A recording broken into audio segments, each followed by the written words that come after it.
Good morning. According to my computer, it's 10 o'clock.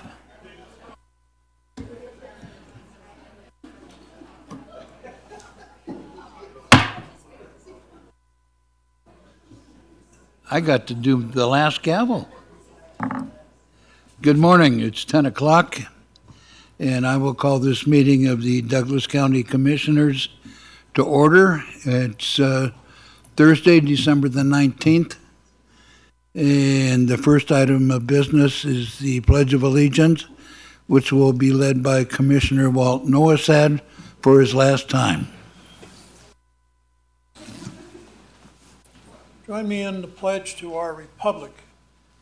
I pledge allegiance to the flag of the United States of America and to the republic for which it stands, one nation under God, indivisible, with liberty and justice for all.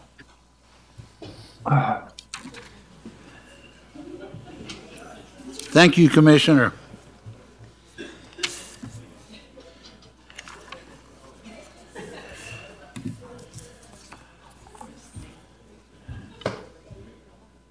We have a full house today, or almost a full house today.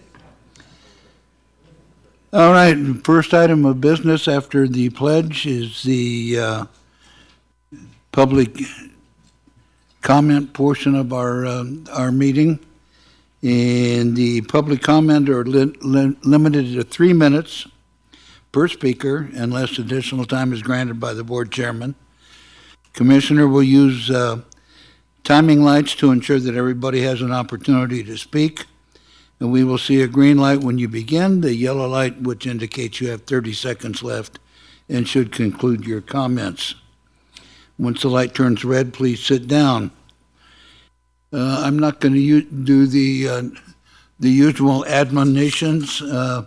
However, if you get too far off base, I'll turn you off. So enjoy your public comment and please go ahead. Good morning, County Board of Commissioners. First and foremost, I want to wish you all and your families a wonderful Christmas and New Year. Yes, I'm sorry. My name is Cindy Trigo. I'm from Minden from Safe Technology. I'm here today I want to thank Commissioner Hales for responding to my emails that I sent last Friday. Thank you very much. Most appreciated. And I'm hoping to see responses from the other board members regarding receipt of my emails and that you're taking the time to review the information that I worked about 9 hours on to send you all.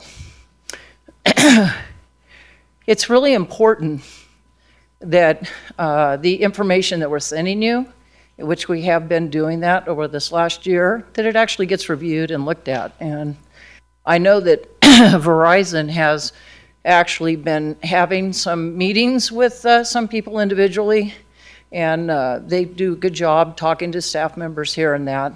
And I'm hoping that when the public reaches out to all of you, well, as the citizens of this community, that you give the opportunity for us to also meet with you and have a dialogue. That would be wonderful. I would also say that in situations like this in the future, it might be nice when we have as much of a full house that we've had, that we might have a community town meeting, and or when you know these kinds of issues may be contentious in the community, that maybe a committee's formed that we can do the work that this group has put tremendous effort in to bring forth to this commission so that you can make a very informed decision on the two matters before you that will be coming forth before the April 3rd shot clock on the appeals that we have on those two cell towers. And we want to let you know we're not your enemies. We are your friends. We are your community members. And you have been elected by the people to help serve the people. That's what the Constitution is all about. And we're looking forward to working with you and continue to bring you some resources that will help you be informed on these decisions. We know you have big jobs. I've served on committees before for economic development, affordable housing, I've done some other stuff too in the last 18 years in another city. But I can tell you that our hearts are in the right place. We're trying to be transparent. We're trying not to make this political. And all I can say is that when Verizon comes and says what they say, they're not in a court of law. So they are not sworn under oath on their testimonies. Please use critical thinking and look for the disinformation.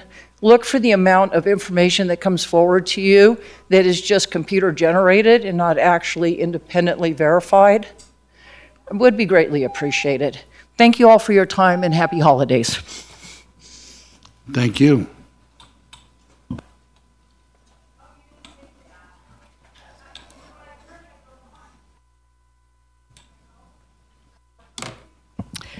Good morning, Ellie Waller.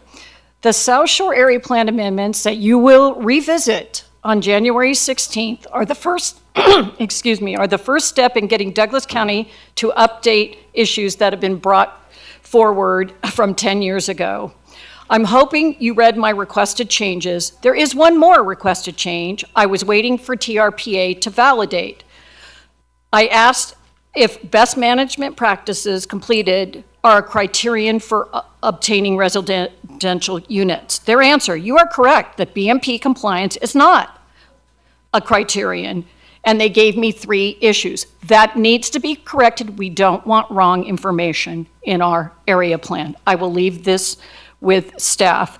With that said, after this amendment package is approved, the healthcare subdistrict proposed amendment should not be disregarded as just Barton's input. I recently had a meeting with the Tahoe Regional Planning Agency, staff members, and their legal counsel, and Laura Drive and other residents to surface issues of concern because the public really isn't aware of how this is unfolding.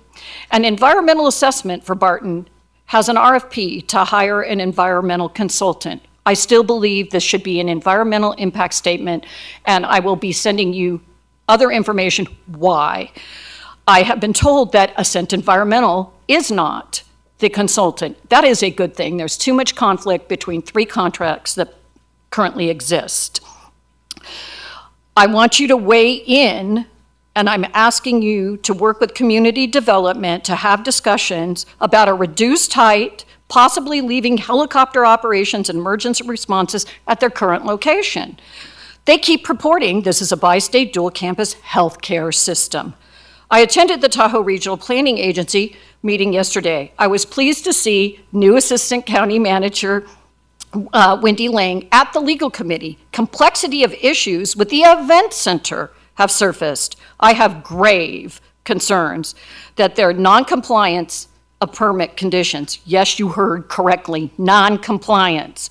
TRPA is complicit as their governing board was required to discuss corrective action as part of their role and missed permit condition to discuss before December 31st. They will be having a governing board meeting to discuss this February 2025. The California Attorney General has been informed as TRPA is governed by state. Their concerns are related to vehicle miles traveled. This has been an ongoing problem.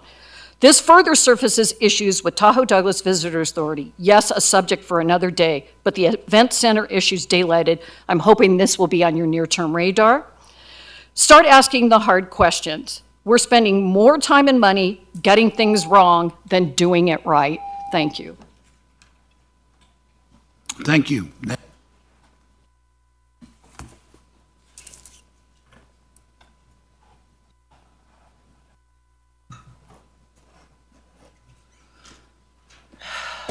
Good morning. My name's Patrina French. I'm not going to use my 3 minutes. I've got my 95-year-old mom that I'm moving from her apartment to a home, and she doesn't want to go. So that has been my main focus, as well as coming here and giving you my voice. I want to thank Mr. Noasad. That was very impressive on handing out the dangers of the 5G tower last time we were here.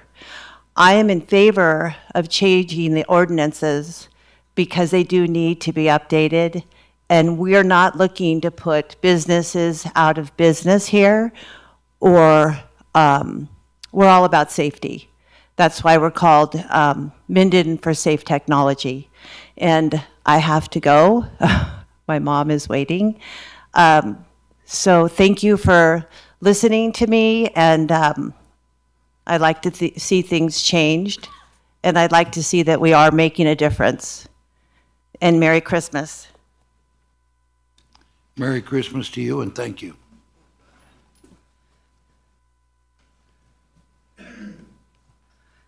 Casey Rogers for the record. First, I wanted to thank Walt Noasad for his service to our community and doing your due diligence, especially on behalf of Minden for Safe Technology when it comes to the cellular towers. I also wanted to thank Mark Gardner and Danny Tarkanian for really looking out for our neighborhoods and our communities when it came to towers this last meeting. Thank you very much. And the other thing I wanted to just discuss was, Walt, I wanted you to know that in 2021, our attorney, who was here present, won a case against the FCC in 2021. And the FCC is supposed to update their health guidelines. However, they have not complied to this date. And he won in the second highest court in the land. So I just wanted to let you all know that. And then furthermore, we know that we cannot win on health. We do. But we do know that we have severe safety concerns, fires, the fact that these things are not maintained well. We also know that the aesthetics of it are very displeasing and visibly intrusive. And on behalf of your neighbors and ourselves, we just wanted to thank you and ask you to please keep doing your due diligence and looking into this. And other than that, let's remember the earthquake that just happened, that shook us pretty good this last time. When it comes to cell towers, keep that in mind. Thanks.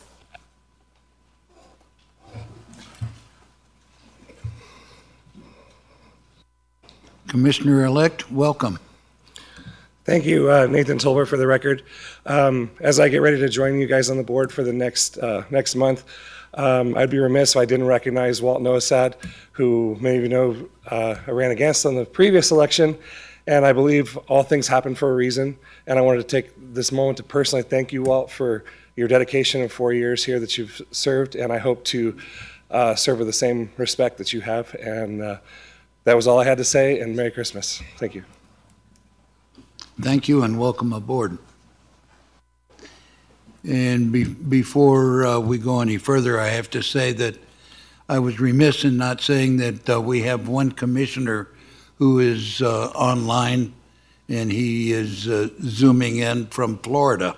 So we do have 5 members present. So thank you and continue, sir. Jim Jackson. I had a whole line of things I was going to say, and I've been rearranging it as I was listening to what some people have been talking about. People over on the Johnson Lane, Stephanie area with cell towers. I hope you do not throw them under the bus like you did the rest of us on Johnson Lane. We are in it for the safety factor also. I made a request at one meeting for a simple little thing as a 4-way stop at Johnson and Fremont. I was turned down, said it didn't qualify for that. It's a safety issue. How many people are going to have to be hurt? How many accidents are going to have to happen? And is anybody going to get killed at that intersection? Come spring, when we start getting 60 to 70 to 100 trucks a day going down that road, there's going to be an accident. There's going to be somebody get hurt. Some child will be injured, possibly even killed. But you can't find it in your wisdom to put in a stop sign that will eliminate a lot of that. I was hit at that intersection because the northbound lane wasn't stopping. They made a turn onto Fremont where I was waiting to make my turn down to Johnson Lane. It was in the winter, it was icy, and because he didn't have to stop, he came around the corner too fast and ran into me. It wasn't a big deal, it was a fender bender. Not too long ago, we had a major accident at that intersection, 2 cars. Now, if one of those cars had been a truck carrying a full load coming down there and not stopping, could have been really bad. I think you can afford to put in a stop sign there. And if your county staff says, no, it doesn't qualify, overrule them. Use some common sense. Make it a safe decision. The rest of the decisions that you've made in that aren't safe, and they're causing bigger problems. Your agreement that you made with Knox has been violated so many times, and you've done nothing to stop it. Nothing to correct the violations. We need you to do that. Step up to the plate and do your job. That's all we're asking you to do. You've spent money on several projects. You sent $600,000 up to the lake for a project that even you question whether it should be done or not. You spent another $350,000 on bleachers. Nice idea. That's $1 million, but you can't fix our roads. I think you need to have somebody come in here like Elon, like I mentioned one time, and really take a look at how you spend money and where you're spending it. Thank you.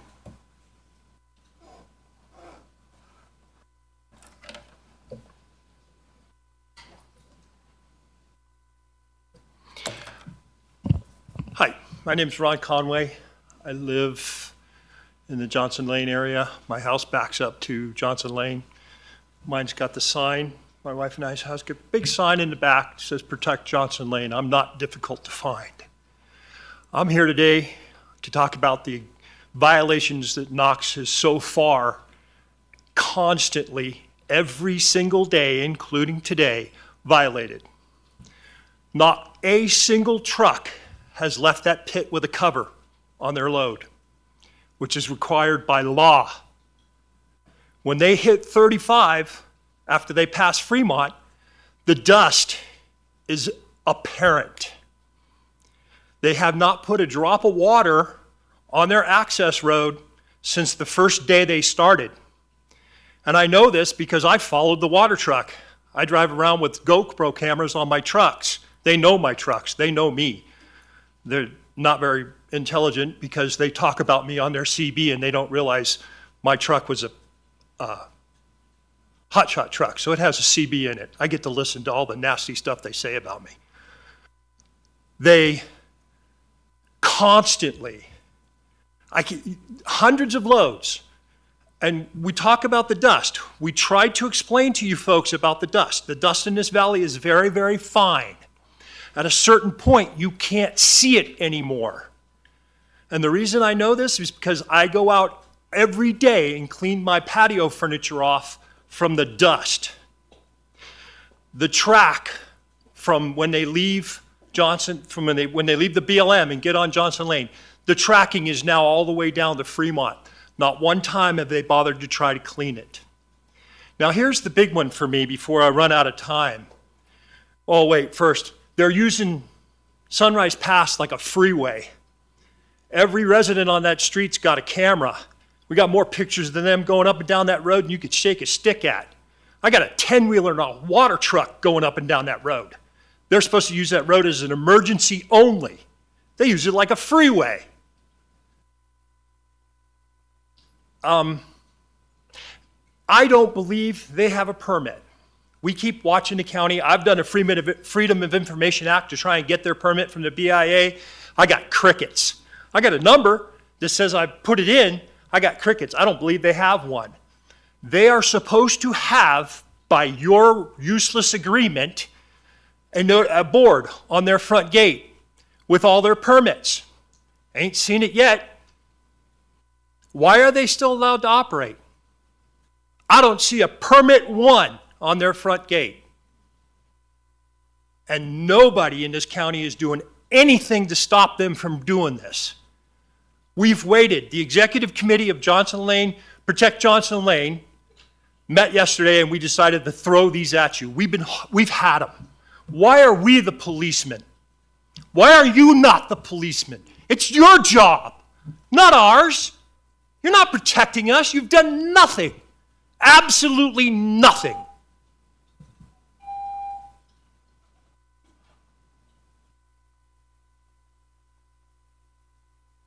Next.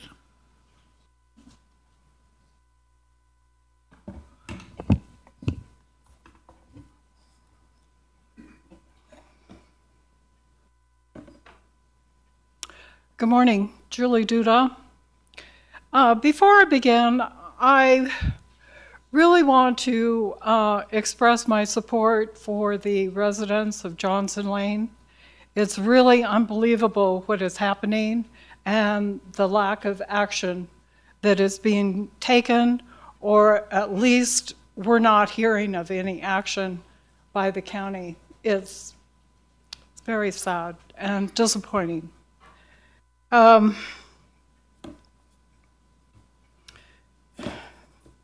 Chief of Staff Melissa Elgis was recognized for outstanding service, and included in her response was a message to staff that resonated with me. This message is relevant not only to staff, but to everyone involved with county action. This is part of that. Quote, "Always keep community at heart of everything. Public engagement and connection matter as a foundation for effective service." I thank Melissa for those words and totally agree that public service is about the community and shared goals, goals that are reached through engagement and connection. Transparency is vital to effective engagement, and willful obscurity blocks positive connection.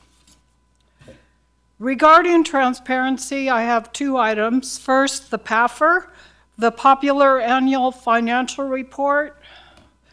This report represents an effort to provide the citizens of Douglas County with transparent financial information by providing a condensed overview of the county's financial position, including sources of revenue and expenditures. The importance of this report is that its 12 pages is an easy-to-read financial summary that the public can read without being a financial guru. This PAFR was on the agenda for March of 2023. I inquired about the PAFR in March of this year and again in October without success. This 12-page report is essential to financial transparency. Item O on the consent calendar is also a transparency issue.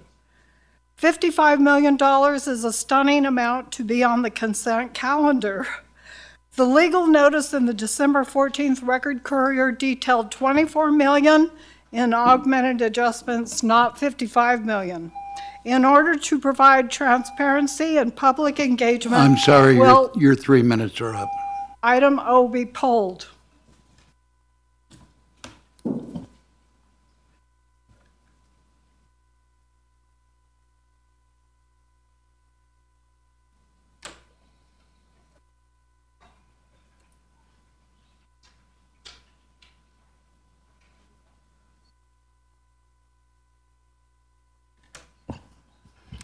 Good morning, members of the commission. My name is Shaunie Garen. I'm the Douglas County Recorder, and I am here speaking today in my official capacity with a packed house full of likely property owners. I thought it was a good opportunity to share one of the programs that's available in the Recorder's office. There's a growing number of calls and visits that we get to our office with concerns about real property fraud.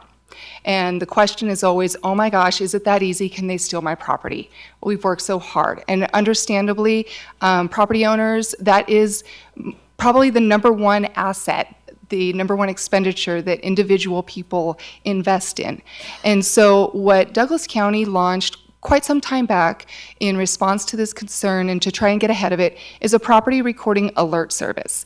And this is a free service that's available through our office. It's paid for using the technology funds that are part of the recording fees that are already collected. It's a service that we cannot prevent or guarantee against any kind of property fraud, but it's timely notice. So when something's recorded in our office, whether it be a legitimate recording or a fraudulent recording, if it's a lien, if it's anything that's recorded in our office, the same day that that document is indexed, you will automatically receive an email notification with a direct link to that document number so that you can view the document and you can be made aware of it and know that, yes, this is a legitimate document, or no, I was unaware this was being recorded, and if you need to, you can seek further legal counsel. So just wanted to make that information available to everybody, and we have flyers with step-by-step instructions. We also have public terminals that and staff that are very, very happy to help you register for that service. You just need an email address, and you can register up to 10 names and 10 parcel numbers with one account. So just want to make that information available to you. Thank you. Thank you.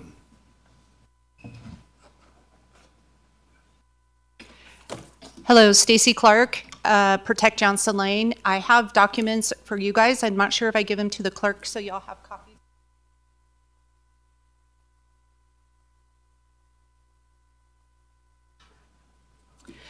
Back in October, as you guys are well aware, you passed as a commission the Knox agreement, as we call it.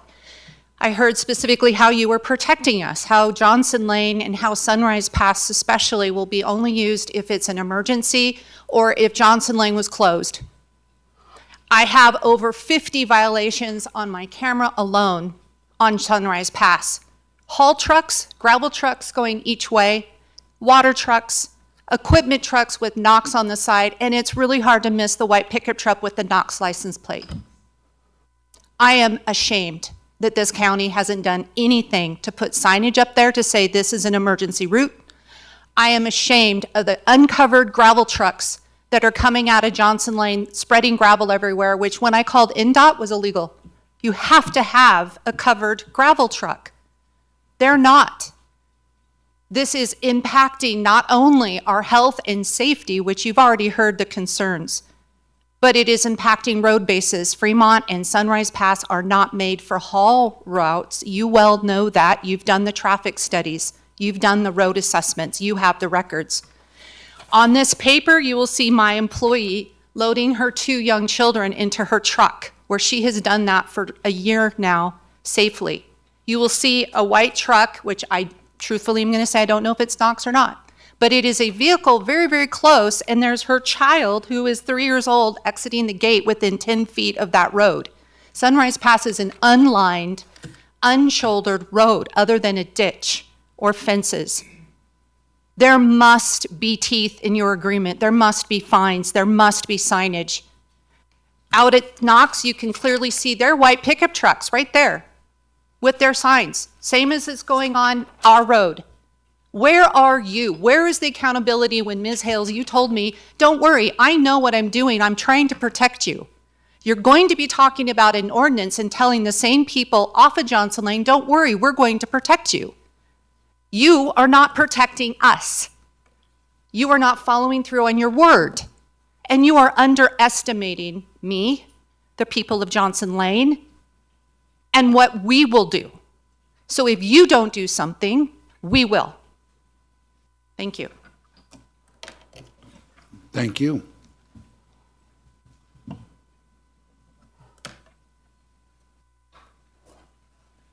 I am I'm Dr. Benjamin Wiler, also a resident of Johnson. Just to reiterate previous comments, we are a community of doctors, of lawyers, of professors, of retired people and younger families with all the resources to protect our neighborhood.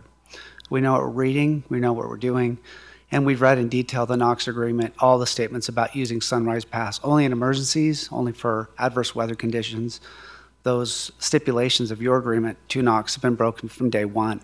We have all the evidence to verify that. And we're wondering, again, where your teeth are. We have lots of teeth. Where are your teeth? We were promised you had them. Thank you.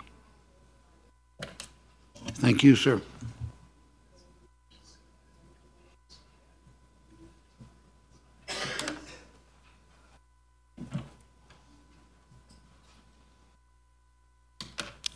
John Sheridan for the record, Gardnerville Ranchos.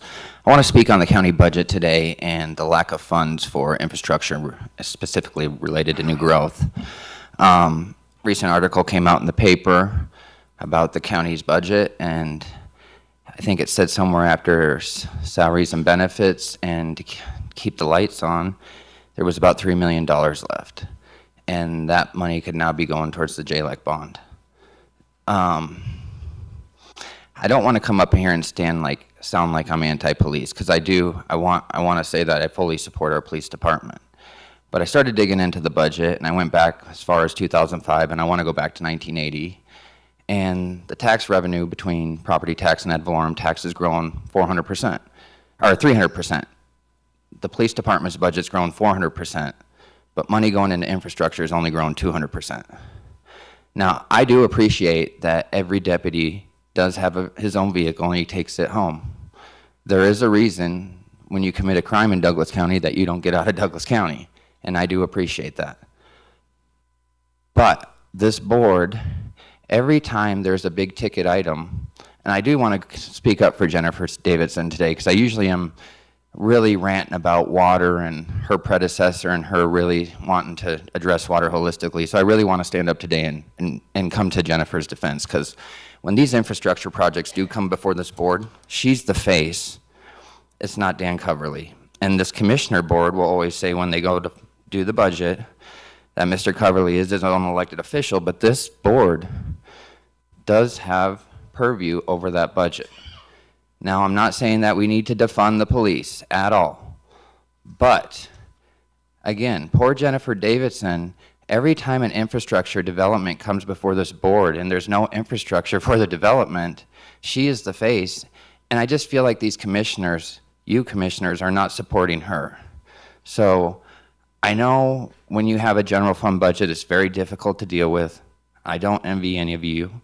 I know there's tough decisions to be made, but we aren't even in a recession yet. And when that article came out in the paper, it was very alarming. So I think we need to take a step back and really evaluate the budget and the decisions we're making. Again, I don't want to sound like I'm to defund the police. I fully support the Douglas County Police Department. You cannot have a community unless you have a safe community. But again, the commissioners need to make tough decisions, and that are coming up in the future. Thank you. Thank you, sir. Next.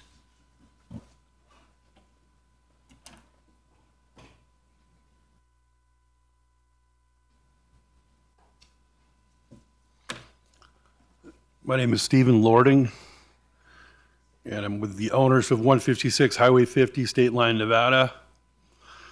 Objection is hereby made to the application of ordinance 2024-1642 to the parcel because gaming is permitted on the parcel pursuant to ordinance 1980-1 of the NTRPA and the Tahoe Regional Planning Compact, collectively the Compact. Revision of signage regulation within the T-MU/TC and T-T/HDT overlay zoning districts and updating references to the TRPA Code of Ordinances adversely affects the use of the parcel. Specifically, in order to compete on a fair basis with the other casino properties at State Line, the allowed square footage, placement, and configuration of signage space as designated in the agenda will place any gaming business located on the parcel at a distinct disadvantage.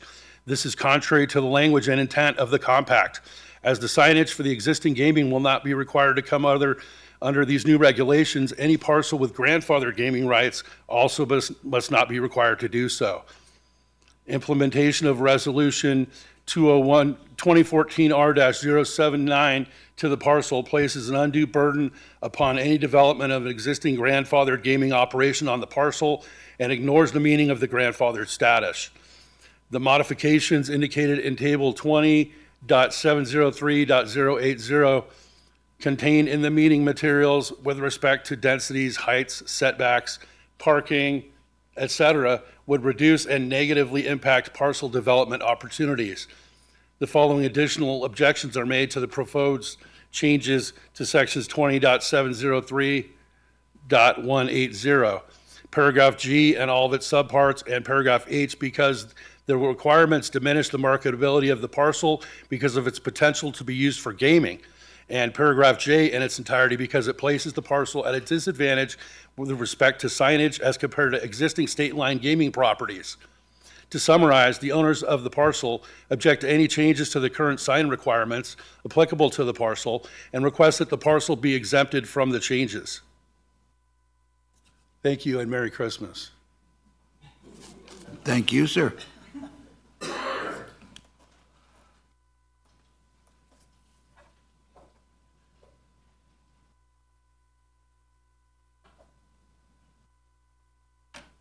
Good morning. My name is Sharon Rusk. I want to thank you for having an opportunity to stand up and make public comment. Excuse me, Douglas we County. can't quite hear you. Could you speak closer to the microphone? Thank you. Is that better? And I didn't catch your name, I'm sorry. Sharon Rusk. I am a Douglas County resident for 35 years. As an individual, I don't have all the knowledge that is going on all of the South Shore area plans, but just common sense in reading over it, there are some concerns I have. First, I'm going to talk about the smaller ones, very little ones actually. There's a request to update and allow marquees to change their messages from the current 4 times per hour every 15 minutes to allow the marquees in the tourist area at Lake Tahoe to change to every 5 minutes.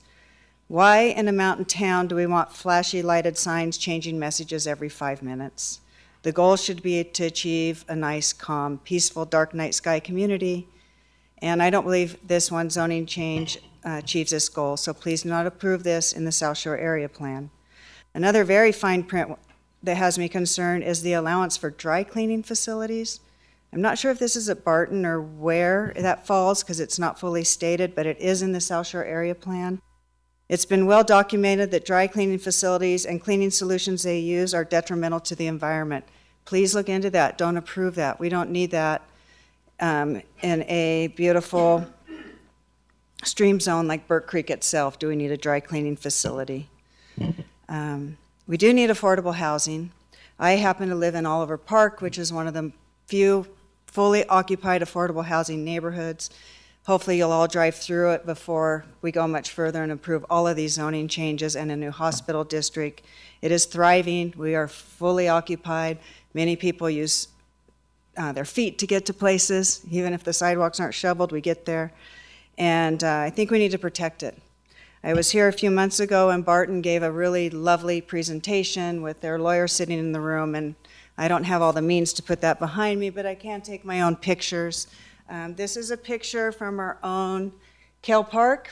Douglas County operates Kell Park Community Center. Love it, use it all the time, raise my children here. Generations to come, I hope, get to use it. This is where they want to build the hospital. They showed pictures that showed a 3-story building in here. They want to go 85 feet. That is not a 3-story building. That will be up here. I need to put an overlay on this. Let's not move fast on this. I don't think all the studies are done. I think the cart is before the horse. I think we need to get vehicles for a place studied. Sorry, it's nerve-wracking speaking up here, but this is a huge impact, and I think it's too small for what they want to put. I'll come back and speak another time, but please think about Lake Tahoe, protect it, preserve it. It's the oldest place we have in the world for lakes. Let's protect it. Thank you. Thank you. Is there any further public comment?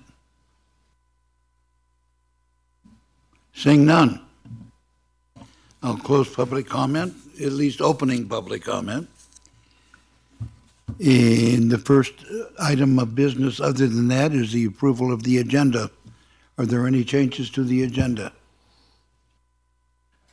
Seeing none, I'll take a motion. Mr. Chair, I move to the approval of the proposed agenda as presented. Second. Moved and seconded. Any discussion from the commissioners? Seeing none, all in favor say aye. Aye. Aye.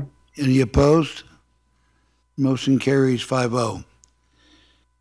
Next item on the agenda is the approval of the previous minutes.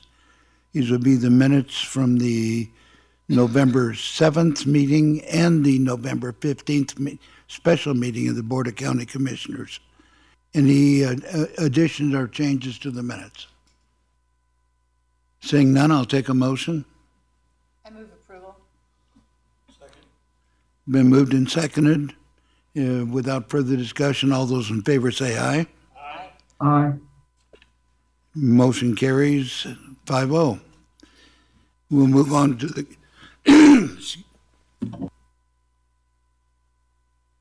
excuse me, we'll move on to the consent calendar. Is there anyone who wants to remove any item from the consent calendar? Seeing none, I need a motion. Mr. Chair, I move for the approval of the consent calendar items A through U as presented. Been moved and seconded. Any further discussion? Seeing none, all those in favor say aye. Aye. Aye. Any opposed? Motion carries 5-0.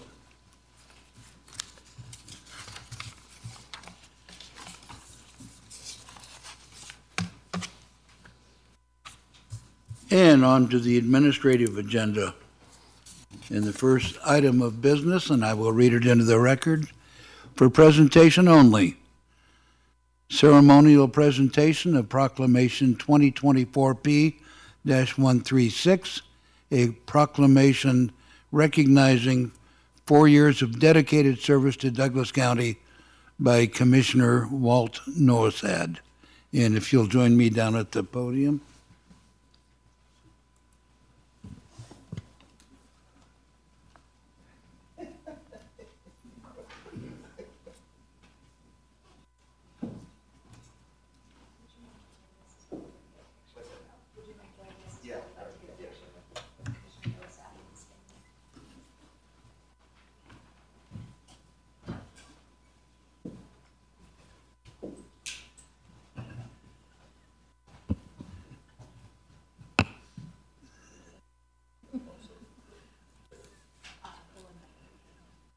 This resolution is this long, and he was only here 4 years. You did a good job.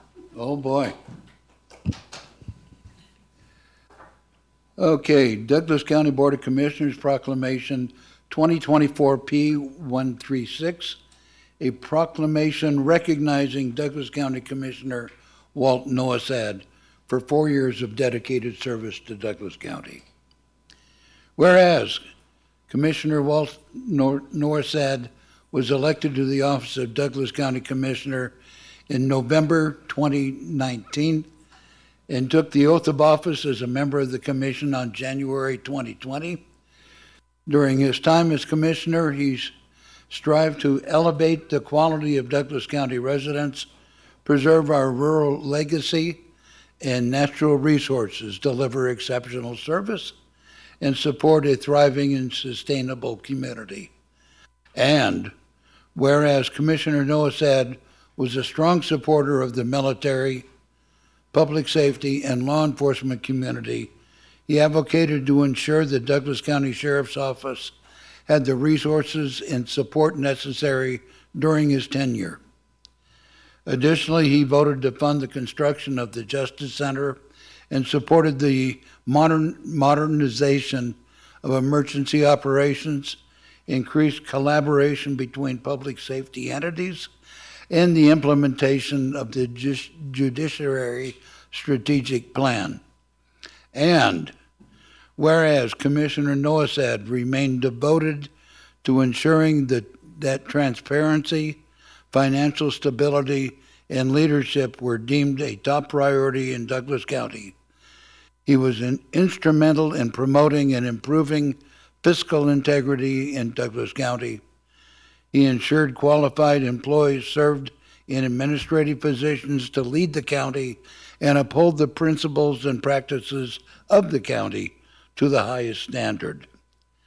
And whereas Commissioner Noasad served as a member of the Audit Committee and was influential in promoting and improving fiscal integrity in Douglas County, he was an advocate for efficiency in government and quality in internal control, And whereas Commissioner Noasad was committed to protecting the natural resources and open space of the county and was dedicated to providing for the maintenance and infrastructure necessary to meet the current and future service levels for roads, county facilities, and assets, sewer, water, and stormwater.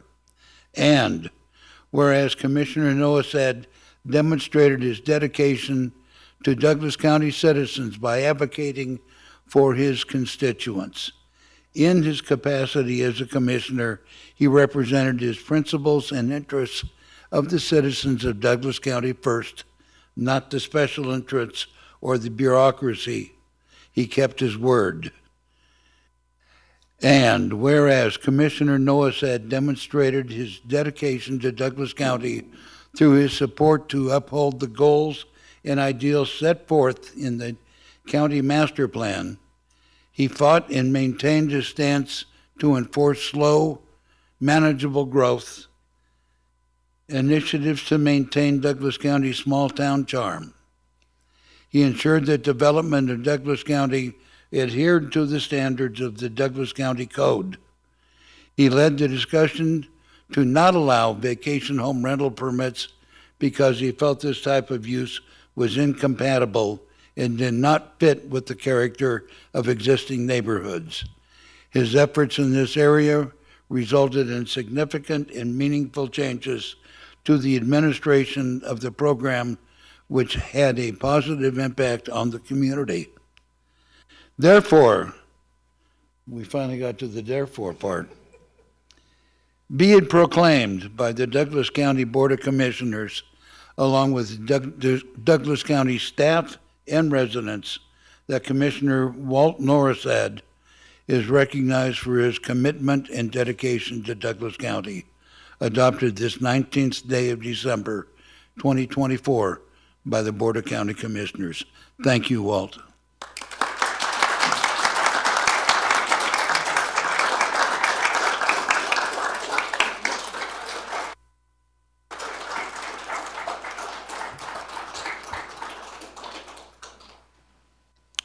Thank you. I'm an emotional guy. Anyway, interesting lead into today. We were determining how much time it would take to get here and where we could seat my wife Judy and all this other stuff. And we left at 9:15 and we pulled in here at 9:35. But not saying I went fast, but I did. Well, anyway, I'm pleased to have been elected as commissioner to serve the people of Douglas County. And that's the main purpose of any commissioner, serve you guys. Prior to today, I've had the opportunity to retire after serving in the Navy, and after that, given the opportunity once, not twice, but 3 times, to wait and retire. But today is my final retirement, I promise. This is my final retirement at the age of 85. The staff has been exemplary in their work to make a commissioner's job a lot easier. And I applaud you all for that. However, we still face challenges in the future, such as growth, vacation home rentals, they're going to be a problem, Muller Lane, 5G, and as was said earlier today, NOx. On the issue of growth, I had a longtime resident say to me one day, he said, you could fire a howitzer south on 395 and not hit a thing. That's when the population was about 15,000. Now we're 50,000, and I guarantee if you fire a howitzer down 395, you'll not only hit something, but you'll get arrested. Okay. Retirement now gives my lovely wife Judy and I an opportunity to travel. We will be going to Michigan, our home state. Well, that's the state where we were born. I like Nevada as my home state right now. And for a family wedding. But then after that, tops on our list is Portugal and Spain. And with that, I will bid you farewell. Wish you a Merry Christmas and the happiest of New Year's. Thank you.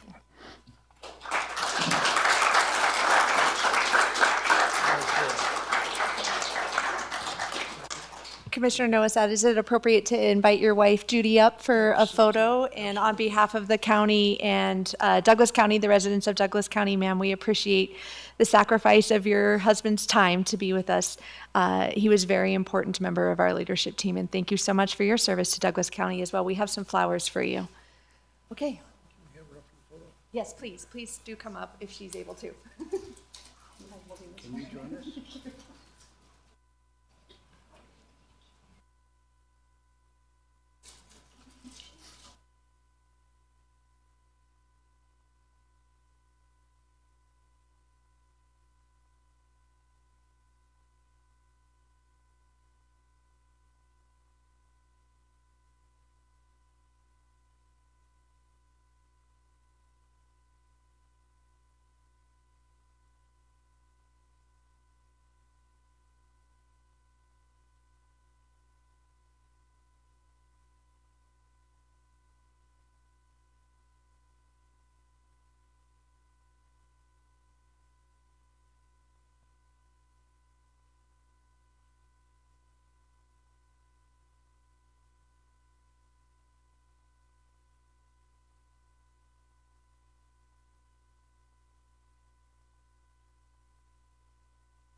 All right, as a way of explanation, Commissioner Noasad needed to take his wife home and because of health issues.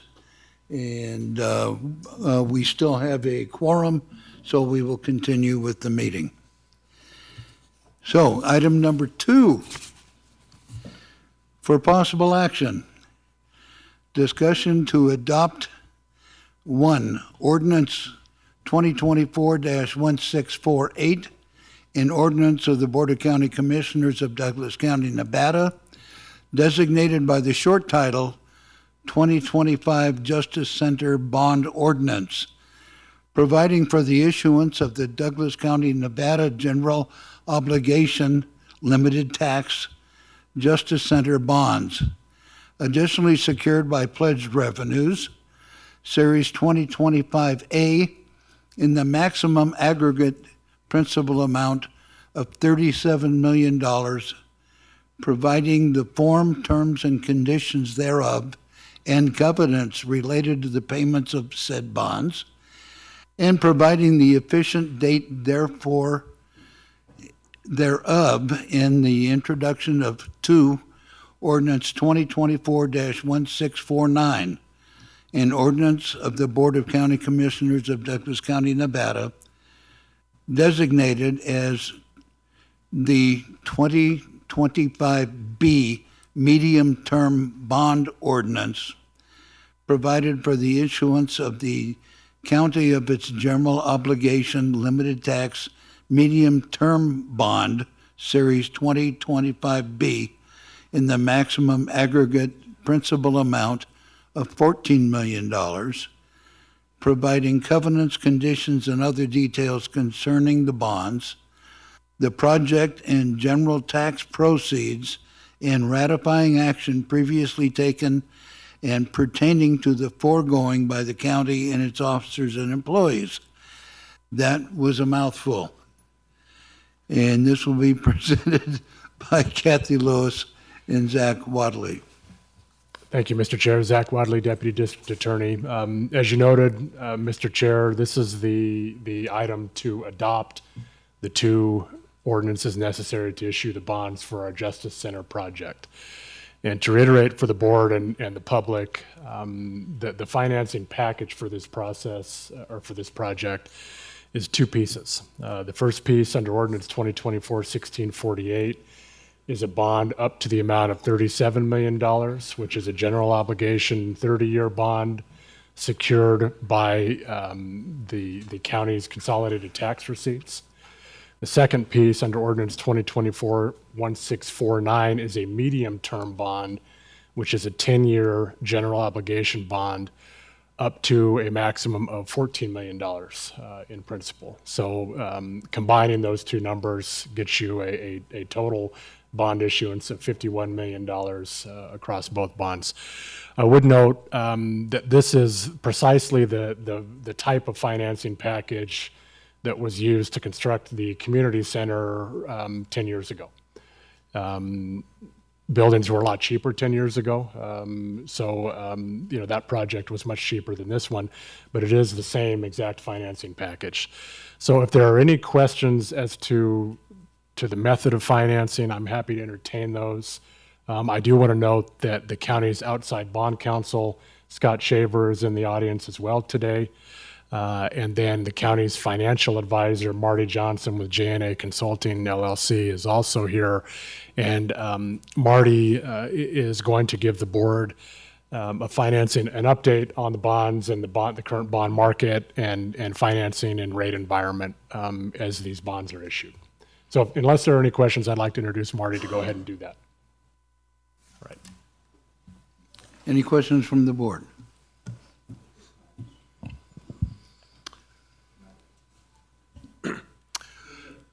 All right, good morning. For the record, Marty Johnson with J&A Consulting Group. As Zach said, financial advisor for the county on this transaction. I was asked to provide a little overview of what's going on in the municipal bond market, as well as just kind of an update on the bond numbers. So Zach, if you'll go to the next slide here.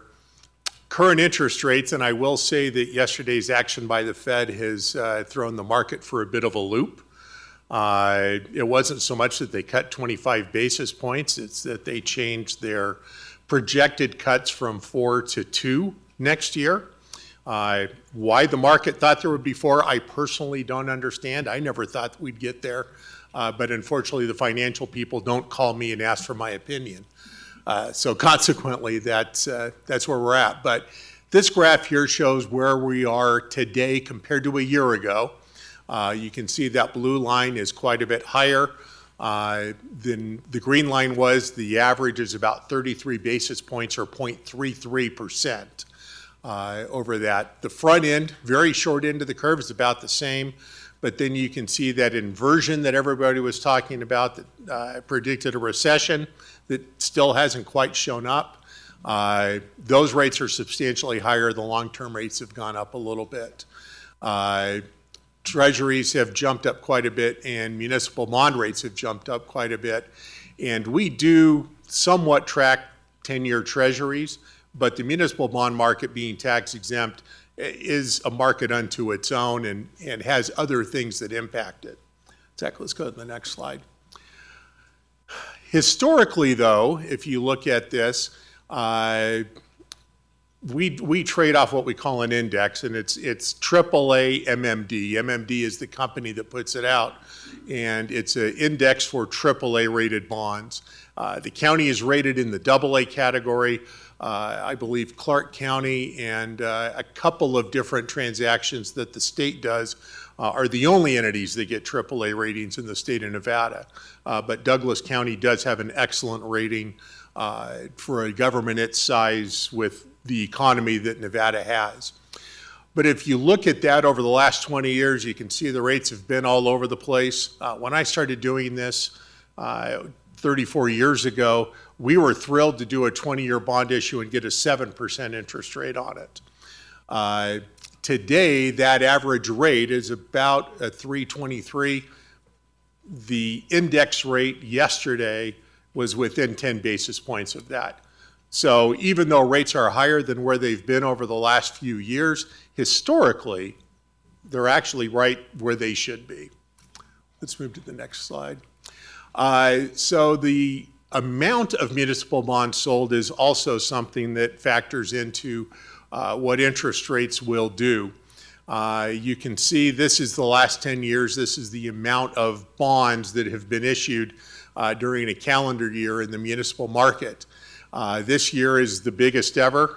It's expected to end up right around $500 billion. A substantial amount of money. 22 and 23 were much lower. One, because as rates started heading up, refundings dropped off. But secondly, governments were spending ARPA money and other funds that they got from the federal government, reducing the need for them to issue municipal bonds. As those funds have dried up, that supply has returned, and that will also potentially weigh on the market in terms of interest rates, as 2025 is expected to be another heavy year for municipal bond issuance. So let's go to the next slide. So this is the 2024A C-tax bonds. As Zach said, we are pledging 15% of the consolidated tax revenues from the county. We are showing minimal growth in that for the next 2 years and then flat thereafter, which we believe is a very conservative look at this. And with that minimal revenue projection, we can afford to issue the bonds that we're talking about, plus pay the outstanding bonds. There's a few years left remaining on the community center financing. These bonds will be 30-year bonds. They will be refundable in 10 years. So if 10 years from now rates are lower, we will absolutely look at refinancing and saving money. If we were to issue those bonds today, I would expect the interest rate to be in the 4.4% interest rate range. Obviously, that's going to change between now and the time we actually get these bonds sold in a couple of months. Let's go to the next slide. And so this is the 2024 B bonds, whereas the Series A bonds are 30-year bonds. These are only 10-year bonds. These are going to be paid and structured against the revenues the county receives from the 5-cent capital projects property tax rate that is levied. That had been paying for some medium-term bonds for the community center. Those bonds are now gone, and so those revenues are available and can be used for this. Again, projecting no growth in the revenues, we can afford the debt service on those bonds, and so again, property tax revenues generally seem to continue to increase. So that will create additional room, for those revenues, incremental revenues, to be used for other projects.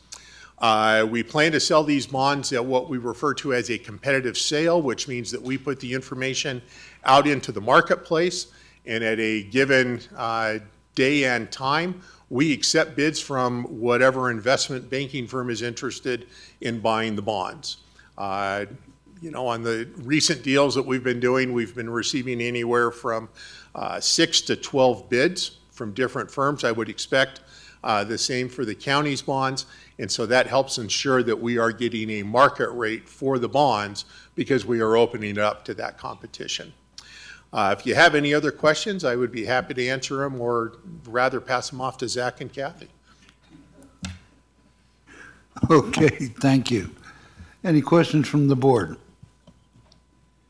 Any comments from the board? I do have a question. I hardly know how to form it, but I guess I'll just jump in. Is there anything you can do? What can you do, if anything, to take advantage of any fluctuations that may occur during the time when we're ready to go? So having the documents ready to go, I mean, we've got a disclosure document that we've got to put together. We've got to get bond ratings in place, all of those things.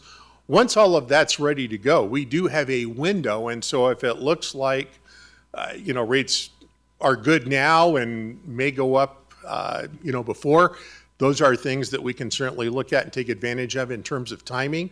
We do also try to make sure we avoid selling the day or the day after of a Fed meeting so that we don't get caught up in the volatility. So we do what we can, but the market is its own thing and is going to do whatever it wants to do regardless of what I would like it to do, unfortunately.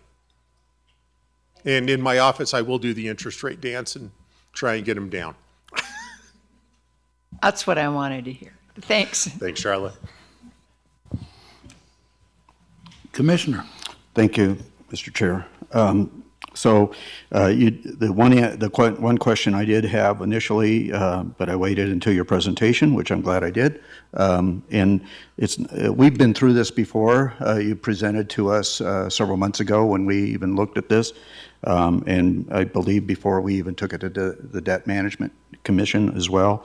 But the refinanceable part of it is important, right? As we experience things, because this is a 10-year commitment on the medium term and 20 on the other, is the refinanceability of that as interest rates possibly come down. So that's important. One member of the public indicated, so I need to, I think it's important we recognize that this is a justice center and it's not a judicial and law enforcement center. So as I understand it, none of our current law enforcement functions will be shifted over to this new justice center. The jail and the sheriff will continue to operate just as they are now in the current JLEX center. It will free up some space, though, by the movement of the courts and by the movement of our district attorney's office and their other needs over to this new building. We've recognized that the current JLEX Center was built in 1982, I believe it opened, and had an expected life expectancy of around 20 years. And we're well beyond that now. We're 20 years beyond that. If previous commissioners had pulled the trigger and done something earlier, we wouldn't be looking at a $51 million bond. I think 5, 6, 7 years ago, we were looking at about $30 million to build a new justice center. So, it's a heavy lift, and I hope that the public understands that it's a heavy lift. And yes, we're making a commitment that is going to strap us financially, pretty much. It's going to restrict our ability to make other movements that we might otherwise be interested in doing. But if we don't pull this trigger now, the construction costs, as I understand it, are escalating at about $3 million a year. And so if we don't pull the trigger now and we don't do this, the possibilities that are that we will never be able to do that as a community, as a county. And so, that's what my focus has been over the last 4 years is trying to make sure that we got to this point in time. So I'm glad that we're finally here and going to go forward with it. We've already started, as the public knows, or if they haven't known, we've already started the infrastructural aspects of it out on Buckeye. And so, anyways, I certainly was hoping that it would be less, but it's not, and we need to move forward. So, anyways, those are my comments. So, I look forward to hearing from the public, but I think this obligation and this commitment and this new building will serve our community well long after I'm 6 feet under, and probably most folks that are in our county now. So, and I look forward to providing the current JLEX Center, or the current sheriff, a little bit more elbow room to operate within. So, I know we had that discussion shortly after my election last time. So, anyways, thank you for your presentation. I appreciate your due diligence. And yes, anything you can do to see if we can reduce the interest rates. We're always, as we buy our major purchases, whether it be a car or a house, we're always looking for lower interest rates, right? So, anyways, thank you so much. Commissioner Hales? Okay, Commissioner Tarkanian. I have nothing more I can add after Mark Gardner's statements. All right, and since this is a action item, we will open public comment on this item.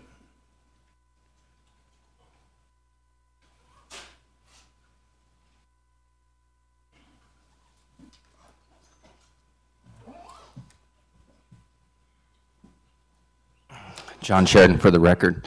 Everybody heard my opening comment. On this item, I am not opposed to the, I guess it's not the Judicial Law Enforcement Center, but the Judicial Center, Justice Center. But we did receive, I think, around $15 million, could be off, in ARPA dollars. And we saw a $35 million hole in reserves disappear year to year from the previous year. That's about $50 million. I get things aren't getting cheaper. Energy's going up, gas, cost of road projects, cost of construction projects. But I do think we need to be upfront with the public that we're not capturing enough in property taxes, and I do feel Douglas County is going to be in front of the state legislator come 2027 asking for a reset on sale and something looking at depreciation. And when everybody's probably saying, oh, a tax raise, but the truth is our property taxes aren't keeping up with the expenditures that the county has facing. There is a reason the county loves to see new growth, because we don't get the reset on sales. So we do capture more property taxes from the new growth. Maybe if we address this, we wouldn't be pushing for so much new growth to capture property taxes, and we could actually capture the property taxes from individuals here. Again, that's going to be a discussion that's going to be coming, I believe, in 2027. This county has no option. There's also going to be tough decisions to be made. I'm glad you guys forecast for the minimum consolidated tax revenue. And so, again, I'm not opposed to this. I've spoken with many, and it's needed. So I just wanted to give my input. Thank you. Thank you.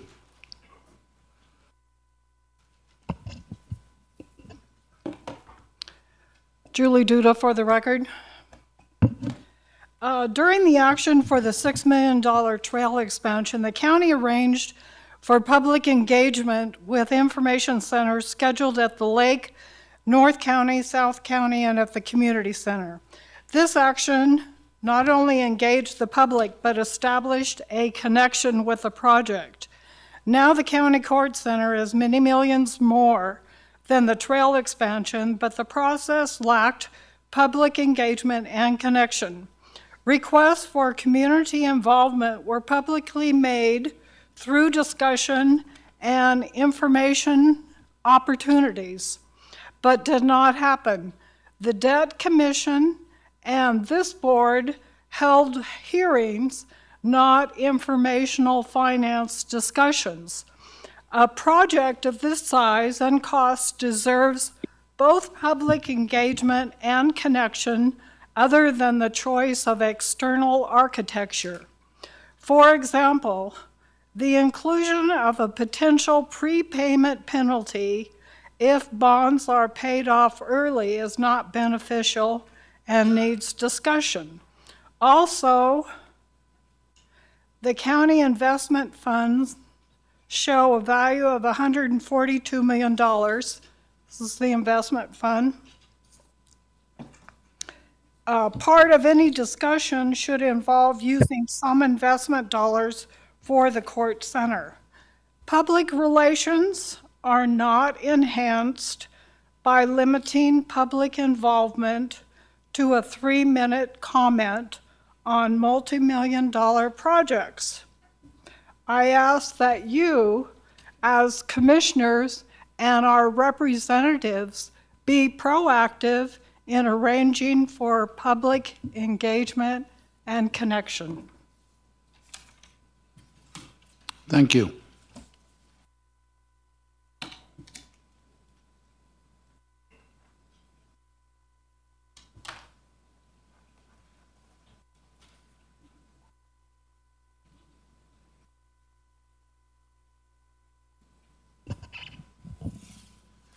Good morning. Marianne Park of Douglas County.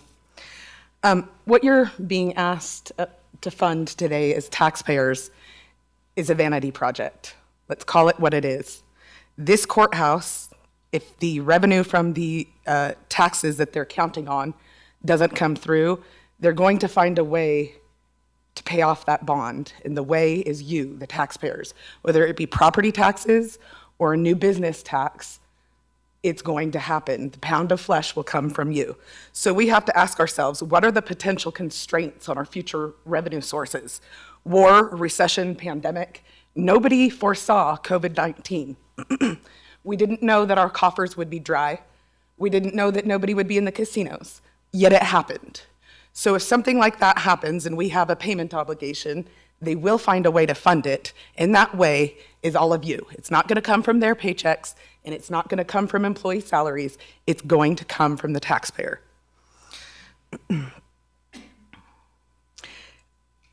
The JLEC is not overcrowded. Your district court is simply behind the times and transitioning to virtual access. There's no online docket for a member of the public to access publicly filed court documents. That is ridiculous and requires unnecessary foot traffic into the JLEC building. Instead of trying to dream up ways to spend all this money, fix the problems with the solutions that are before you. Every other court, from big cities in California to podunk little towns in Wyoming, has online dockets where you can go access court documents for free or with the payment of a fee so that you don't have to go into the courthouse. So when you complain about security issues, limit the foot traffic by making all of this available online like every other jurisdiction in the world. Further, all of this projected growth assumes that for more people equals more court use. That's incorrect. We're all in a post-COVID period. Most hearings for court appearances can be done online. It is now the exception to the rule to have a virtual, or to have an in-person court appearance. The default in most jurisdictions is that you make a Zoom appearance for stupid things like case management conferences. So why drag people into court for unnecessary hearings? You're paying a ticket, pay the ticket online. It doesn't need to be in person. More population does not equate to the need for this building. This is essentially a legacy project for District Attorney Mark Jackson and Judge Young. They want to put a feather in their cap before they retire, and they want to do it on your dime. They want to make you debt slaves, and they will arrest people like Jason Garrett Gibson, who got up here and called them out on it. And they all will sit here and tell you that they need this. They don't need it, they want it. It's a want, not a need. Thank you.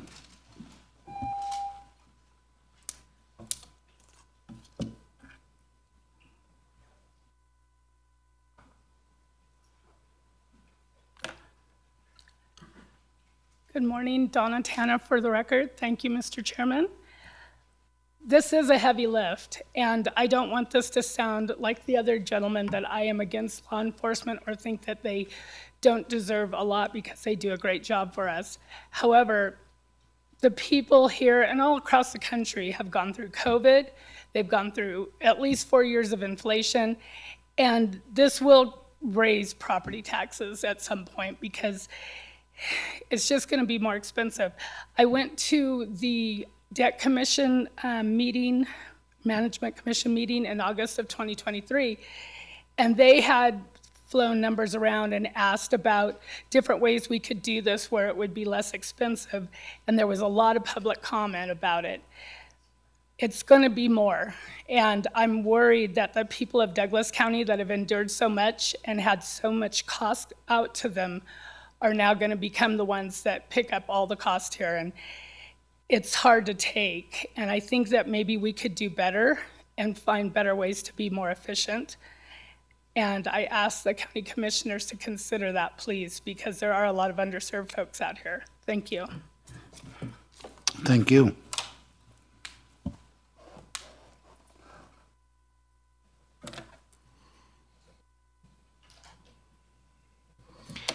Hi, Ron Conway from Johnson Lane. I'm here because I made a request in October. I want to know what the money's being spent on, and the best way for me to do that is to look at the bids. I made a request online through an email requesting all the bids for this project and have not heard anything back. Nothing. Is there a specific way you're supposed to request information from the county? Because in my thing, if you don't get a response from the person who's listed on the sealed bid, you keep going up the ladder. So here I am at the top of the ladder. I would like a copy, a complete copy of all three of the bids, because the way I read it, there was 3 bidders. I don't know if it was a design build or what it is. And now, because it's been such a long time, I would like a copy of the contract. I want to know how the money's being spent and what it's being spent on. And finally, I would like to apologize for my earlier outburst. My voice got really raised. My kids don't like it. My wife don't like it. My family's from Oklahoma. We yell. I apologize for that. Thank you. Thank you, sir. Have to lower this after Ron speaks. Stacy Clark, Protect Johnson Lane. I guess when I look at these sort of things about the funding, I think catch up, right? Okay, we get this new justice center, but then we have to catch up with taxes or find other revenue. Some of that comes from new development, right? I'm sure Ms. Park has other beans in this pot, being part of a huge development project off Buckeye. Well, huge for me, 2,500 homes when I have one. I believe that the problem needs to be controlled growth. If you have a community that is small, we like it because it's small. You don't need a giant justice center because it's small. So don't approve more and more and more housing, which tears up the roads more and more and more. And you're paying catch up, you're playing catch up, you're paying catch up. More taxes, more roads, more people, better infrastructure, and all of a sudden you have a Sparks, you have a suburb of Reno. That's not what this county is about. So stop approving new developments. And if you do approve new developments, have different tax bases for those new developers that are making a ton of money off of their new developments, or they wouldn't be doing it in the first place. Have a proportional system. Don't make the whole county pay for your decisions in having pro-development in this county. Have controlled growth. Don't play catch up on the tax bases. And I understand why this is needed or wanted, whatever you want to put it, but it should not be playing catch up on a tax base. Control your growth. Thank you. Thank you. Any further comments? Seeing none, I will bring it back to the board. And County Manager, you're stepping up to the microphone. I am, Mr. Chairman, members of the commission. Jennifer Davidson, County Manager. For the record, I appreciate the opportunity to close out the staff presentation on this item, and we will then turn it over to the board for what I will say is a very weighty decision and an important consideration for county leadership at this time. I think Commissioner Gardner did a very good job in summarizing the history on this project. This can was kicked in 1980 when the original JLEC building was built. This organization acknowledged that this building constructed at that time was not sufficient for the needs of this community going forward into the future. I'm going to just summarize the current deficiencies of the existing space. We have current legislative requirements that we are not in compliance with in this existing space that necessitates this building. In summary, just a brief overview, because I know not everyone has been following along for the full context of this decision. The District Attorney's Office has inadequate office space on site for its support and professional staff, and inadequate conference areas for conferences, meetings, witness preparation, and victim support and preparation. We currently lease space adjacent to the JLEC building to accommodate the space needs of the District Attorney's Office. That is money being thrown away in a lease to another entity. There is no secure access to the facility for judicial officers. There are significant safety concerns for our judicial staff members and their employees. We need to provide a safe space for our judicial officers to come to work. There is no separation for victims and perpetrators of criminal offenses. I cannot emphasize how important it is to separate victims from the perpetrators of crime. Can you imagine how hard it would be on possibly the worst day of your life to have to come and testify in a court hearing and confront the person who harmed you in the hallway on your way to court?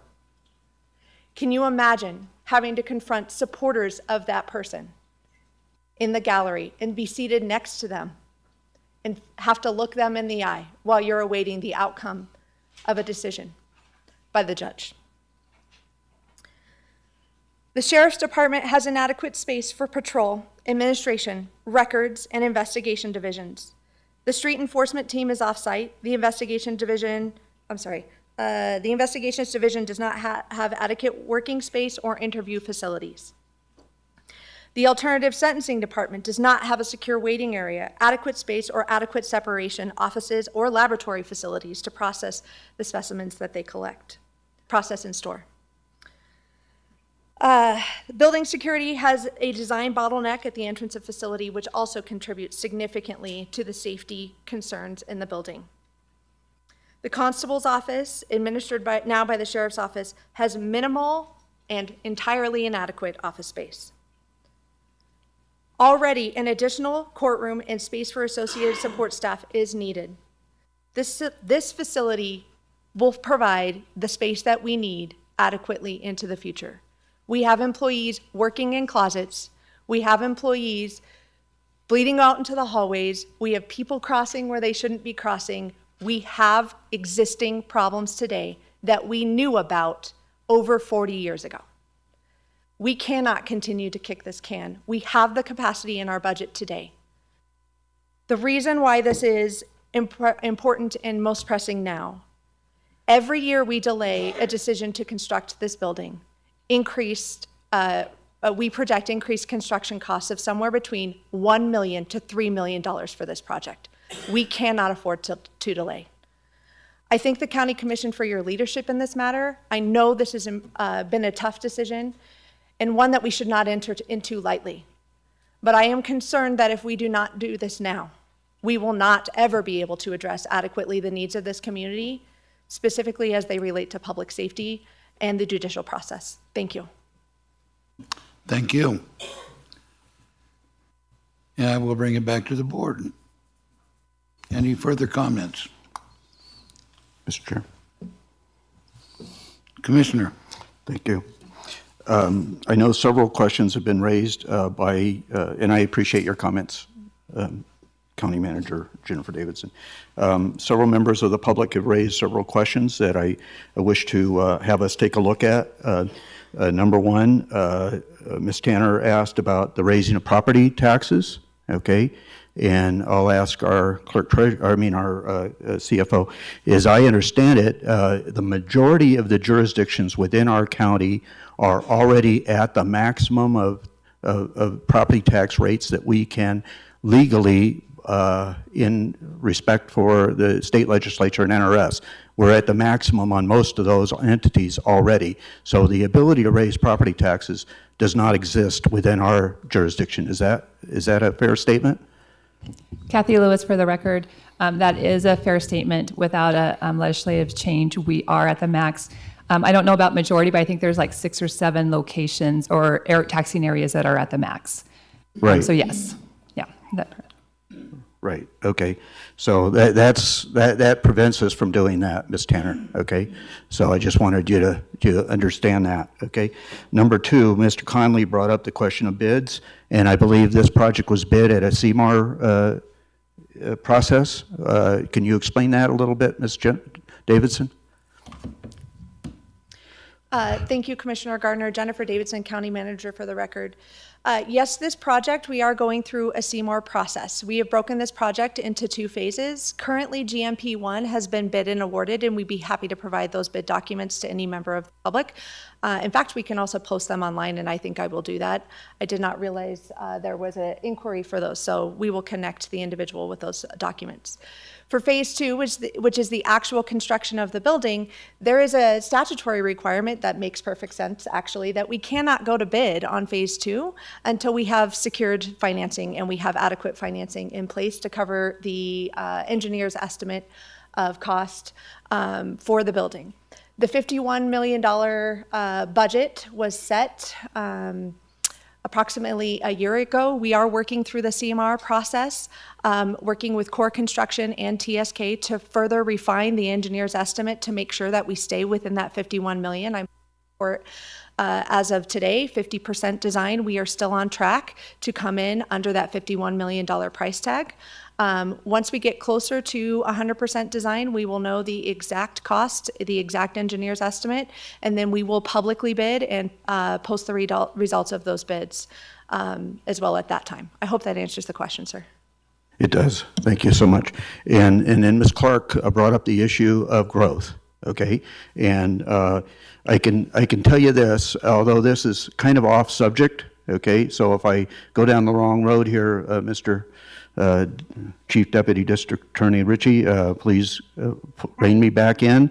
But I'll let you know, Ms. Stacy Clark, is that as I've been a commissioner for the last 4 years, we've approved, this board has approved less than 200 homes total throughout our community, okay? Now, that doesn't account for the 4,000 plus that are already have been approved by previous board members, but that's still, most of that, except for about 1,200, are controlled by the growth management ordinance that limits growth to 2% a year, and we haven't exceeded that in the last 15 years. So we're not doing this on growth, okay?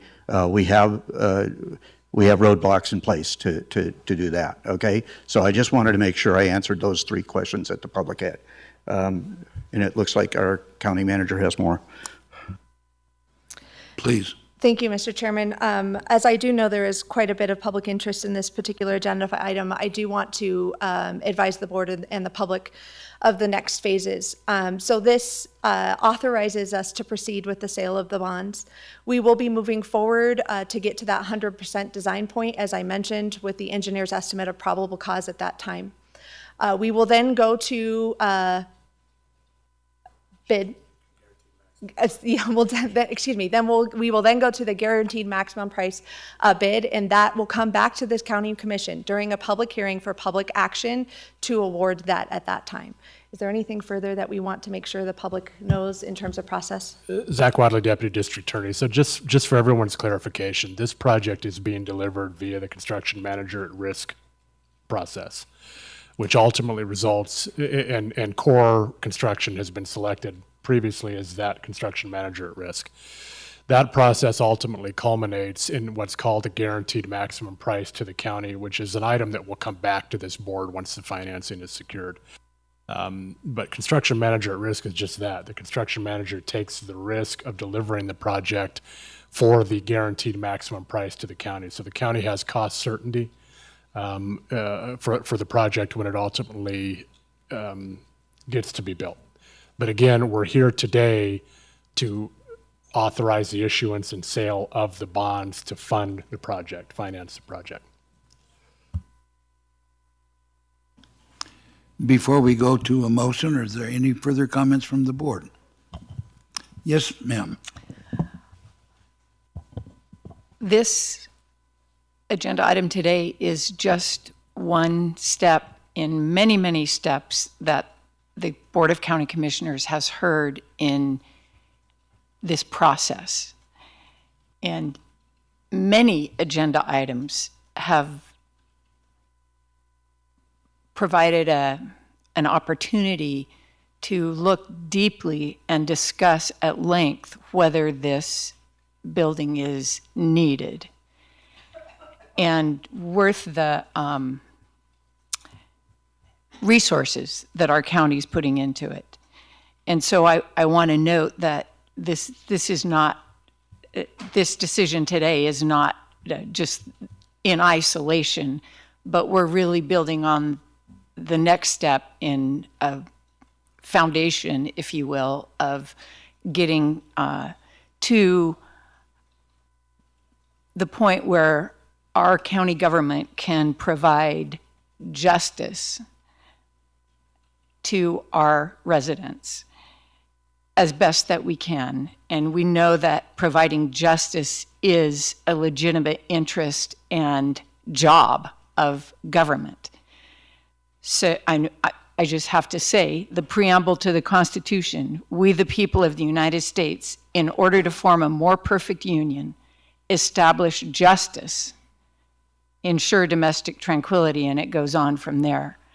So we do not take this step lightly or any other step lightly as a Board of County Commissioners in this process of being able to provide justice for our residents. And it's not just this board. The board before us was part of laying the foundation for getting this building built. So I just wanted to note that in light of the comments that it may not be needed. That discussion has been had over years, and it has been a resounding, yes, this building is needed.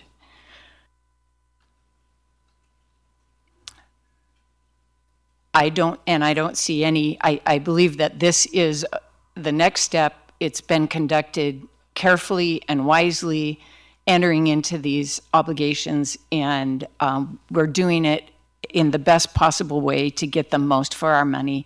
I appreciate the efforts that have been put into getting this funding set up. Thank you. Okay. I love this board because after you guys get done, there's nothing I have to say. But what I will say is that I was privileged to work in the JLIC building for a number of years. My second career. Too many careers, and I don't know how to retire, but I'll work on it. But I am so pleased to see that the Sheriff's Department will be able to expand. The District Attorney's Office will have adequate space. And the people who go to court to seek justice don't have to confront the people that have tortured them. You like that word? I'm not even an attorney. So with that, I will bring it back. I am so delighted to see that this is going forward. It's something that's been needed for many years. And I will entertain a motion. I'm sorry, Commissioner Tarkanian, do you have anything you would like to add? No, I don't. Thank you. Now I will entertain the motion. Mr. Chair. I move for the adoption of ordinance 2024-1648, an ordinance of the Board of County Commissioners of Douglas County, Nevada, designated by the short title 2025 Justice Center Bond Ordinance, providing for the issuance of Douglas County, Nevada general obligation limited tax justice center bonds, additionally secured by pledged revenues series 2025A in the maximum aggregate principal amount of $37 million, providing the form, terms, and conditions thereof and covenants related to the payments of said bonds, and providing the effective date thereof, and the introduction of ordinance 2024-1649, an ordinance of the Board of County Commissioners of Douglas County, Nevada, designated as 2025B, short-term bond ordinance, providing for the issuance by the county of its general obligation limited tax medium-term bond, Series 2025B, in the maximum aggregate principal amount of $14 million, providing covenants, conditions, and other details concerning the bonds, the project and general tax proceeds, and ratifying action previously taken and pertaining to the foregoing by the county and its officers and employees. I'll second. And you thought the proclamation was long. All right, we have a motion and a second. All those in favor say aye. Aye. Aye. Any opposed? Motion carries 5-0. And before we get to the cat cottage, you notice I did not, never mind. We are going to take a 10-minute break. Thank you.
committed to $100,000 to this project as well, giving us $240,000 to build the new cat cottage. Now, the $240,000 is really to support the building materials and the permitting, but we needed funding to help build, or for the labor piece of it. And that's where we've partnered with some of, the local businesses around to, we searched for a large contractor to donate the labor, and that's where we ran into Core Construction, and they committed to doing the project management and the building for free, a donation. This is about $250,000 in donation that they are giving to us to make this cat cottage a reality.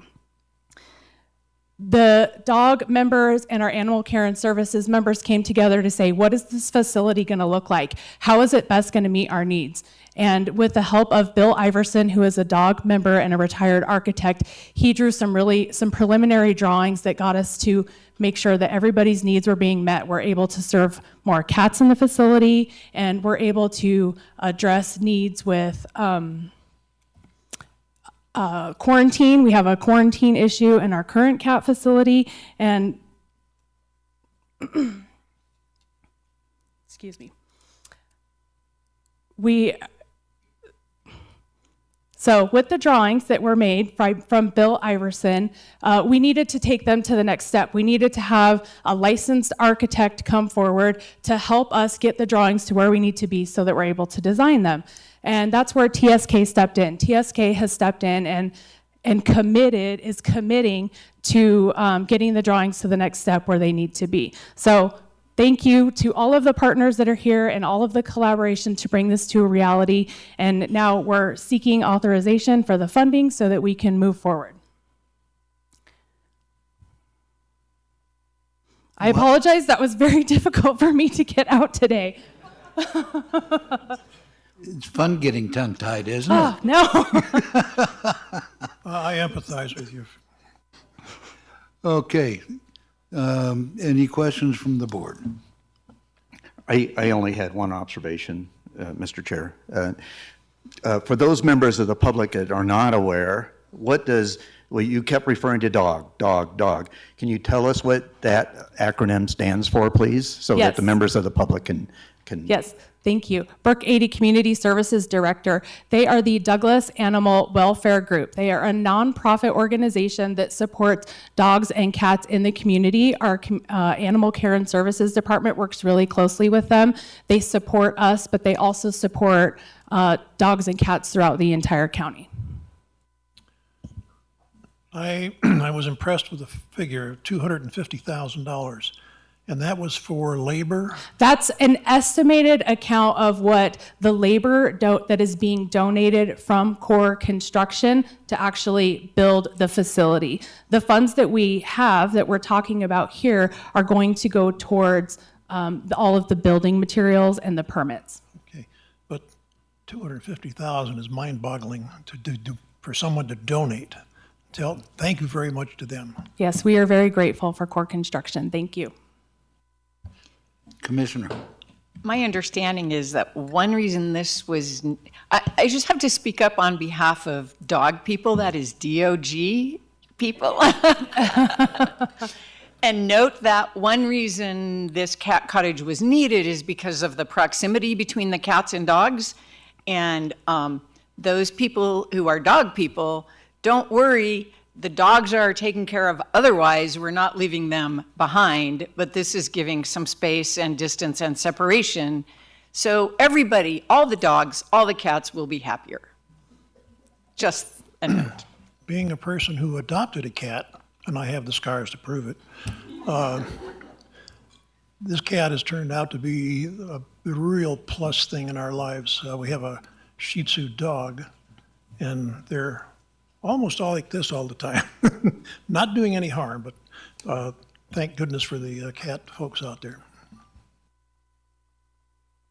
All right, if that's all of the cat comments from the board, this is an action item, so if anybody has any public comment to make, we will take it at this time.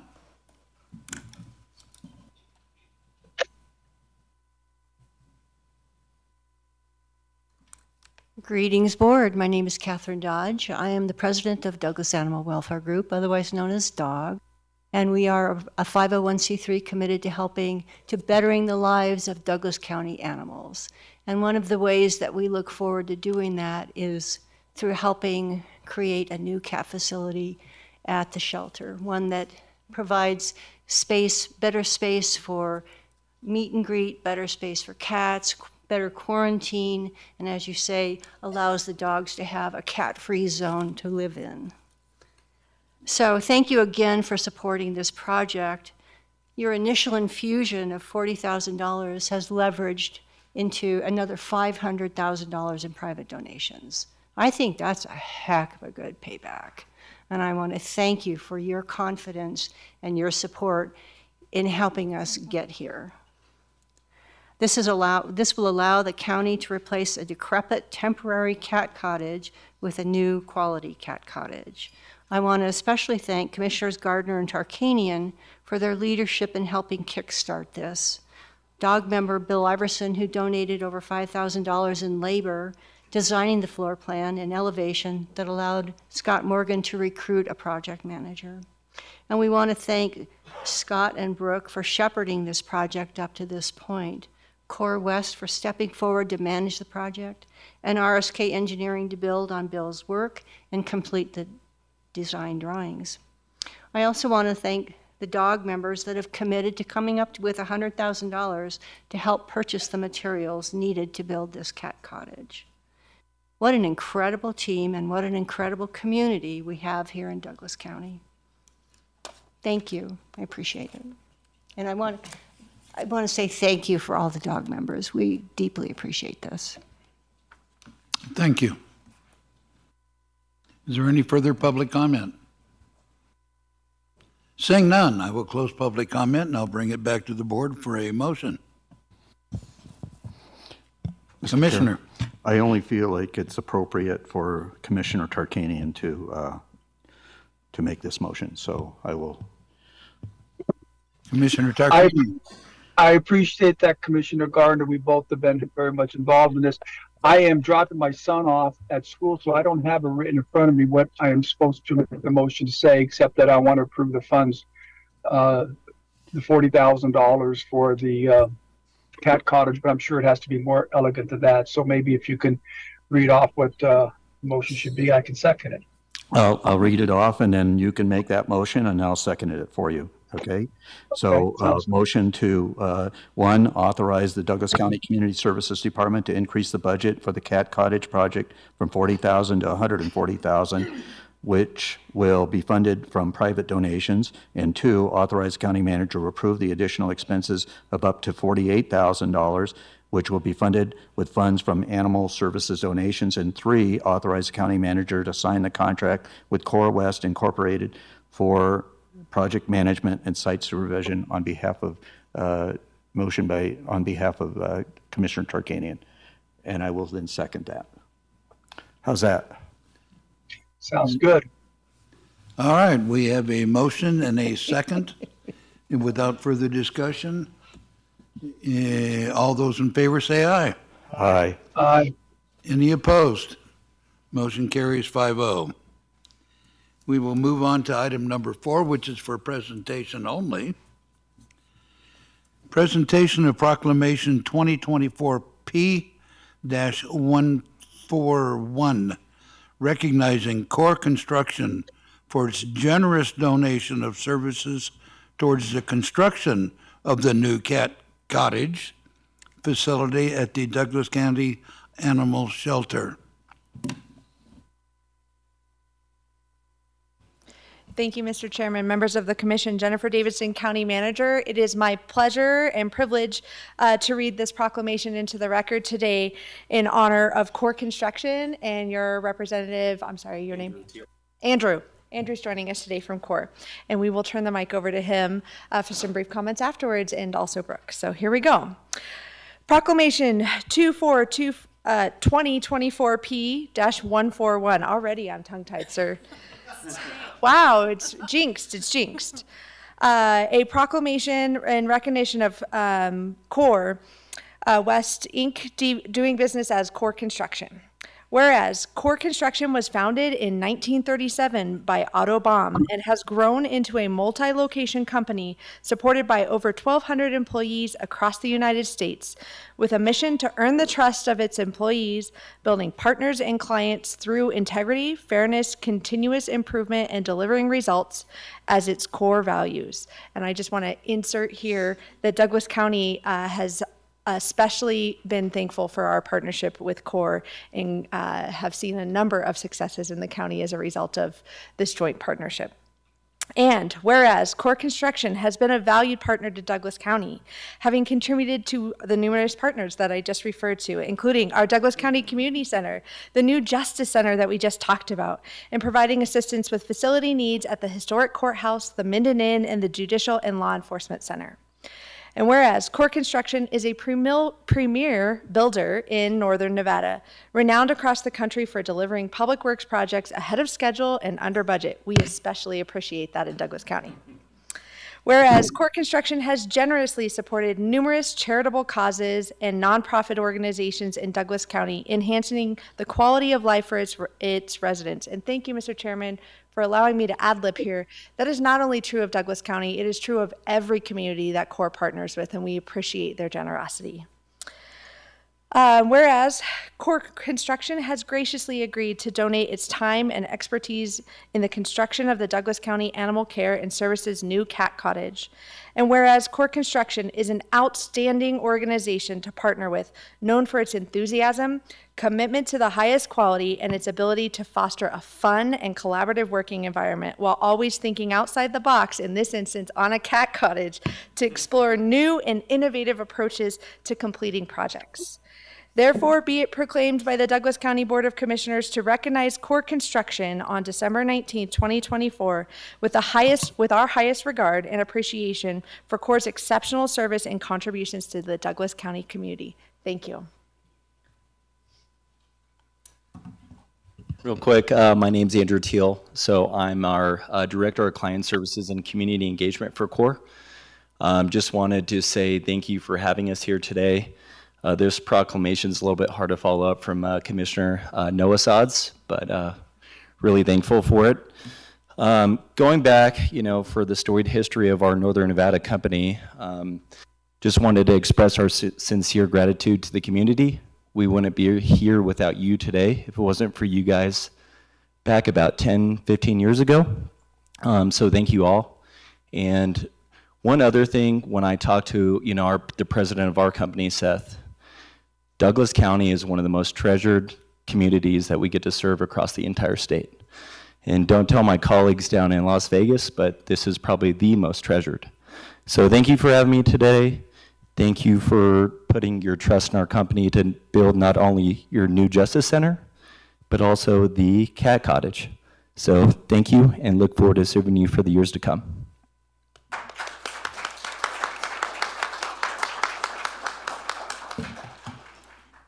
Thank you, Burke 80 Community Services Director. What I had wanted to say at the table, which I didn't articulate it very well, I really wanted to emphasize how grateful we are as an organization to have companies like this in our area that want to partner with us.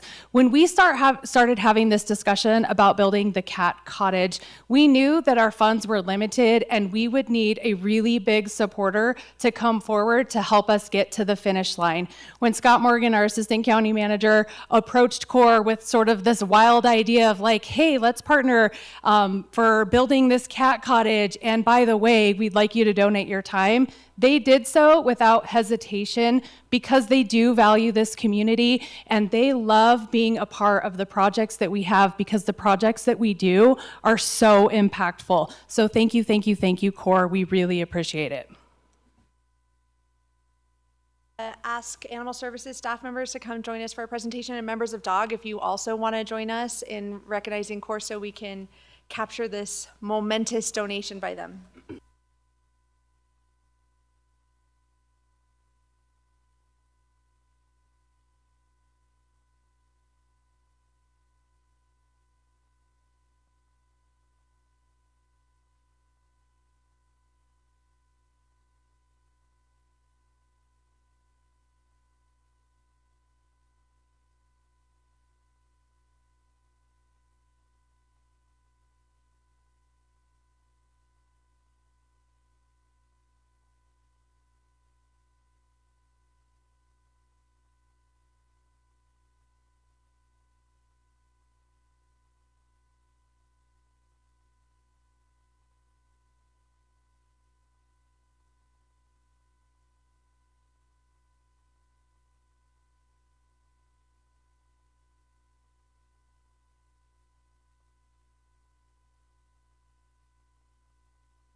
All right, we'll move on.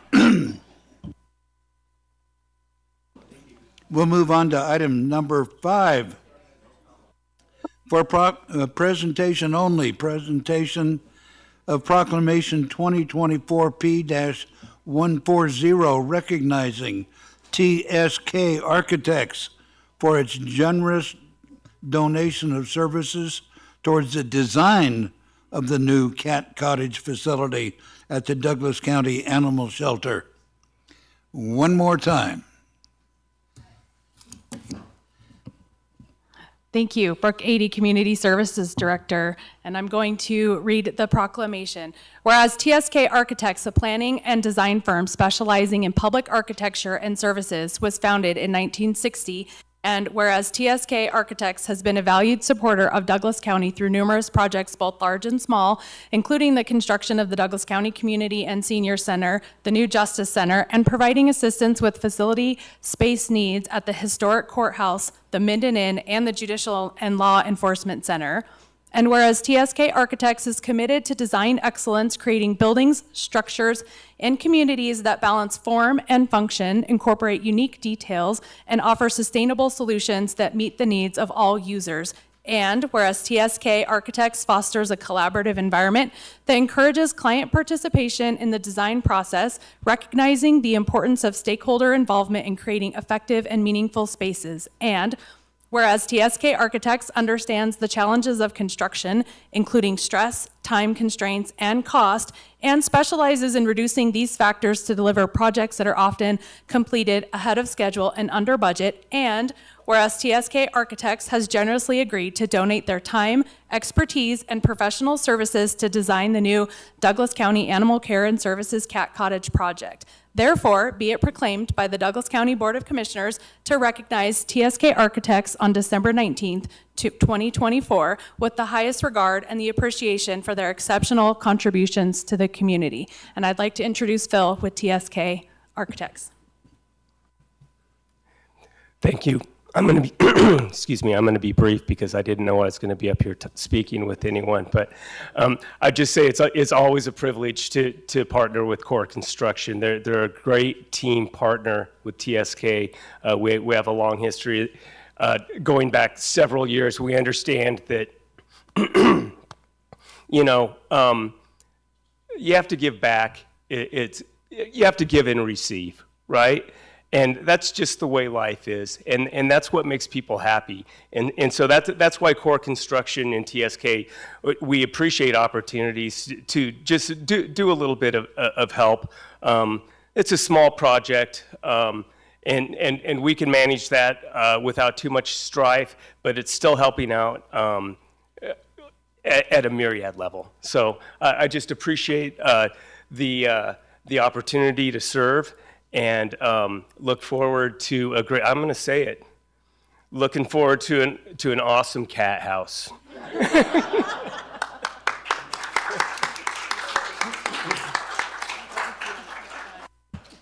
Since Brooke did get to read the proclamation, Jennifer Davidson, County Manager, for the record, I just did want to publicly thank TSK. So much patience from your team in dealing with us. We are a demanding county with high expectations, and you just have worked brilliantly with us and with Core on everything we've asked you to do, and now, the latest, the cat cottage. So we're super excited. Merry Christmas to Douglas County. This is an awesome day, and thank you to our wonderful business partners. We could not do this without you. We were super efficient, TSK and Core, speaking of being on time and under budget. We got one picture that accomplished both things, so I don't think we need to go back for a second one, but thank you for that.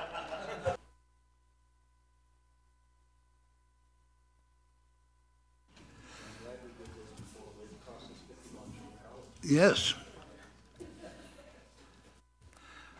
All right.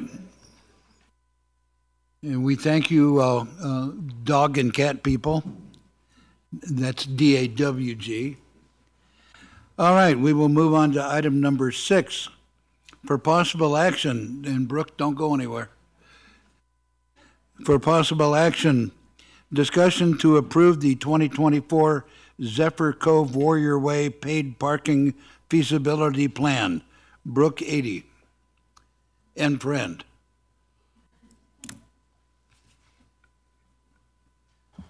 I'm going to pull up the PowerPoint presentation really quickly.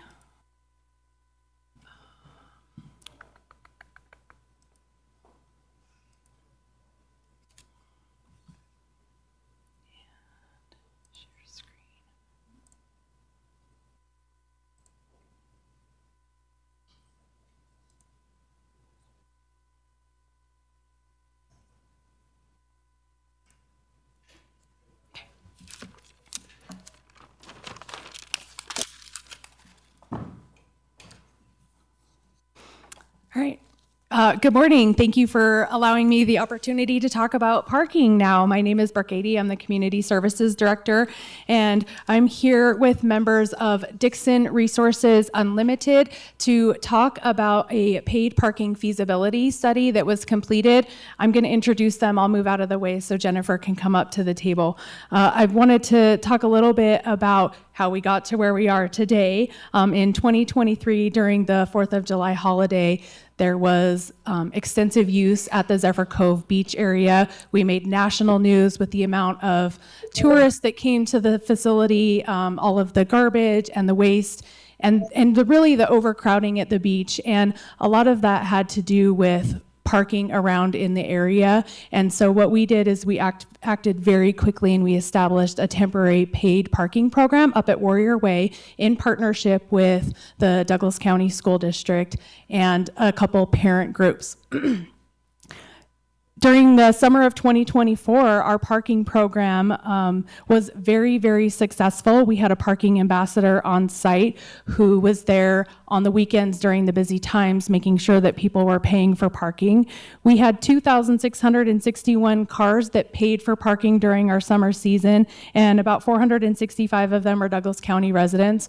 We had 261 hours by volunteers from the Zephyr Cove Parents Group and the George Whittle Booster Group. They were there on the 4th of July weekend helping park cars, and in other weekends throughout the summer picking up garbage. So they had a total of 261 volunteer hours.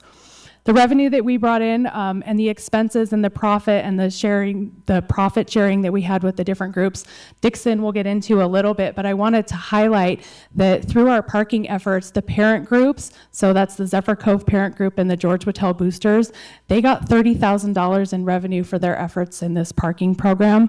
The Douglas County School District received $40,834.18, and the Douglas County received $40,834.17. This program was very successful, and it has provided a lot of opportunities for the future. We had a lot of lessons learned through the program that we had over the summer, and in partnership with Dixon Unlimited Resources, I think that we've really been able to establish what a great program is going to look like going forward. This plan was taken before the Parks and Recreation Advisory Board, and they did recommend to bring it forward to the Board of County Commissioners for approval. So with me, I have Julie Dixon with Dixon Unlimited Resources and Jennifer Liu.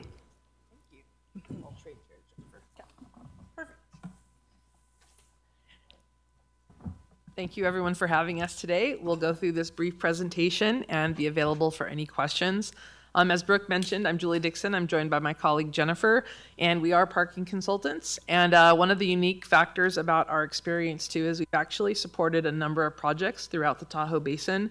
And so being able to take a lot of the lessons learned, that's something that we've been able to apply into this project. We also had a partner in this project, Wood Rogers, that provided some engineering support as well when it comes to what the project can look like moving forward. And we do tend to focus on tourist impacted communities. And so we really tried to take that into account, especially when we talk about quality of life for our residents. So when we do talk about a paid parking program, it's really important to establish the goals.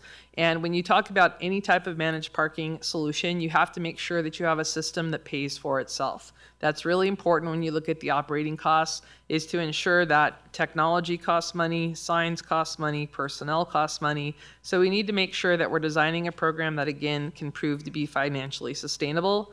And something that is very critical when we talk about any type of managed parking solution is the user experience, or what I like to call the customer experience, because the users of our system are the customers of our community. And whether it be a resident or whether it be a tourist or just a visitor to the tennis club, it's important that we're cognizant of making sure that this solution is easy to understand and to be able to communicate that messaging. And this being a new launch this year, that's what Brooke had shared, was there were several lessons learned, and being able to incorporate some of those lessons learned into what we're proposing moving forward. It is also of particular import that we don't want to impact the school, the library, or the tennis club, so that we can ensure that those patrons are coming maybe for a baseball tournament or something like that. So it's a really difficult balance to ensure, again, that equitable access and making sure that everybody understands how it can all function. The next bullet there is efficiency. We've got to make sure it's really easy and efficient to manage and to be able to maintain. One of the things that we can all probably appreciate with those cell phone devices that we're all married to, we practically have to replace them on an annual basis at this point, because that's how quickly technology is evolving.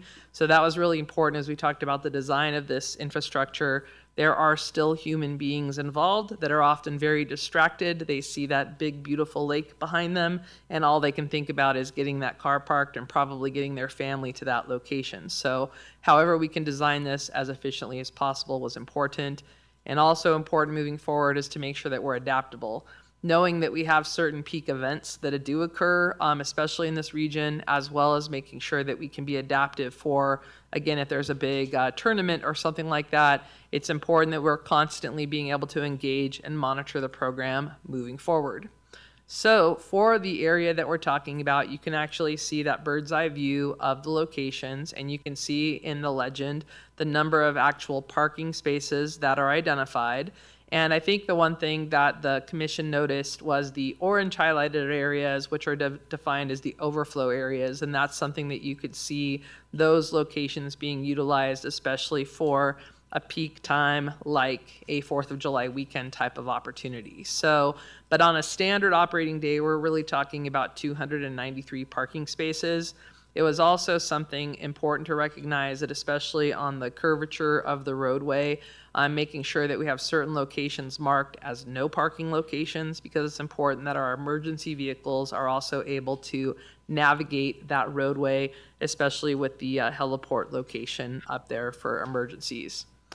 So when we talked about the summer pilot program that operated this year, basically between July and August, it was really important to consider the collaboration between a multitude of agencies, because as we're talking about US 50, the reality of being able to use the state highway resources when it comes to helping manage this was also very critical. We were looking to improve safety to reduce the traffic conflicts and also increase the efficiency of throughput for that location, which basically led to the impoundment of illegally parked vehicles on US 50. This is something, again, because we support other programs in the basin, I was very excited for you all to be one of the first to launch this, as it needs to be supported all the way around the lake. And you proved that this could be a successful solution, which we'll get into here in a moment. And then managing beach usage, the reduction of overcrowding at Zephyr Cove Beach. I think just again from the headlines that we had the year prior, it was evident that we did find and strike a better balance this year and improved the overall beach experience, which also resulted in improved sanitation with reduced traffic, reduced trash and pollution around the beach area, contributing to 78% less trash lake-wide compared to the previous year. And then achieved cost recovery, as we'll describe in getting into the numbers. The program paid for itself and actually generated revenue, as Brooke mentioned, with some of the monies being able to go to the volunteer groups. And then also that improved circulation. One of the benefits that we had was having a parking ambassador located on site was a really big factor to help answer questions, direct folks. Where's the lake? You would be surprised that they still ask that question even when they're standing right there at the traffic signal. But the reality of having that person there really made a really big impact. So this is one of the really nice outcomes, is the fact that Douglas County residents received free parking. For this pilot program, they actually entered their zip code into the paid parking system. And then basically, this was a way that we were able to manage to ensure that free access. We have some exciting recommendations for this next year to make it even more seamless for the program. And then improving parking management, again, as we mentioned, the illegal parking in the surrounding locations. We were actually able to leverage license plate recognition, or LPR cameras, to basically monitor the parking utilization and the cars that basically got engaged with the system and those that didn't. So that also helped us monitor how we can manage more effectively in the future. And again, the fundraising efforts to support many of the booster clubs and the school district. This is something that we anticipate will be a continued effort as we move forward. So when we talked about the operational success, as I mentioned, the parking ambassador being that, customer service representative that really just helped ensure folks understood what the rules are. In my experience in parking management, not everybody reads the signs, so it really helps to have someone there to answer the questions, which also helps encourage compliance. And the signage on US 50 really helped make a difference to also direct folks to where they could find parking along Warrior Way, and also helped mitigate and reduce the number of cars that were parking along the highway. And then the higher rates is something that's called demand-based pricing. It's very prevalent in communities that have big impacts like 4th of July weekend. So being able to have higher rates for peak demand days is definitely that opportunity for folks to make those strategic decisions of where they want to go, and something that also supports the resources required to support that demand as well. So improvement opportunities, decreasing the transaction fees when we utilize technology like is utilized in the pilot, the opportunity for the customer to actually pay the transaction fees for the use of the system. We're looking at negotiating lower transaction fees moving forward, and then also offering additional payment methods, which could include an actual kiosk. If anybody visited the pilot location this past summer, it was all utilizing a mobile payment device, your cell phone. And so we're looking forward to actually implementing a payment kiosk that would be located at the base of the roadway, and making it easier for those customers that maybe don't have cellular phone devices that could actually engage that location. And yes, there are people that don't have cell phones, maybe few and far in between, but the other part was reviewing the discount method, looking for more efficient ways for our county residents to receive that parking benefit, and ways that we'll talk about in a moment that they'll be able to more easily access the solution. So when we talk about the revenues and the financial impacts, we've actually identified the cost of the program along with the paid parking revenue, and mindful this was not the entire summer period. So overall, that net profit being just over $111,000. And when you actually look at that bottom left-hand corner, our ability to leverage the number of paid parking sessions versus the number of free parking sessions, and utilizing the LPR data was something that could also help us balance, if there were cars that didn't take any action versus those cars, again, that engaged the system. And across the 4th of July holiday weekend, 90% of the parkers who registered were visitors who actually paid for parking. So this is something that, again, when we talk about the utilization of our resources, to have the folks that are using that pay for it is also a really big benefit to the county and to the community. So when we talk about the program and the policies, one of the recommendations is to actually initiate the program Memorial Day weekend and actually run it through the entire summer timeline, and to make sure that we have the same terminology regarding the hours of enforcement, the free parking benefits for park and school users, as well as our residents. Establishing an interlocal agreement with Douglas County School District for the extended period of time that we're talking about, basically kind of the end caps of the entire summer period. And I hope that doesn't mean that our online, okay, are we good? Okay. And then discuss an interlocal agreement with Tahoe Douglas Senior Center to use the spaces for ADA and special event parking. One of the things that was noticed was that the senior center is not utilized on most weekends, and especially on the holiday weekends. And because that is also a paved location, that we might be able to leverage those locations for better access for our ADA parking as well. So the opportunity to tie them into this opportunity would be one that would be a benefit to the overall program. And then assess the implementation of a parking benefits fund for distribution of county revenues. This is something that has become very prevalent in other managed parking programs where the county has an opportunity to define how the revenues can be utilized. And this is something that has become a benefit for transportation and/or mobility programs, that by designating monies that are generated from paid parking to be able to put that into other transportation solutions or things like that, that can be definitely a win associated with a parking benefits fund. And then continue to evaluate the data, looking at the utilization, looking at the rates to make sure that this is a robust and actively managed program is important. But thank you. I'm not sure where that message is. We'll pause just for a moment.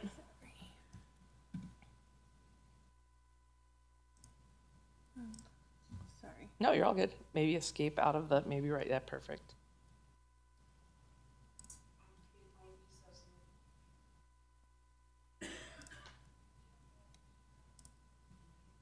Should we click on the Zoom, that one? I'm wondering if it's on there. It's probably Okay, our back. got it. Sorry, which slide were you on? This one here? I'll find it. Yeah, right about there. That one.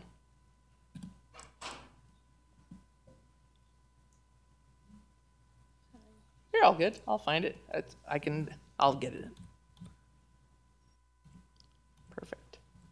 Love it. Thank you. Minor technical delay there. So the ongoing analysis and rate review is really important so that you can ensure that we're also ensuring that we have that cost coverage as well. So when I mentioned the technology is creating a payment zone at the entrance to Warrior Way and installing a pay station similar to the one there on the right side.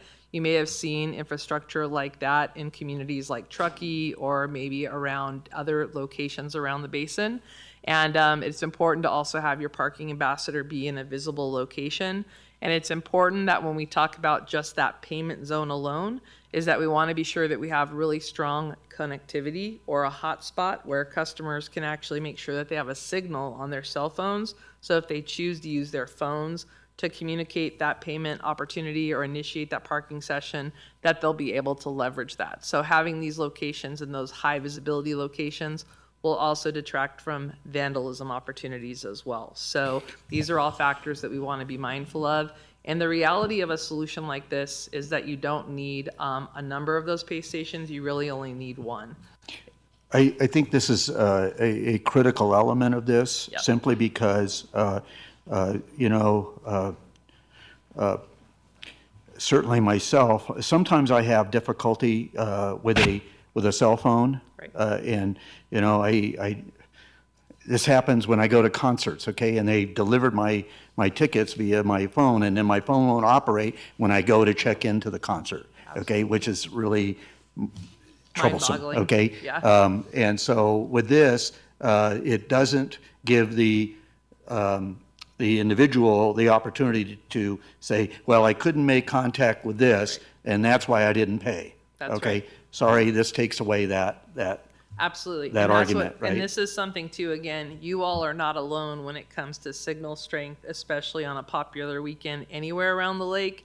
And the opportunity is being able to bring in some of the solutioning that some of the other programs are also leveraging, but being able to also design that hotspot that's around this location, as well as kind of that before you leave Warrior Way to make sure you initiate your parking session.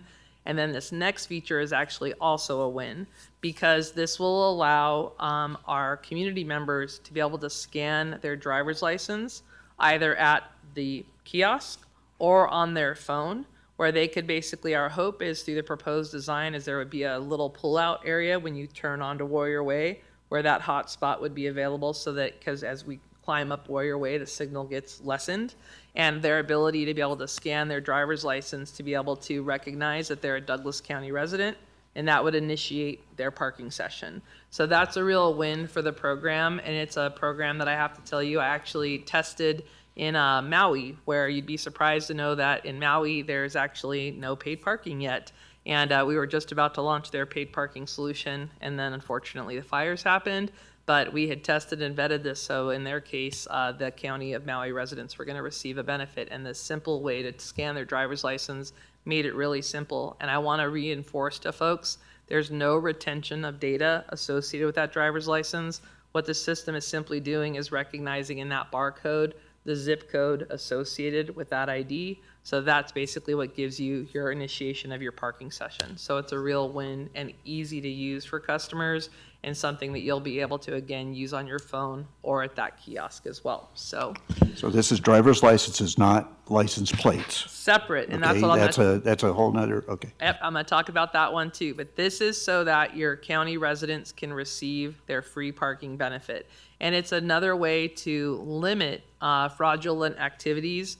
This last year, it was if you had the zip code, all you had to do was enter the zip code and you got the parking benefit, which was, to launch the program as quickly as the county did. That's what we did to make it work. And so this basically ensures that you have to have a driver's license, Douglas County zip code, in order to get the parking benefit. So it'll minimize folks that are trying to take advantage of the system when they aren't actually community members.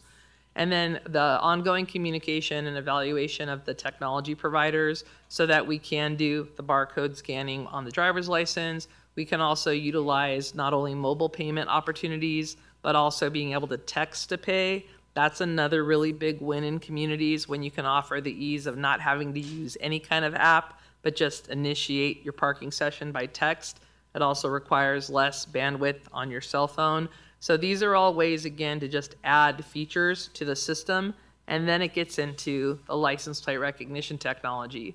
What's important is, and this is where to really make it clear, you have your driver's license, which gives you your county benefit, and then the license plate reader is basically helping us keep track of this car paid or didn't pay. They initiated their parking session or they didn't initiate their parking session. So that's an important factor of everything in this system is designed around the license plate of the car. It's important to recognize that when Jennifer pulls into this area and her license plate is ABC123, I have no lookup capabilities to know that that car belongs to Jennifer at all. It's just that when we go to monitor the system, we can see either Jennifer's car, ABC123, is valid to park, or Jennifer's car is not valid to park. And so that's really how simple the checks and balances work.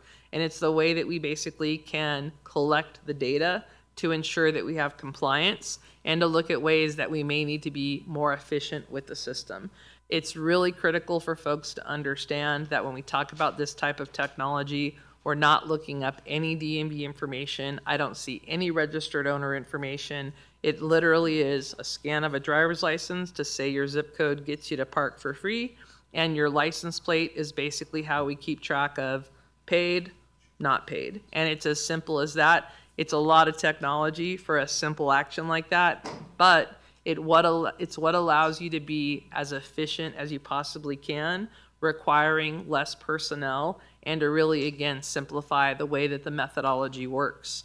So when we do talk about the recommendations moving forward, again, looking at that location, one of the areas that I mentioned was having that pull-out zone so that when you basically come off the highway there in the bottom right-hand corner is the example of where that hotspot could be live so that I can pull over in that location to initiate my session. Your parking ambassador would be there as well. This might be the place where I'm coming for a baseball tournament and I've got kids in the back seat. Everybody's, ready to get to the baseball tournament, and the ambassador would also be there to speak to you or answer any questions as well. And this was, again, one of those safeguards because we knew that the communication signals being what they are.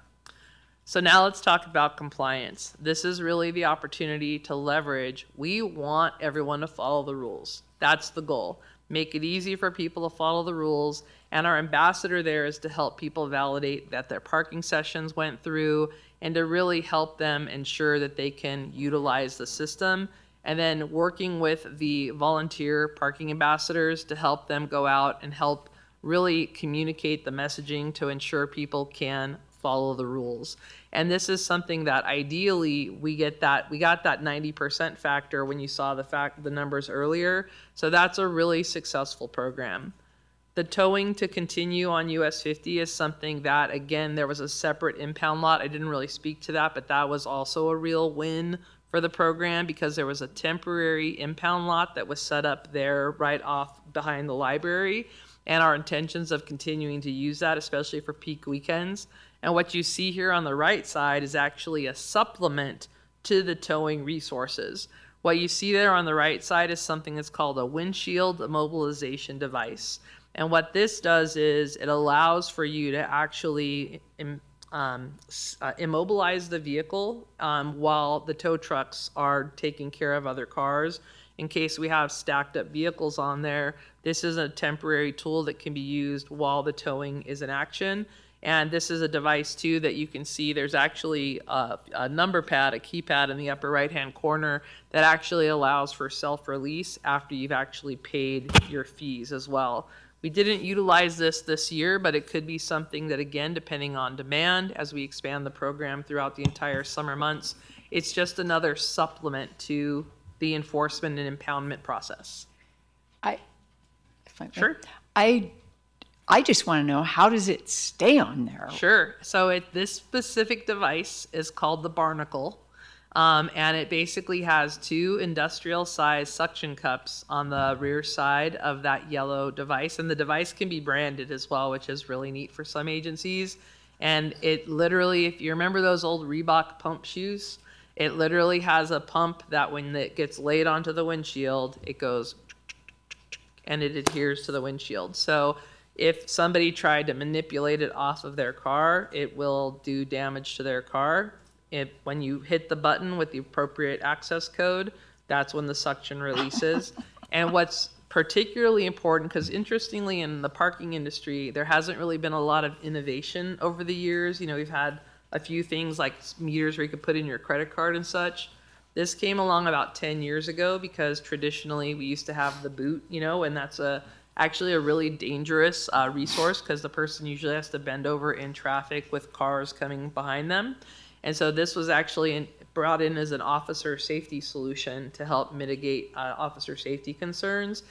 Another neat little thing about this particular device, we're technology agnostic, but something that really stands out, is that technically the user, the customer that releases this from their car, it's a self-release tool once you pay, you actually have to return it to a designated location. If you don't return it within a designated amount of time, you're then subsequently charged $500, whatever the number is, and you agree to those terms when you basically pay your release fee as well.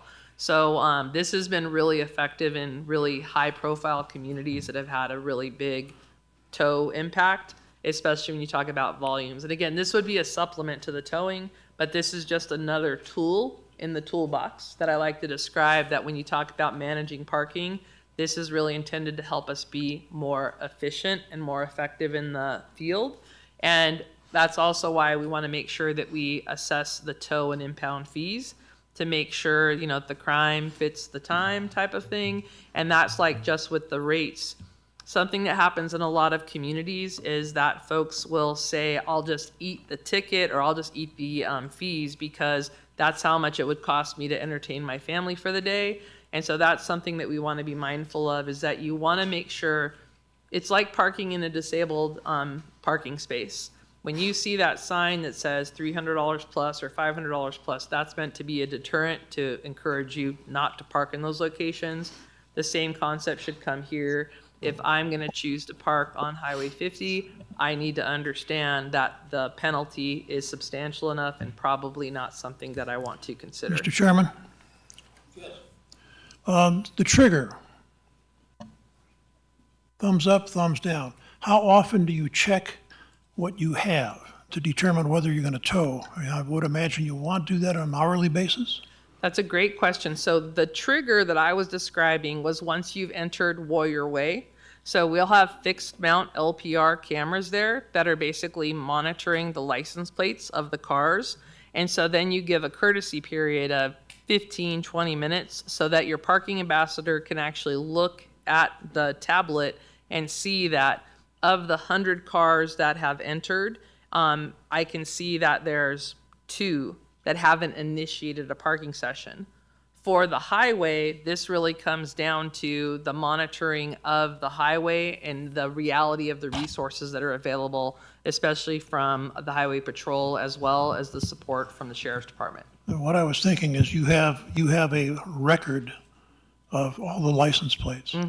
So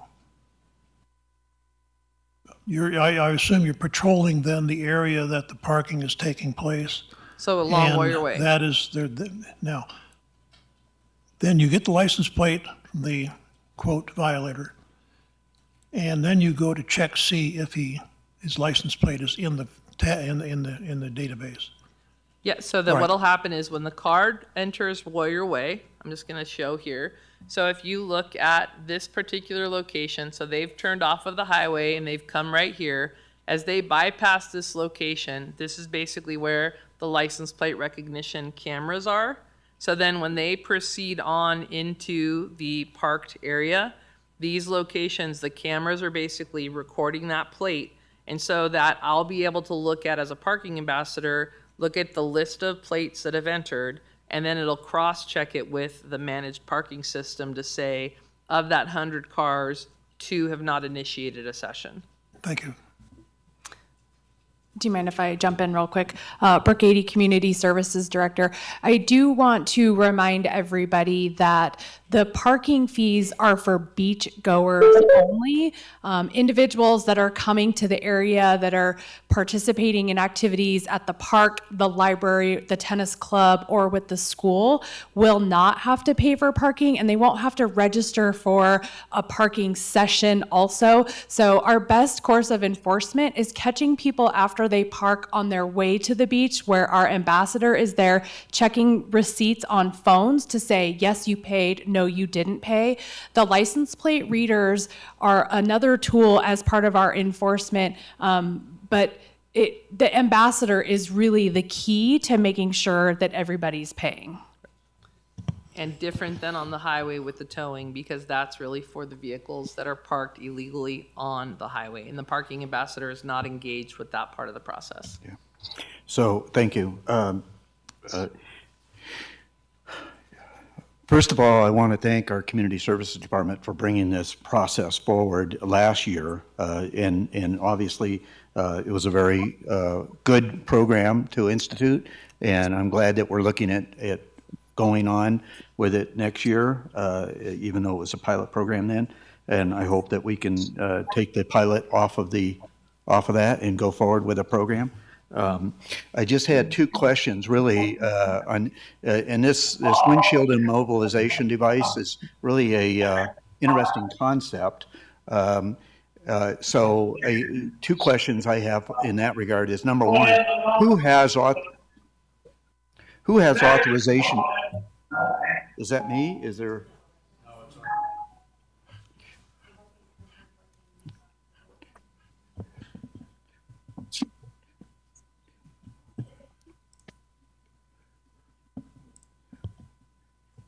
Is that one of the the mute things that we encountered earlier? Who has authorization to actually put these devices on a car? That's number one. And number two, do we have any jurisdiction on US 50? Brooke 80 Community Services Director. The idea of the barnacle would be a tool that would be used by the Sheriff's Department or NDOT as an alternative or a second option versus towing. So they would be able to go up and down the highway, and if there were people that were violating the parking laws, they could use the barnacle to stop them without having, yes, until a tow truck could be there. Not ours. It would be the Sheriff's Department and NDOT. They are the ones that monitor the parking along Highway 50, not our department or our parking ambassador. Because I don't want to have us and volunteers or ambassadors get into fights with residents, right? Or people trying to park. Yeah, that could get ugly, right? We need a sheriff for a whole different reason. Right. And that's one of the reasons why we really are focused on compliance. And that's why when you hear us talking about the parking ambassador, the level of engagement, it really, and you can see the amount of compliance that you had this last year, had a lot to do with that proactive nature of just providing a customer support level to make sure that everyone understood what the rules are. Because this next slide, and forgive me, it's This is another part that's really important is signage, is to make sure that folks understand that, again, this is something that's different. There's people that have been coming here for a long time. And trust me, she had to explain the rules to a lot of people. And I'm sure she felt like a broken record at certain points. But the messaging to make sure that folks understood that the rules have changed, and in order to be able to park in this location, you have to pay. And so that's really important when we talk about being able to really establish this as an established program next year, is to make sure that we're addressing the signage and make sure that everyone understands that if you do park along the highway, you are subject to penalty and tow as well. And some of the longer term strategies is to consider adding sidewalks along the payment zone. This doesn't have to be a next year thing, but when we talk about, again, the formalization of the program and looking at ways that maybe some of the funds could also help improve the access, and also the consideration of formalizing some of the parking spaces to clarify the travel lane versus the parking lane. One of the things that I'm sure we can all appreciate is they try to shove the car in every nook and cranny possible. So when you start to have delineated lines or markings like that, it does really help for a more effective and efficient parking experience in the future as well. But that again is more for the long term as we talk about maybe next year looking at managing the program through the entire summer and then looking at ways that we can make those investments in the future. So that when we do look at those projections from the seasonality of it, from the actuals from this year and moving forward, this is the opportunity where we're looking at, again, a continued net gain. And with those interlocal agreements, you'd also have that revenue share associated with that. This does include the staffing costs as well as the infrastructure that I had mentioned, including the kiosk and being able to support the signage associated with this program.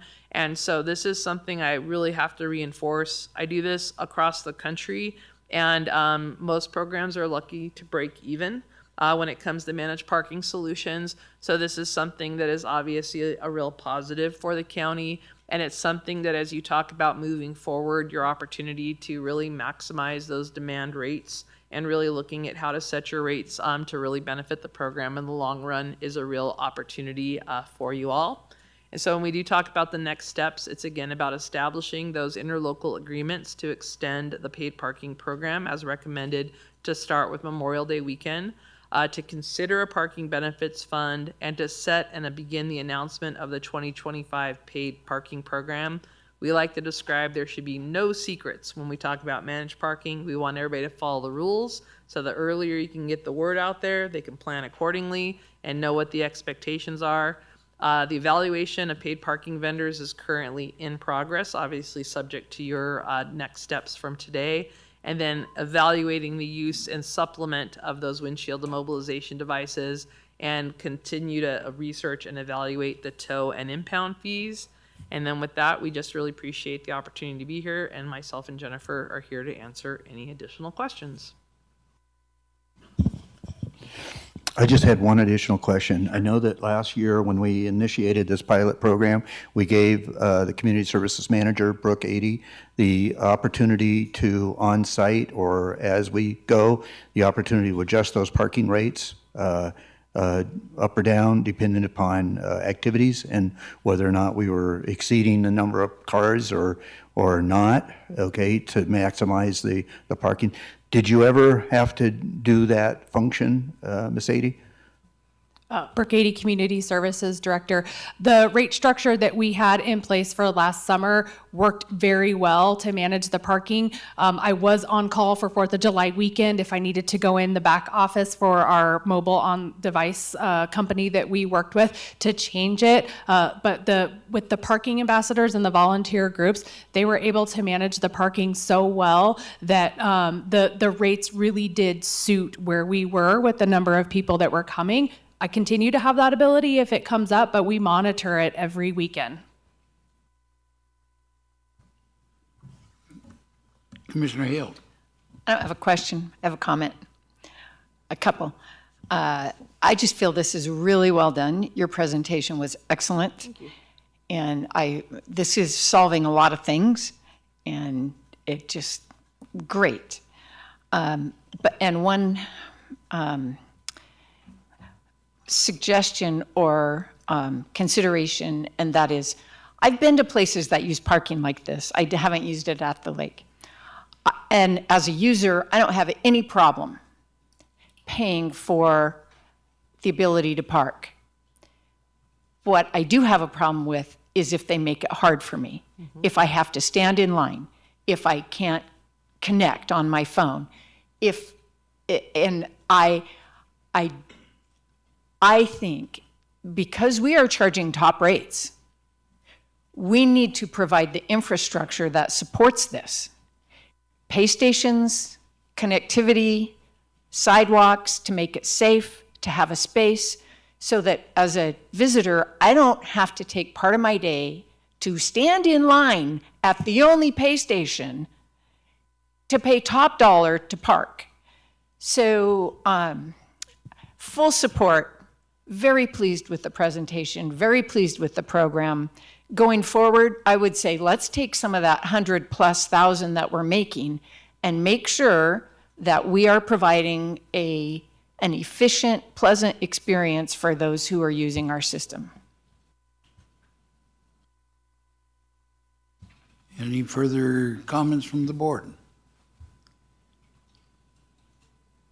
Commissioner Tarkanian, do you have anything to add?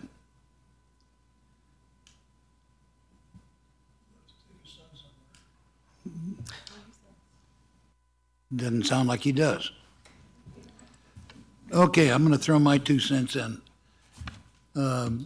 Being a resident in the area, every time we come down Highway 50, your heart's in your throat, and you hope that that thump that you just heard wasn't somebody's kid. And this has really resolved the problems at Zephyr Cove, and I anticipate seeing the parking enforcement going all the way to at least to Nevada Beach in the future. And it's imperative that when we take parking spaces off the street, that we provide other available parking spaces for the people that come here to visit. And I also noticed that the beaches were much cleaner, and the party hardy folks went to can I say that? Went to California, where they can party hardy, and it's relieved a lot of stress and anxiety for our citizens who enjoy using our beaches. And I am so thrilled that Scott Morgan, Mr. Morgan sitting there, took this baby by the horns and ran it through. And we are now in a much better place than we were before. Thank you, Mr. Morgan. And thank you for what you've done. And this is a action item, so I will open to public comment. One thing I do want to stress is that Douglas County residents are able to park there without having to worry about the parking fees. And this is a benefit to our people. And I'm so glad to see that some of our people actually get to use our own beaches. So, thank you. Public comment is now open.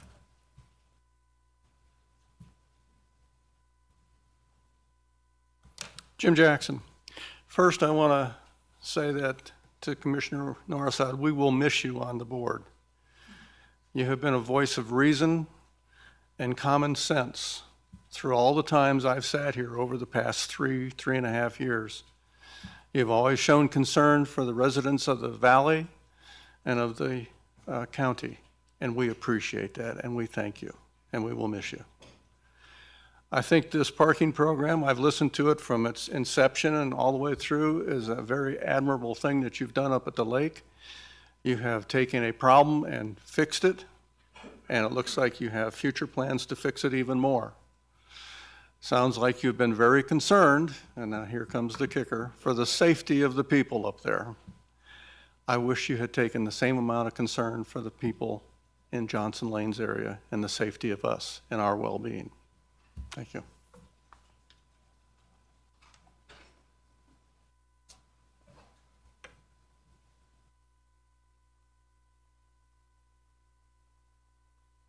I'm a Douglas County resident. My husband is handicapped, so I don't know if I missed it, but I'm wondering what handicap spaces are going to be available for those that are handicapped and can't wait and stand in line and do all the stuff that a very healthy person is. Ma'am, can you state your name for the record, please? Jan Heaton. Thank you.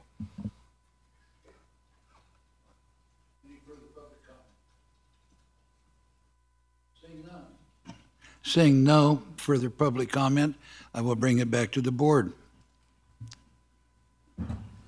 Mr. Chairman, Commissioner Nosad. I move that we approve the 2024 Zephyr Cove / Warrior Way paid parking feasibility plan as presented.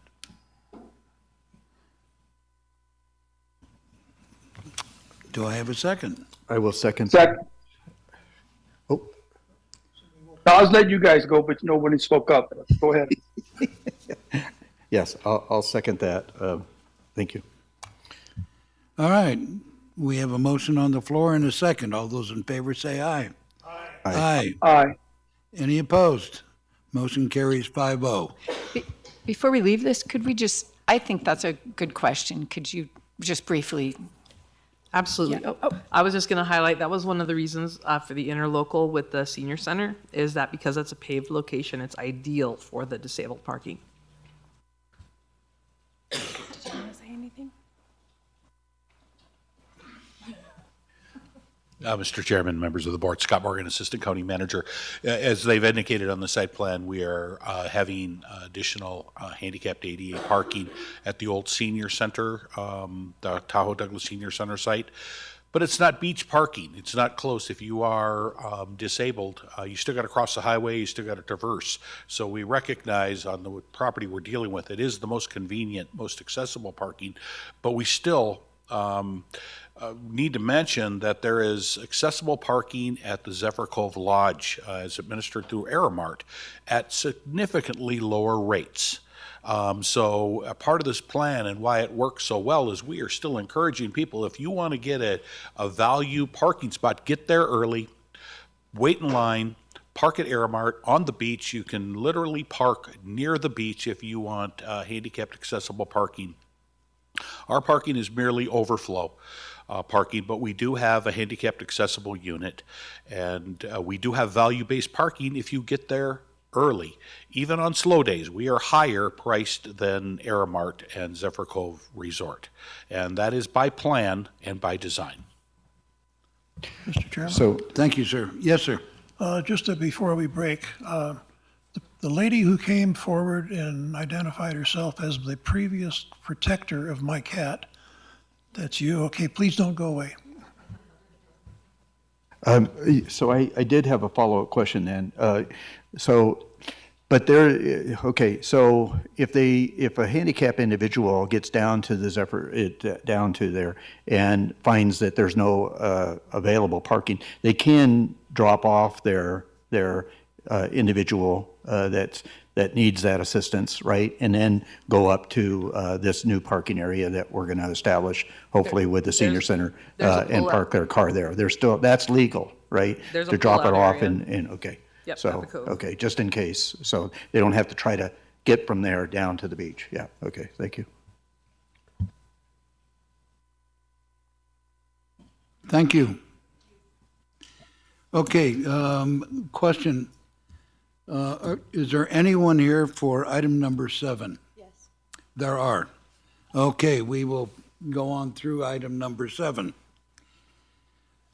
Item number 7, for possible action, discussion of the activities of the Douglas County Public Administrator pursuant to NRS 253.091, including the late quarterly report for July 1, 2024 through September 30th, 2024, and the current status of estates being investigated and administered by the public administrator, including, without limitation, the estate of Renee Torres and the estate of Robert Pert.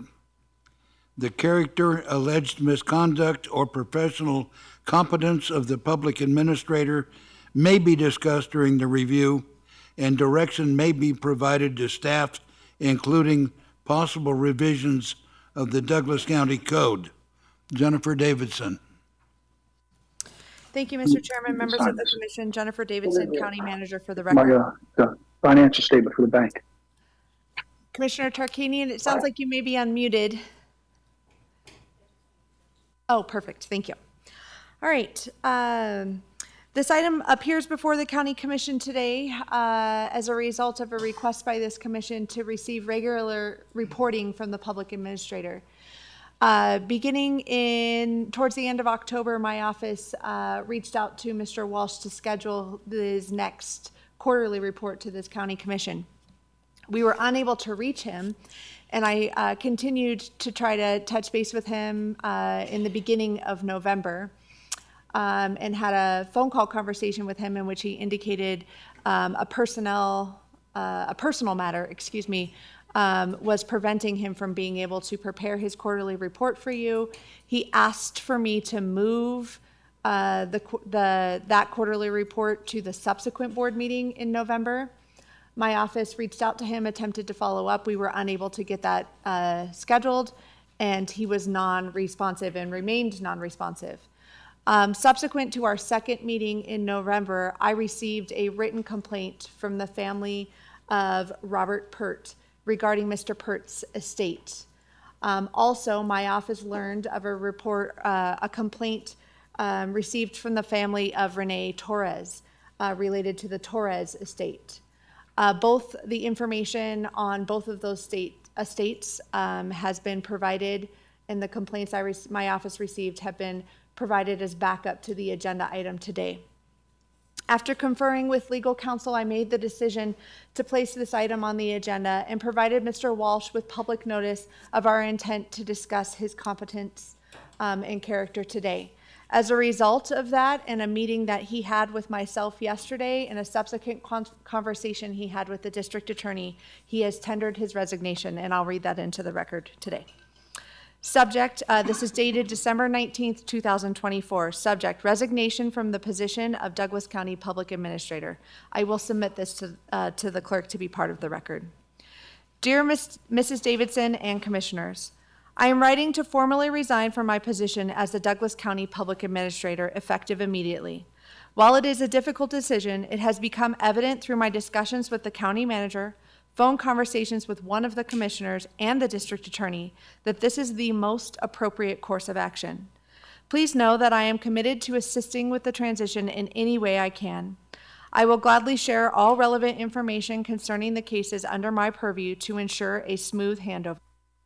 My goal is to make the transition as seamless as possible for my successor and to help them succeed from day one. Above all, I want what is best for Douglas County and the clients served by the Administrator's Office. It has been a privilege and an honor to serve this community, and I remain dedicated to supporting it however I can in the future. Thank you for the opportunity to serve Douglas County and its residents. Sincerely, Steve L. Walsh.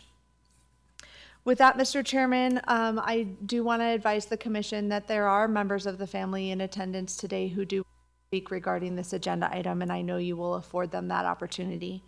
I'm sure the public has a lot of questions about where we go from here. Unfortunately, we can't exactly answer those questions because this is going to require subsequent board direction and action at a future meeting of the County Commission. I will just advise the members of the public that my office will work quickly to ensure the smooth transition and to assist members of the public who currently receive services from the Public Administrator's Office to the best of our ability. If they have any questions or concerns, I encourage them to contact my office and I will make myself available to them. With that, I turn it over to the County Commission for any questions that you may have.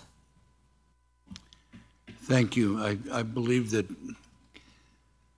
the Board of Commissioners is well informed as to this matter, and I would very much like to invite the heirs to come up and say anything that you would like to say. And I would like to apologize to these families. This is egregious, and I wish that I could say more than that, but I understand what you're going through. I've been there. And welcome. Thank you.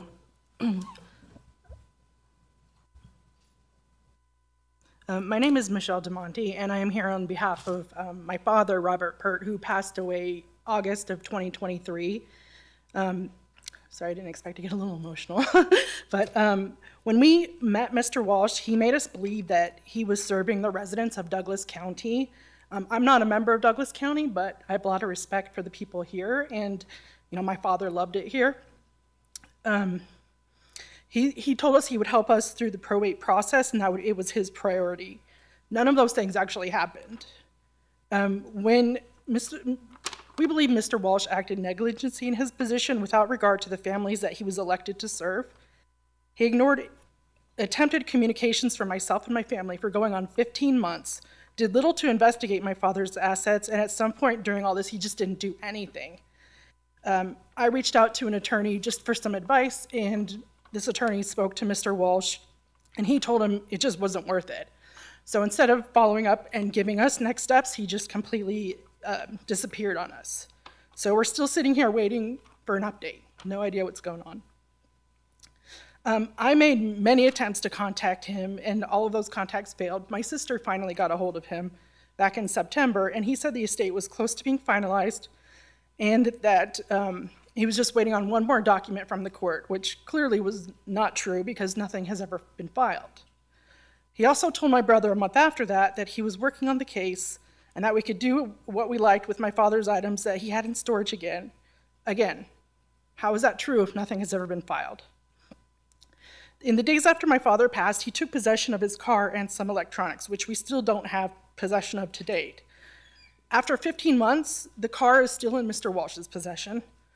Payments have continued to be made, despite the fact that Mr. Walsh has alleged that there's no more assets and there's nothing worth following up on. Mr. Walsh has cost my family a lot of time and money, and if you count just storage of my father's items, which we were waiting on, and the car, that's close to $7,000. And we don't know if there's any other assets out there and what else is going on. We don't know why he disappeared, why he didn't surrender the car, why he didn't act as he was elected to act. So I'm here today just for public record to say that, my first concern is closing out my father's estate so we can move on. We can inter his ashes, excuse me. But I did want to state on public record that I don't believe that Mr. Walsh is fit to serve.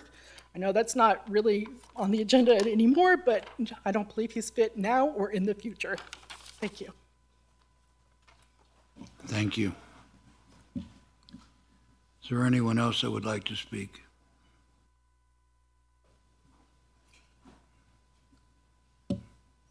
Ms. Davidson, I return it to you. Thank you, Mr. Chairman. If there is no further public comment at this time, I don't believe there is any action required of the board at this time. I will be bringing this agenda item back for direction from the board. There are options for this commission to consider, and we will weigh those options at a future meeting.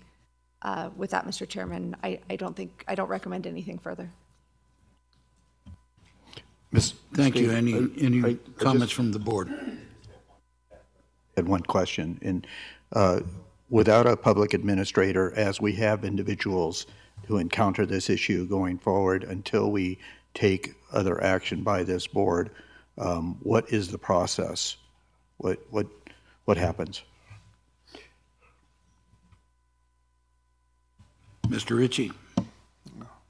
Doug Ritchie with the Douglas County District Attorney's Office. Whenever there's a death, the coroner's report goes to the district attorney, and then the public administrator receives notice as well. What we can do is contact Sheriff Coverly and have a point of contact so those reports can continue to go either to the district attorney's office for the public administrator portion of a decedent's estate, or to the county manager's office, but some point of contact. The next thing the board will need to do is select a replacement, which the board is authorized to do. And then also the board can have a further discussion about If they wanted to continue to be an elected office, there are a number of options available to the board. Mr. Chairman, if I may add, additionally, I understand there is a period of transition here where we don't have answers. And what I will say is we are aware that Mr. Walsh is in control of certain assets. I've spoken to him. We will coordinate those assets being handed over to the county to the best of our ability in securing those assets. We will properly inventory those and have a good understanding of exactly what he had. And then with that being said, of course, we'll need to work with the next individual who will act in that capacity. Does that answer your question, Commissioner Gardner? Okay. I can safely assume that you will be in contact with the families and that they won't be left hanging out to dry. Mr. Chairman, yes, it is the intent of my office to identify those estates that are pending currently and to make contact and provide information to those families. Thank you. Commissioner Hales. That was one of my two comments, would be that even if we can't tell them exactly how we're moving forward, at least to let them know that there's been a resignation and that we're moving forward as fast as we can, would bring them some level of assurance. And the second thing I wanted to state is that I'm very pleased with this resignation. It's this board has always showed great concern for families who are in this situation, and now it's going to be good to be able to take action on that concern. And finally, I wanted to say to I'm sorry, I should have caught your, is it Pert? DeMonte, okay. I just wanted to thank you because coming forward with the information that you shared was helpful to us. So thank you for that. Yeah, to the family. Would you pass that on? Thank you. All right, I believe that there's no further action available to the board at this time. All right, in that case, we will break for lunch, darn near dinner. We will return at 2:30.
I hope everybody enjoyed their late lunch.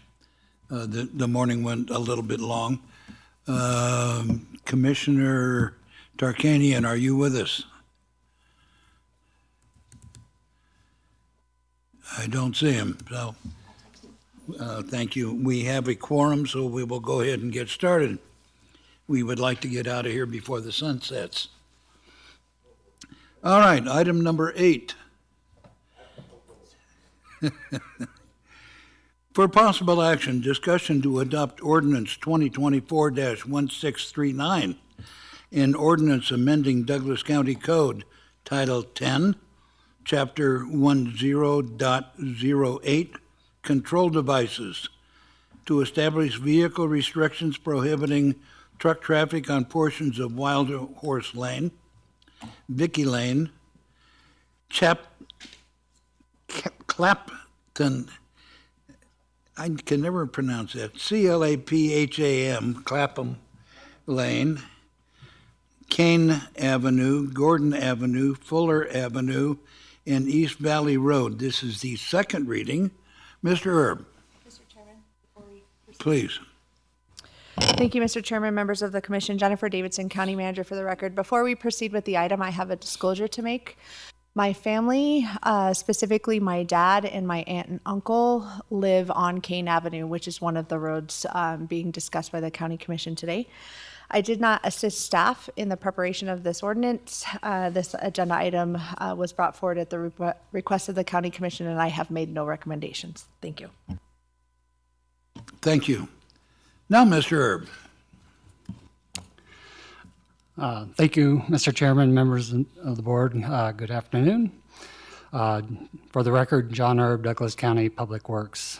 This ordinance number 2024-1639, as requested, is to prohibit truck traffic from crossing from Johnson Lane over to Stephanie Lane to gain access to 395 or in return coming back.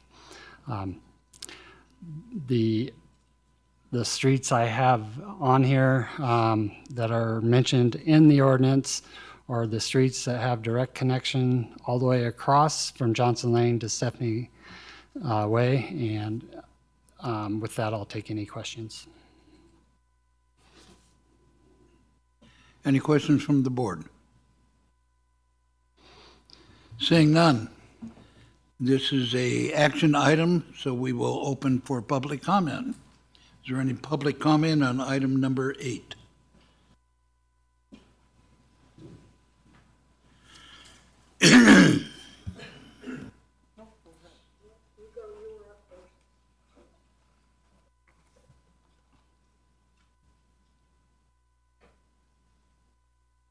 Jim Jackson, and of course, we're going to comment on this one. Closing off those roads are okay, that's fine to do, but I think it's flawed. You did not count on Fremont, East Valley going south off of Johnson Lane. None of those roads were set up for the kind of traffic that's going on them right now. Also, I had requested a stop sign at Johnson and Fremont for safety issues. We were turned down saying it doesn't qualify. I don't care if it qualifies by the book or not. It's a safety issue. There will be a problem there. You might as well get ahead of it now. Why you didn't include the other ones, I don't know if you're afraid of Knox and what they would say, but the agreement that you made with Knox is flawed, and this is showing that it is flawed. Also, this is also a very good way to split the neighborhood up there, Stephanie Way from Johnson Lane. For whatever reasons you're thinking, it's not going to work. Thank you.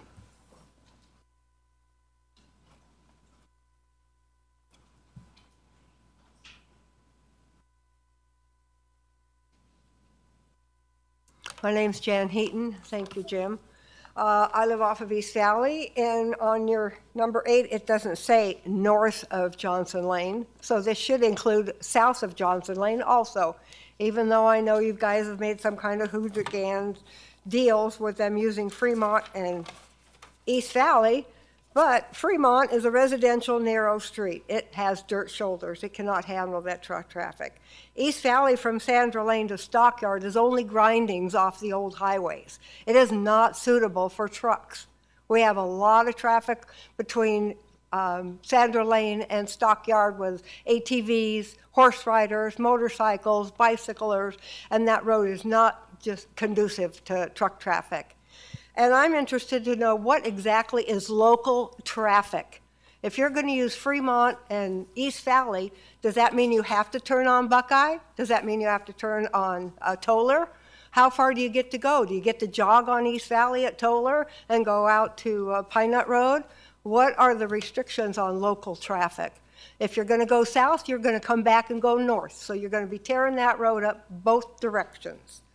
And I like that sign over here, but I guess it is regarding 2025. What happens to enhancement of resident quality of life? So us residents have no more quality of life in 25 because you're going to let all this traffic go back and forth on East Valley? What happens when Fremont and East Valley at Sandra Lane's flooded and there's no sign at Johnson Lane and Fremont to tell those trucks they can't get through? Where are they going to turn? Are they going to go up Kincaid?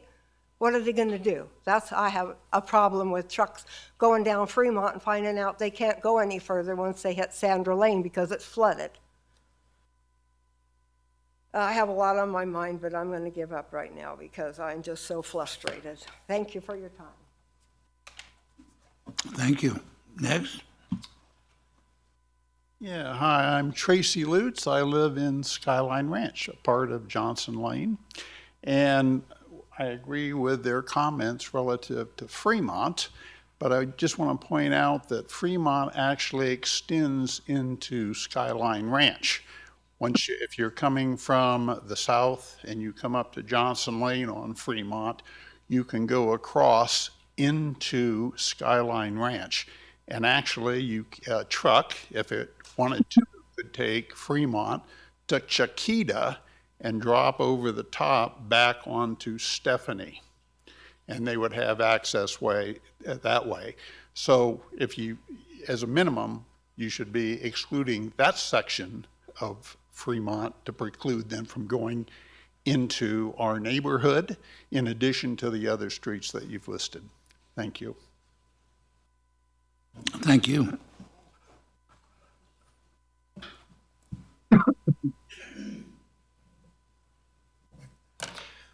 Hello, Ron Conway, Johnson Lane. I am part of the Protect Johnson Lane, Inc. I have a couple questions on this ordinance, which falls way short of where it should. First, the question was asked last time it was read, why wasn't Fremont included? I listened to the answer, and it was because it was in the agreement. I would like to know clarification if that is in fact why it can't be included. And then the other question is, how are you going to enforce it? Sheriff's Department? They're not going to be out there all the time. The other question is, what good is it going to do? I'll tell you, because I have been checking all the trucks. We get emails from people who see trucks on side streets, and they're all doing deliveries. It's not going to do any good. It's not going to do any good for trucks because they're not using them. They're using Johnson. And you won't stop them from using Fremont. So what's going to happen? This is what's going to happen. Come springtime, when the amount of trucks doubles and triples, and they go back to not covering their loads, and the stuff's flying off the truck, all those cars are going to go over to Stephanie. You're going to have double and triple the amount of cars over in Stephanie because you're not doing anything to slow the amount of trucks down. I watched 2 Tesla trucks yesterday morning, 2 Tesla trucks the morning before come out through Fremont, turn down Johnson Lane. Yesterday's first truck ran the stop sign, didn't even slow down. Now, Knox is using a different route, as of today, supplying your judicial center. They're loaded coming down Johnson, they dump, they come back up Buckeye, turn left on East Valley and go up to Fremont and turn right on Johnson. Thanks. There's nothing stopping them. And if there is, would be great, but you're letting every other truck in the country use them. Stop letting the trucks use Fremont. It's not built for it. It's narrow. I watched on the way back here, I went down East Valley to Buckeye to get here. 2 cars passed a semi across the double yellow line going down East Valley. You're asking for a world of trouble. You have to include all the streets, Fremont, Southeast Valley, Stephanie. You have to, or you're not protecting nobody.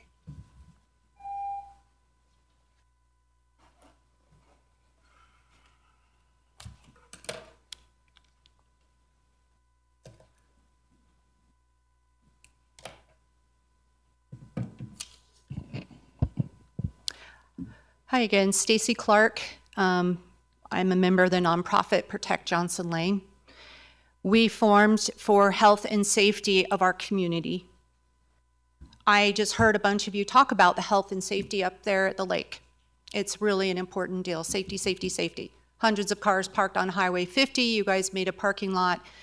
I hope and I think it will help that issue. But you have thousands of cars that live and work out of Johnson Lane. My concern with this ordinance, like everybody has already said, and I said the first time, is that it's flawed in the fact that you have, and Mr. Ritchie, you said that the reason why Fremont was not included was because it was in this Knox document. And Ms. Halsey, you had mentioned, hey, I need to review that document. Well, I brought it, and I'm going to tell you exactly where it says that Knox can use that road.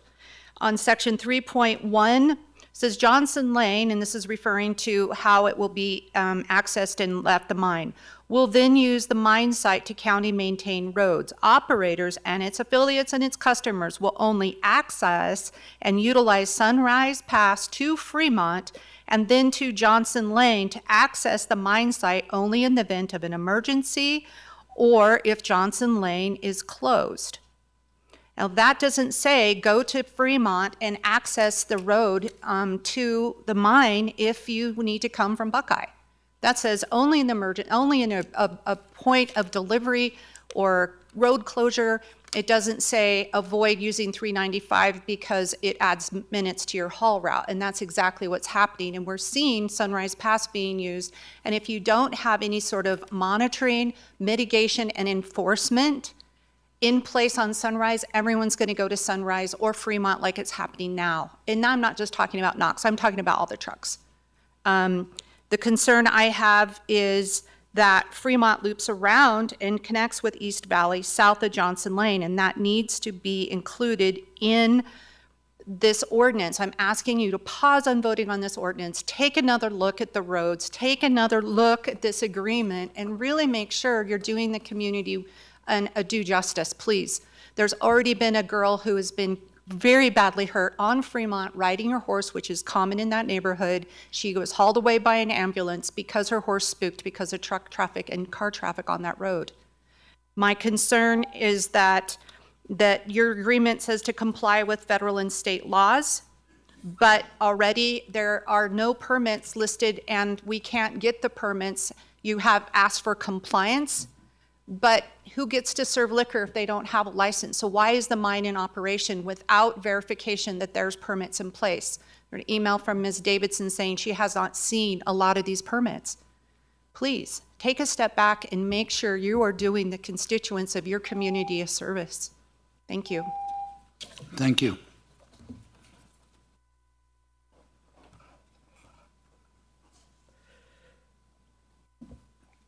Chuck Heffernan, Johnson Lane, live on Johnson Lane. Thank you for this opportunity to speak to you today.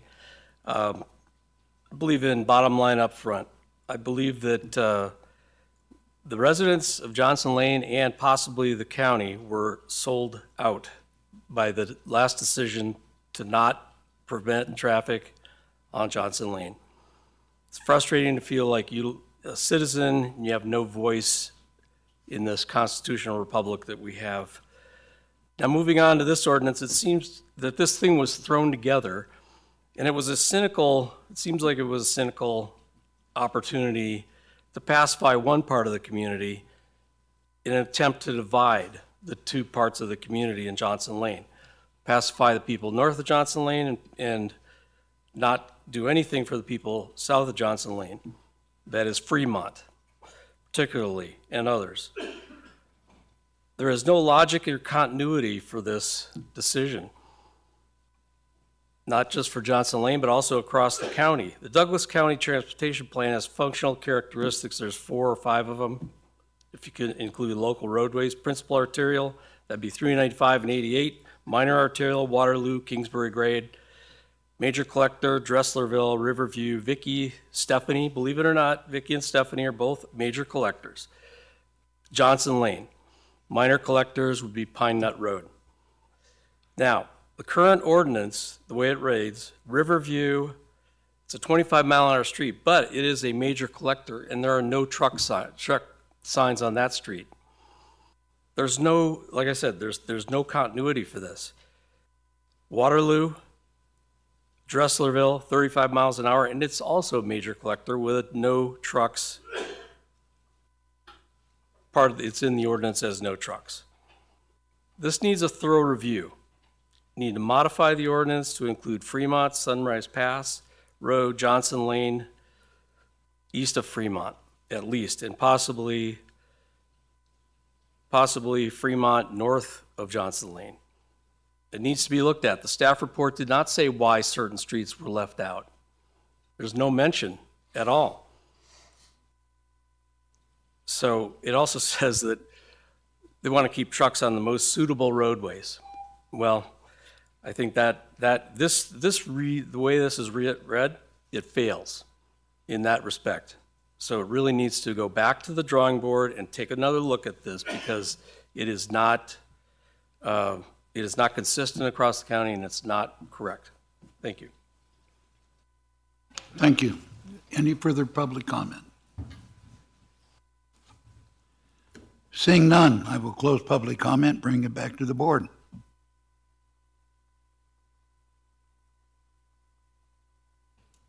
I got some questions. Should I bring them up now? Go ahead, sir. Go ahead. Okay.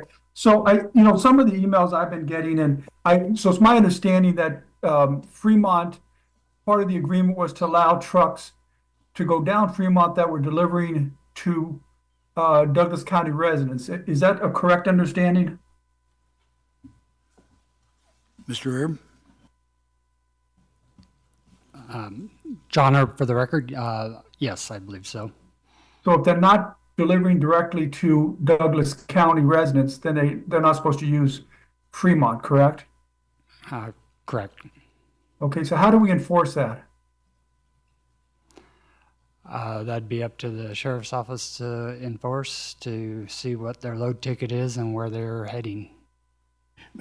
Can I, Mr.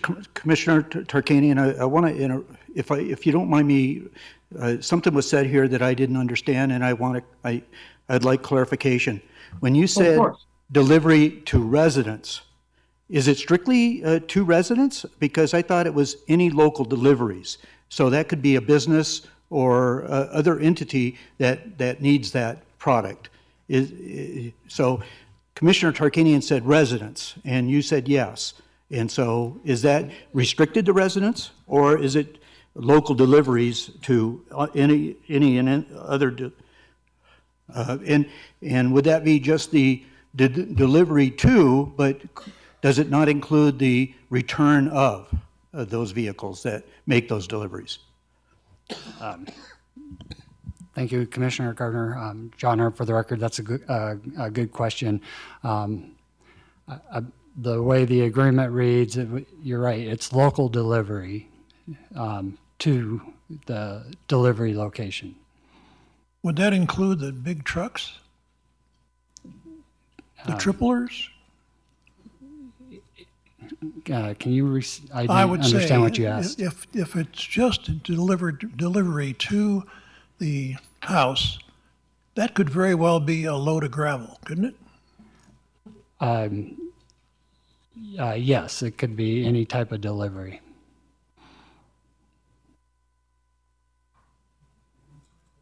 I think what Commissioner Noah's had saying is they would be smaller deliveries if it was only going to one house. But you're saying it could also go to businesses that, or developments that are using the product. So there could be bigger trucks with regards to those deliveries. I don't want to speak for you, but is that correct, Mr. Erb? Yes, that's correct. Oh, okay, so, but there was really no mechanism to determine where those trucks are going once they're on that route. You're not going to get the police off the sheriff's department to pull over trucks and ask them preemptively where they're going. So we really have no enforcement of that. So the other question is, I've been getting from people, there's a lot of trucks going down Stephanie. How would they get to Stephanie? Through Fremont the other way? And are there any businesses, or is there any reason why they would go 1 mile to the north on Fremont?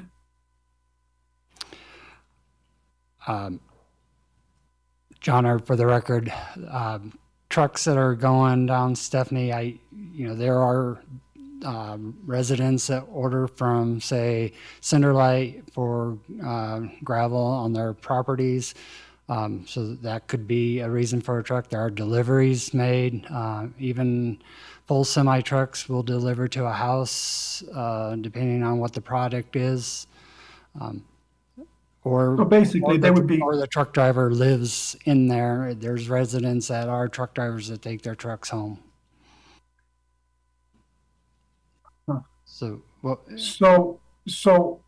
there's so if there are, there's no businesses like that would have big developments of big gravel businesses that would require those big 3 trailer trucks going down to Stephanie. Would be for just individual homes, or you're saying possibly somebody who operates a truck, maybe a 3-wheeler's coming down there. So again, it's really hard to enforce that too. So we really have no enforcement there. We're getting so many complaints, and I haven't seen them. I just heard the testimony today, and from some of the people in their opening comments, and then also in the emails that we've had about how many there's violations are having, or why we're not doing anything to enforce it.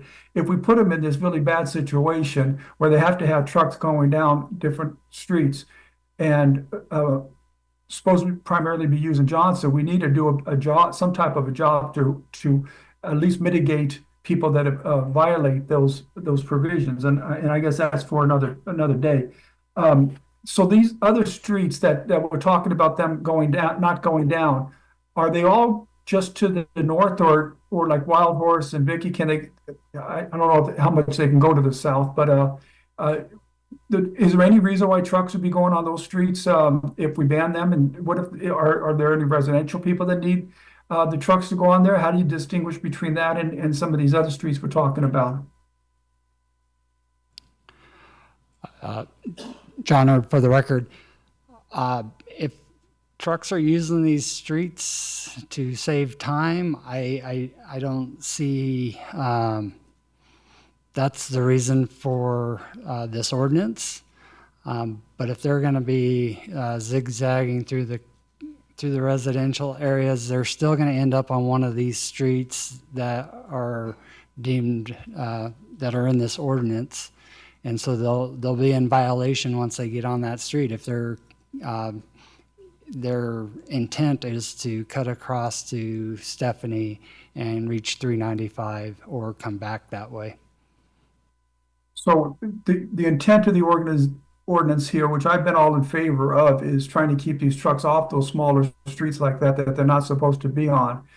But we have no way to prevent them from going down East Valley to Stephanie or East Valley South in violation of what their limited purposes are, because there's no way to enforce that.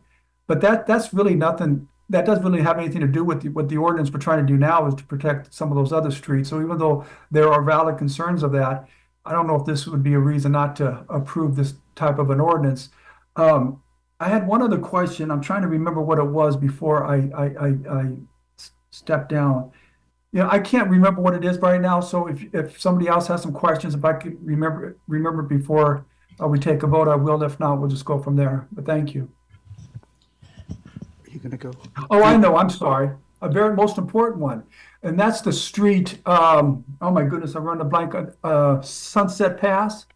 Is that correct? Sunrise Pass. Sunrise Pass. So Sunrise Pass, it was supposed to be where the trucks can only go down there if there was only the primary route was not available because of an emergency.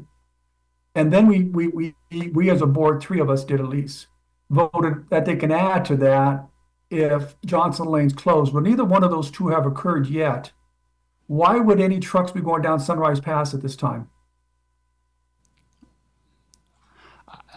John, for the record, I would not know why they're using Sunrise Pass at this time. So we do know if they are on Sunrise Pass and that there is evidence that they're doing that, then they're in violation of this agreement. And if the violation of this agreement, my understanding from Commissioner Hales is that we can call Knox up on that and tell them they can't use these roads. So I think that's a good way if you residents want to prove that they're violating. It's hard to prove the trucks on East Valley and Stephanie, but you certainly can on Sunrise Pass. And I'm sure that our county staff would love to see that information. If not, I certainly would. County Manager Davidson. Thank you, Mr. Chairman. I'm only joining the conversation on this particular agenda item because I do have information relevant to the question Commissioner Tarkanian is asking. So it is my understanding in my review of the environmental analysis document, the EA document that was prepared for this project, there were going to be specific conditions placed on the permit by BLM that required certain improvements to be made to Sunrise Pass Road. And I have not had an opportunity to speak with Mr. Knox or representatives from Painted Rock Mine regarding the specific traffic and equipment on Sunrise Pass. It is our intent to follow up with him to determine if that is related to work that is required to be completed under their permit. Additionally, we did speak to Mr. Knox regarding the requirement to post his permits. And we were told that every time he posts a permit, it gets ripped down or a fence gets run over. And so he was in the process of installing concrete fence posts that would allow for permanent placement of permits as he is required to as a condition under this agreement. Additionally, I have asked for electronic copies and am planning to post the permits electronically on our website in case, I'm going to call it alleged vandalism continues to occur at the mine. Ms. Davidson, I apologize, but my computer was disconnected when you were talking about their use, Knox's use of Sunrise Pass according to the EA. Can you just rephrase that quickly for me, please? Yes, Commissioner Tarkanian, what I stated and what I shared was that it's my understanding in the EA that they were required as a condition of the permit issued by BLM and BIA to make improvements to Sunrise Pass Road. I have not been able to verify whether or not the traffic and equipment on that road is related to those requirements of their permit. It is one of the outstanding questions we have into Mr. Knox. As these concerns are raised with county staff, we will continue to have conversations with Mr. Knox to validate. We will accept any information the public wants to provide. And if we become concerned that they are violating a condition of the agreement, we will bring it to this board's attention. Thank you. Any further questions? Commissioner Gardner. I'll jump in. I guess I don't have questions. I guess I do have one question. Was Fremont built to handle trucks? John R., Douglas County Public Works. Fremont is a paved road, and then when it gets down past Sunrise Pass Road, it does turn into a road base that's made out of recycled asphalt grindings. So as far as Fremont goes, Fremont, yes, it was built to a standard for that street section for a collector. But when you get south of Sunrise Pass, it does turn into a grindings road for East Valley. So it was built as a collector north of East Valley? I'd have to pull up the plans on that, but it is classified as a minor collector. Minor collector, okay. And can the road with grindings handle trucks? The grinding roads,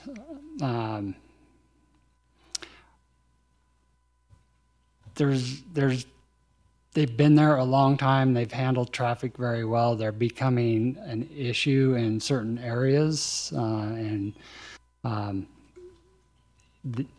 heavier traffic definitely degrades the road faster. Yes, in that sense. Can it handle truck traffic to a certain point, and then it's going to start unraveling on us? Okay, thanks. That's helpful. I don't have questions. I have comments. Do you want those now or later? No. Okay, my comments are, we haven't had a single person who, in public comment, who has supported passing this ordinance, from what I could hear, and I didn't get any email to that effect. And unless my colleagues on the commission help me see it a different way, I don't feel a need to pass something that the residents are not in support of. Having said that, I want to note that I think some of them would be in favor of it if it included Fremont to the south. But that was, but we are contractually obligated to allow local deliveries on Fremont. And there are some good reasons to do that. Less truck miles overall. We don't have good information right now on the trucks that are using Fremont. If this ever comes back to us, I would like better information on what trucks are actually using Fremont. And finally, I would say I am concerned that we have some evidence of trucks on Sunrise Pass, and I would like, that's not the subject of today's agenda item, but I will follow up with the county manager to learn more about that and to discuss what can be done about that, because the contract with Knox does say only an emergency, and unless they're using it to actually fulfill their obligations under their, then they shouldn't be on there because there haven't been any emergencies. So good point, and I'll follow up with that. Commissioner Gardner. Thank you, Mr. Chair. To me, it's disappointing that members of the public think that we brought this forward for nefarious reasons. Okay, that's disappointing to me. There was no nefarious reasons for bringing this forward. This was, as I understand it, the whole reason for this even coming before us or even being designed was our attempts to address concerns of residents that have been expressed to us over the last year in regards to Painted Rock Mine and Knox Excavating. Residents in these and that live on these streets expressed a concern that Knox Excavating would use these streets in order to transport product out of the Painted Rock Mine and across those residential neighborhoods over to Stephanie and use Stephanie. So that's why this is before us today, is because the residents asked us to design this ordinance. Not because we thought that it was something that was needed, okay? We don't know whether it's needed or not, because in our discussions with Knox, they've indicated that they have no reasons to go through residential neighborhoods. The fastest and easiest route is from Painted Rock Mine, as expressed in the EA and approved by BLM and BIA, to use Johnson Lane as the most accessible route to 395. Now, we are allowing local truck traffic for local deliveries, and that includes county projects that have been contracted out to other people, okay? And so those are not residents that are using that product. It's our contractors that are using that product.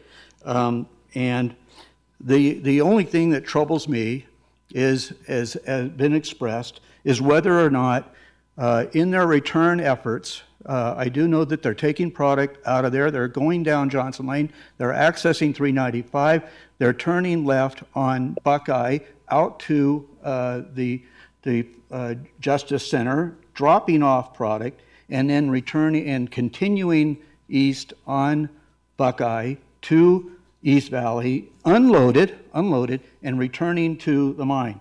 Now, the thing that troubles me there is if they're using Sunrise Pass Road to get back up to the mine, that is not an emergency. That is not an emergency access. And that's what I would ask staff to determine, is if they're using that as a route to get back up to the Painted Rock Mine, that is in an inappropriate use, in my estimation, of the use of Sunrise Pass Road.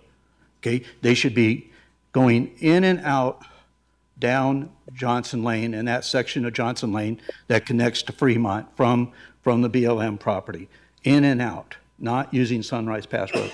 We don't know that that's a fact. I don't know. And I wasn't given any indication when I spoke with the Robinsons a couple of weeks ago, I wasn't given any indication. But that's their whole purpose, to get product out there. And recognizing that they're not, I suppose what they could do is because it's local delivery, could they not go down Johnson Lane to Fremont and go down, we don't have any weight restrictions on, to my understanding, of Johnson Lane or East Valley. Is that a fair statement? Is that a correct statement? Do we have weight limits on those? No, we don't. No, we don't. Okay. So in order for us to try to do that, that would be preemptive, right? That would be, so anyways, I don't know that we would be able to legally do that now, okay? And that would limit all truck traffic, right? So, and I have heard stories so I don't know that it's appropriate for them to take the product, and I don't know that we want that product coming down Johnson Lane, turning left on Fremont, going down East Valley to Buckeye, and then delivering that product. So, I guess I would ask that we do look at whether or not they're using Sunrise Pass Road to return those trucks.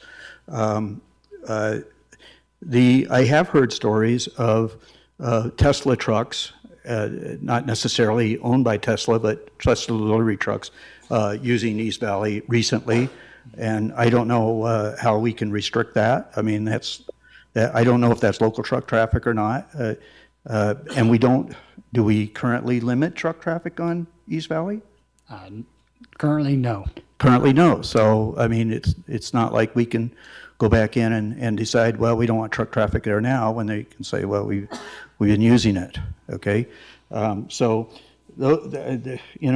if the desire of this board is not to do this right now, but once again, we were asked by the residents to do this, and that's why it's even before us today. If the feeling is that we don't want to do this at this point in time, I can accept that as well, okay? We were just trying to react to residents' concerns about cutting through from Johnson Lane north to Stephanie Lane to make deliveries. That's what we were trying to do. It's frustrating, and this is a conversation, quite frankly, that I had with Commissioner Tarkanian a couple weeks ago when we even had the introduction of this. It's frustrating when we try to listen to our residents. We do try to listen to our residents and react to them. And when they ask us for these kind of things, we bring them forward, and now we have residents that are upset with us about it. So it's like, damned if you do, damned if you don't. Pardon the language, folks, but that's the facts, okay? And it is frustrating for us as commissioners when we sit up here and try to listen to you and react to you, and now it's not acceptable. So I don't know what to tell you what we should do. Mr. Chairman, can I follow up with a quick statement from what Mr. Chairman Gardner and Commissioner Rice had just stated? I see Chairman Gardner, Commissioner Gardner. Go ahead. So I know that there hasn't been anybody that's gone up in public comment and said they're in favor of this ordinance. I've had many people that had emailed me since our ordinance was passed that asked about stopping trucks to coming through these small areas. There are a lot of people that have been concerned with it. My feeling is they probably felt that this was a no-brainer, was going to pass, and didn't need to come here and argue on its behalf. It's sort of hard for me to understand, as Commissioner Gardner stated, how some of these people that are upset about the trucks going down Johnson Lane want to continue to allow them to go down some of these other smaller roads, or even worse case scenario. It seems like we should be trying to figure out what's the best way to manage a unpleasant situation and do it across the board. And if there's more that needs to be added later, if there's something that can be done in East Valley or Stephanie, we can do so. But to say that we're not going to do anything to help those residents who live on these other roads now, I just think is an injustice to them. Any further comments by the board? All right, let me throw in my 2 cents worth. We have been dealt a hand that's very difficult to play. We are trying to respond bit by bit, complaint by complaint, and this ordinance is one bite out of the apple. This is not our final word. This is a response to complaints that we've had. We will have further complaints, and we will have further ordinances that we'll be bringing forward in the future as we find out what the complaints are and what the problems are. So I am in favor of passing this ordinance. I understand it's a Band-Aid, but right now we're trying to stop the flow of the blood. So anything that will try to get us to where we want to be in the future is a step forward. So with that, we have already had public comment, and I would ask if there is a motion from the board.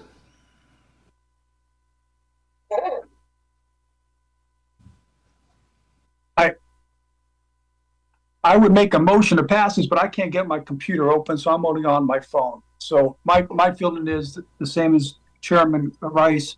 If somebody makes a motion, that's how I'm going to support it. Okay, then I will make a motion, Commissioner. Okay, discussion I move to adopt ordinance 2024-1639, an ordinance amending Douglas County Code, Chapter 10, Chapter 10.08, control devices to establish vehicle restrictions prohibiting truck traffic on portions of Wild Horse Lane, Vicky Lane, Clapman Lane, Kane Lane Avenue, Gordon Avenue, Fuller Avenue, and East Valley Road as presented. Second. It's been first and seconded. Any further discussion? Yes. Yes. So I guess to get more specific, in the public comment, I didn't hear anyone speak against prohibiting trucks on these roads. What I heard was comments against this ordinance because it didn't address Fremont, and it didn't Fremont/East Valley, and it didn't address Sunrise. So I appreciate what Commissioner Rice has said, and that is, this isn't the end of our conversation. I also appreciate the fact that maybe we can thread a needle on Fremont with some weight restrictions that still allow some trucks. I don't know.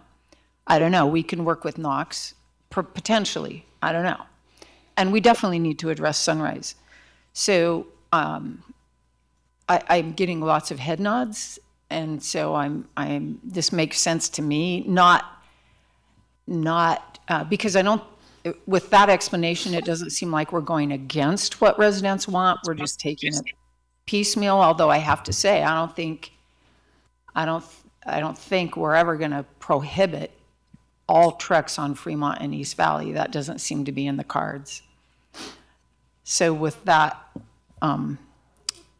explanation, I feel that I can vote in favor of this. Mr. Chairman. Commissioner knows that. Mr. Erb, was Fremont ever considered as part of this was it taken into consideration for this ordinance? John, for the record, due to the agreement that the board approved, it was not. You're talking about the previous agreement that was Yes, sir. hammered out by us and them. Okay, thank you. Any further discussion? Then I call the vote. All those in favor of the motion say aye. Aye. Any opposed? Motion passes 5-0.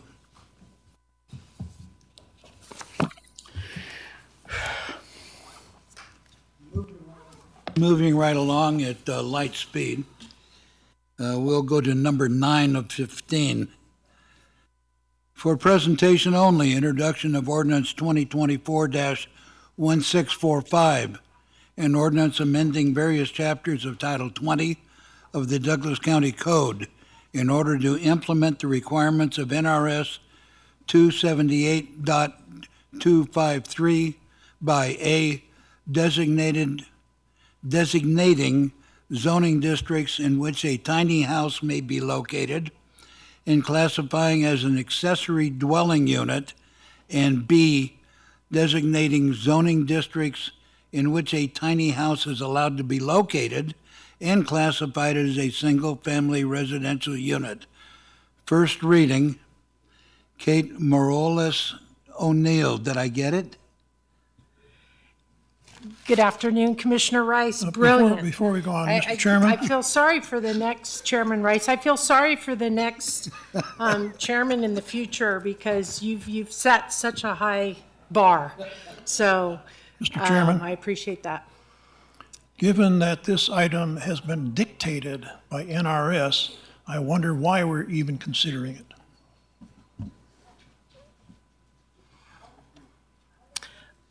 Commissioner Noasad, that's a good question. Per NRS, we do have to still implement it into our code. Tiny houses are not part of our Title 20 right now. And in order to implement that into our code, we're required to do an ordinance. My question still stands. Let's face it, the NRS has given us the nuts and the bolts of how to do it. And we know that we've got to change the code, so let's get down to it. Let's not beat the dead horse. Okay, no horses allowed. Go for it. Again, this is just the introduction of the ordinance. There's no presentation today. When we come back on the 16th, I will have a presentation. Obviously, no action is required at this time, but if you do have any specific questions for me today, I'm happy to answer them. Any questions from the board? Commissioner I Gardner. don't have a question. I just have a comment. Ms. Morales O'Neill, how's that? It took me about a year to figure that out, right? So Yeah, you I'm had a getting lot better. of practice. Yes, so I've had a lot of practice. You should get it right by now. Well, I kept bringing your items off of the consent to the true. admin so that I could have practice on that. So You do. You have quite a record with me, Chairman Gardner. all tongue in cheek. Thank you. So I was very concerned when the state legislature brought this requirement forward in NRS, and I was very concerned about how it might impact Douglas County. And I like the idea in the financial impact here. You say opportunity to develop more attainable housing will be available. We'll see how that develops. People also equate this with affordable and housing, and the cost of building is becoming so exponentially high that we'll see how that works. But anyways, after reviewing the code that you put together, I admire the way that you were able to integrate that into current code and define that and massage that into our current code. So I appreciate your efforts in that regard, and I appreciate the time you afforded me earlier this week to actually sit down and digest the code so that I have a little bit better understanding and can answer questions of constituents as they as they happen over the next month that we absorb this and try to take a look at where it can happen and how it can happen. So thank you very much. Otherwise, we'll wait for the code to come forward. Thank you. All right, any further comments from the board? Hearing none. This is for presentation only, and don't go anywhere. You're up for the next two. So we will move to item number 10, which is also for presentation only. Introduction of ordinance 2024-1642, a zoning text amendment, amending chapter 20.703 of the Douglas County Code relative to the Tahoe Area Plan regulations to implement proposed changes to the South Shore Area Plan by revising signage regulations within the TMU- or slant TC and the T-T slant HDT overlay zoning districts. You figure it out. Modifying height requirements within the T-MU/TC overlay zoning district and updating references to the TRPA Code of Ordinances. The SSAP is, it's funny, all right, covers properties generally along U.S. Highway 50 from the California-Nevada state line to the lower Kingsbury area and are zoned as tourist recreation, resort recreation, and mixed use. The applicant is Douglas County, and Kate Morales O'Neill, you've got the ball, and if he's got questions, he can ask you. Kate Morales O'Neill, for the record, makes my name look really easy after reading that. I apologize. I've been working on this so long that I've gotten used to the acronyms, so I should have, I'll revise that to spell out those acronyms for you. That would be very helpful. I know it's a mouthful. So this item, this zoning text amendment is associated with the next item, which is the zoning map amendment ordinance. As we did at the Planning Commission, I'm hoping on January 16th they can be heard together because they are directly related. I do also want to note the owners of 201 Manor Drive, they're the owners of the Kingsbury Mobile Home Park that is associated with the zoning map and the zoning text amendments. They will be here on January 16th, so they will be available to answer any pertinent questions you may have, and will also share some insight on the history of the parcel. So I think that would be really helpful for you to be able to meet that owner of that parcel. In addition, beginning on page 1593 of your packet, 1590, that's crazy. Attachment 6 is Resolution 2024-R-097. This will also be heard on January 16th, another associated item to the ZTA and the ZMA. But I wanted you to have time to review it as it does pertain and includes the new proposed version of the South Shore Area Plan document. We did receive some public comments regarding spelling errors and suggested new language. Most of the errors I had already caught, and then some of the suggestions either were just inaccurate or not relevant for changes to the document. However, there were a couple errors that were caught, so I do appreciate the public bringing those to my attention. I will probably find some more things prior to January 16th.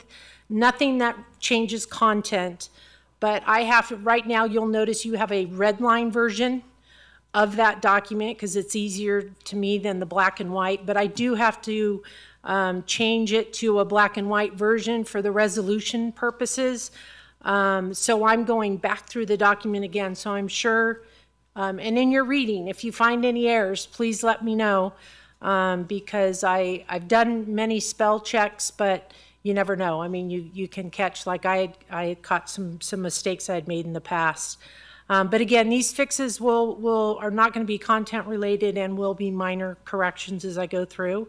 And thank you. I know basically these 3 items in January 16th there's a lot to them. I will go through kind of an explanation process too at that time regarding TRPA and approval and so on and so forth, because I know it can be very convoluted and can be difficult to understand. But if you have any questions for me right now, I'm happy to answer them. Thank you. Any questions from the board?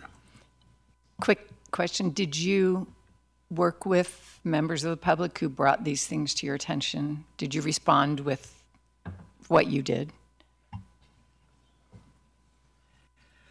I have worked many hours with members of the public regarding this document. I did see the most recent with here's some errors that were done. Again, a lot of them have already been addressed because I'm going through this document on a daily basis. Some of the suggestions, that there was a public comment made this morning that it's either incomplete or inaccurate regarding best management practices. That's just, that comment needs to be addressed because it's inaccurate as far as the comment that was made. So I think I need more information to understand what that was in relation to. Thank you for your many hours. Any other questions from the board? Seeing none, Mr. Tarkanian, are you good? I am good. Thank you, sir. And with that, I will go to item number 11, which is associated with this item. This is also for presentation only.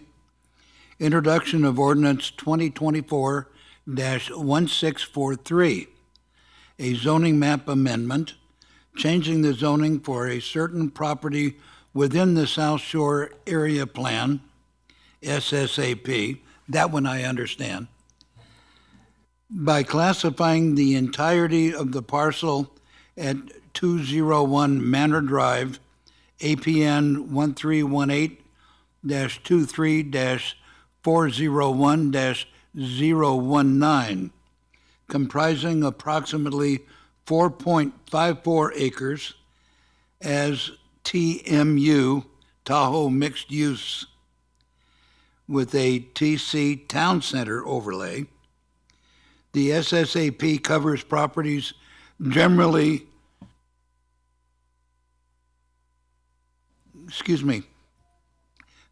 along US 50 from the California-Nevada state line to the lower Kingsbury area and are zoned as tourist, recreation, resort recreation, and mixed use. The applicant is Douglas County. And again, Kate, you're on. Thank you, Chairman Rice. I will just say ditto to the previous item. Well said. Any questions from the board? Seeing none, your day is done.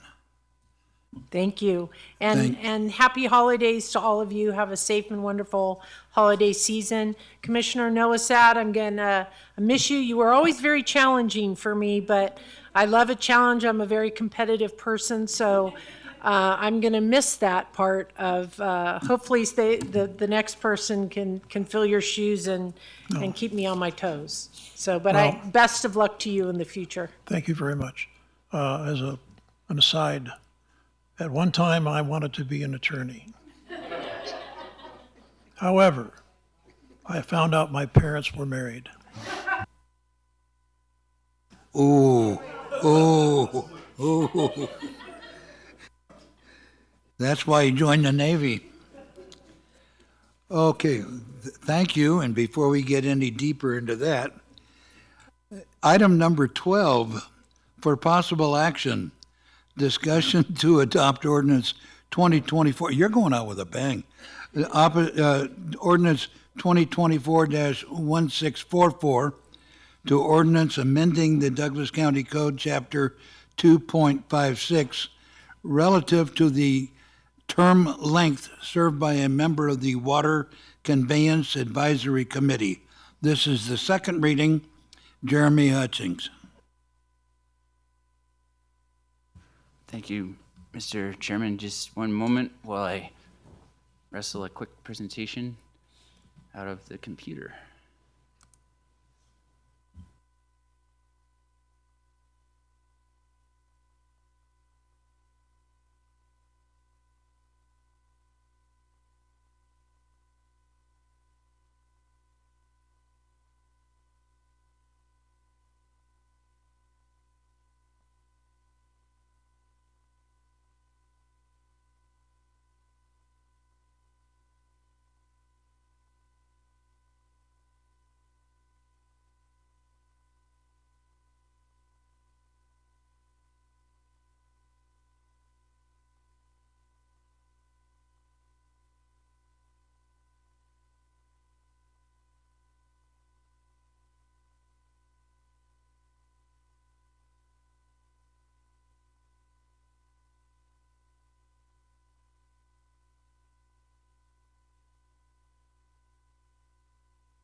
Aha. So thank you, Mr. Chairman, Board. Jeremy Hutchings, still your county engineer, believe it or not.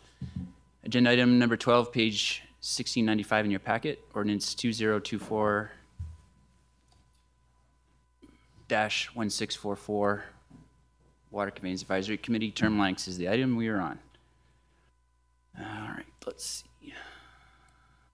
Go hit play. Or I don't. Does it play? Oh, there we go. Just want to get the old laser pointer going. Oh, no quote today. So what are we doing? We're amending Title 2.56, trying to extend the term length served by a member of the Water Conveyance Advisory Committee from 2 years to 4 years. It's pretty straightforward. It's pros and cons. A couple of pros, it more aligns with other boards we have in the county. We got lots of boards. A lot of them are 4 years. I wouldn't say all of them, but most of them. Increased efficiencies, so we don't have to have the board member come in so often. They can just get appointed and not have to, you know, it's a lot of work to come down, make a pitch to the board and go through that. Yeah, and that's also convenient for the board members. Any cons? I haven't identified any, but potentially. Support. I don't see any board members in the audience, which again is a crushing for the engineer. But we did get approval at their board meeting in October, and I've not received any comments from the public to date. I see a few members in the public. Maybe they have something to weigh in on. That'd be great. Recommended motion is to adopt ordinance 2024-1644, amending Douglas County Code as presented. Again, you're amending the code to say the board members will serve a term limit of not 2 years, but 4 years. And I'm happy to take any questions from the board.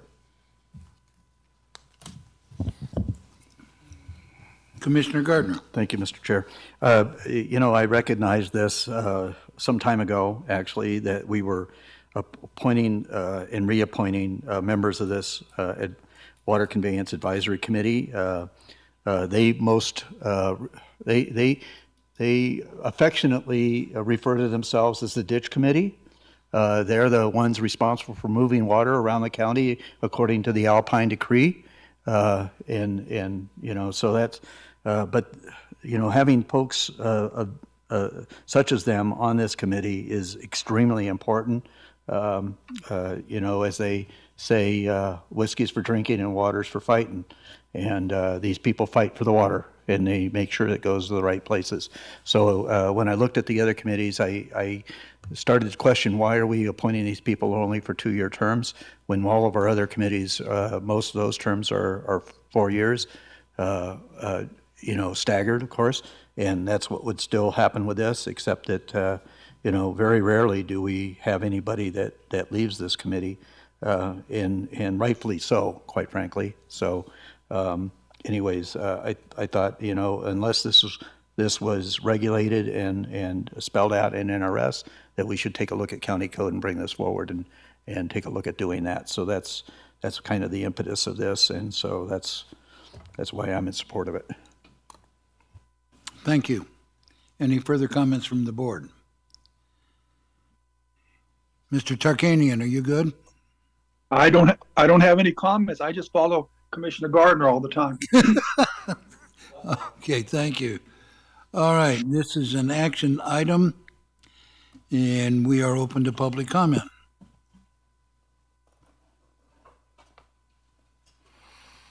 It's full. Jim Jackson.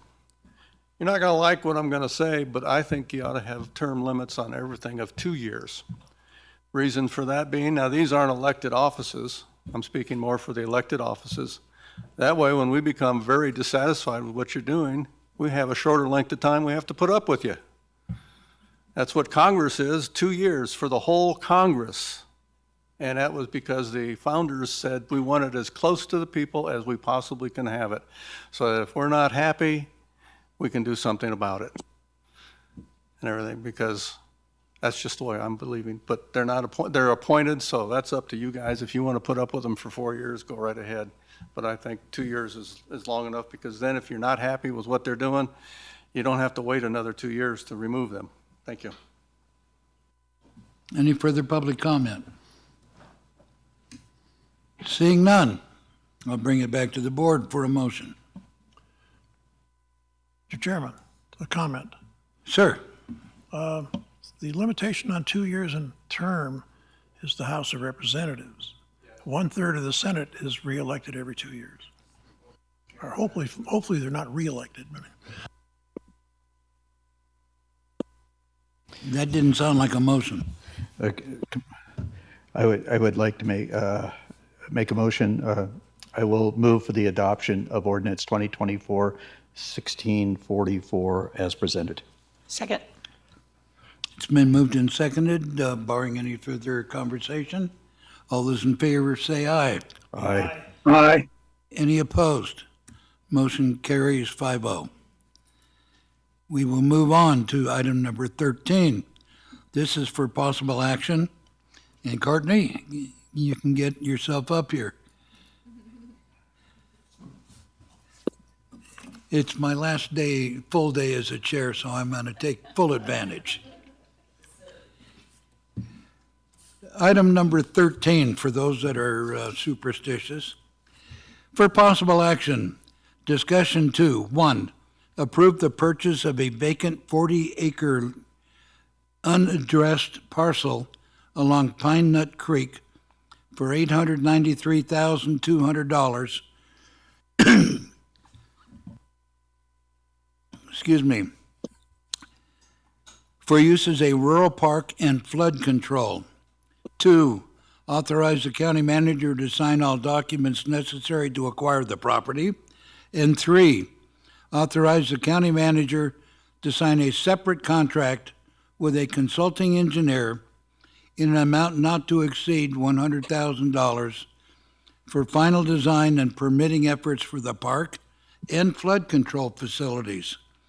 The subject parcel, known commonly as the Denmark parcel, is located off of Sawmill Road, south of Fish Springs Road, in the East Valley Community Plan area. It is identified in the Stormwater Master Plan as a proposed flood basin, APN 1220-02-001-003. Courtney Walker and Jeremy Hutchings. Thank you, Mr. Chair. Jeremy Hutchings, County Engineer, still. Courtney Walker and Brooke 80, like the number 8. I don't see Brooke. Well, maybe she'll come in later. So agenda item number 13, page 1705 in your packet. This is the Denmark acquisition and design for flood mitigation rural park. I've got a great quote. This is our chance goose, and it's a big one. This quote I dug out from a Lieutenant Pete Mitchell, who served in the Navy from about 1988 to present. You might recall him. Fortunately, right after this quote, Goose and Maverick went out to sea in a flat spin, and Goose didn't make it. But it's still a great quote. And I'll tie it into the agenda item later, I promise you. So where and what are we doing? We are locating this project, our proposed project is located right here, and here's Fish Springs Road as you're coming out of town. And here's actually Sawmill Road, and it's this red generally parcel right here. And what are we doing? We're trying to acquire it to do rural park and flood control. And the rural park, one of the ideas that came from from Brooke in her department was potentially an archery course. Of course, it's not really zoned for that now. If the project goes forward for acquisition, it would require some zone changing later, but that's not a part of this item. This is just for the acquisition and design of the facility. So what's the problem? Flooding. What's the solution? Hopefully we can dig some holes. You may recall earlier in the year, this board approved the acquisition of the Red Hawk parcel just upstream of here. And this did see some significant flooding in the 2023 storms, I believe, which were not the 1% storm, or commonly referred to as the 100-year storm. However, the picture before was from that, and you can see that this area does flood. Denmar Basin is conceptually drawn right here. You can see these darker lines are contours. It's just a real concept from the feasibility study performed by Kimley Horn previously.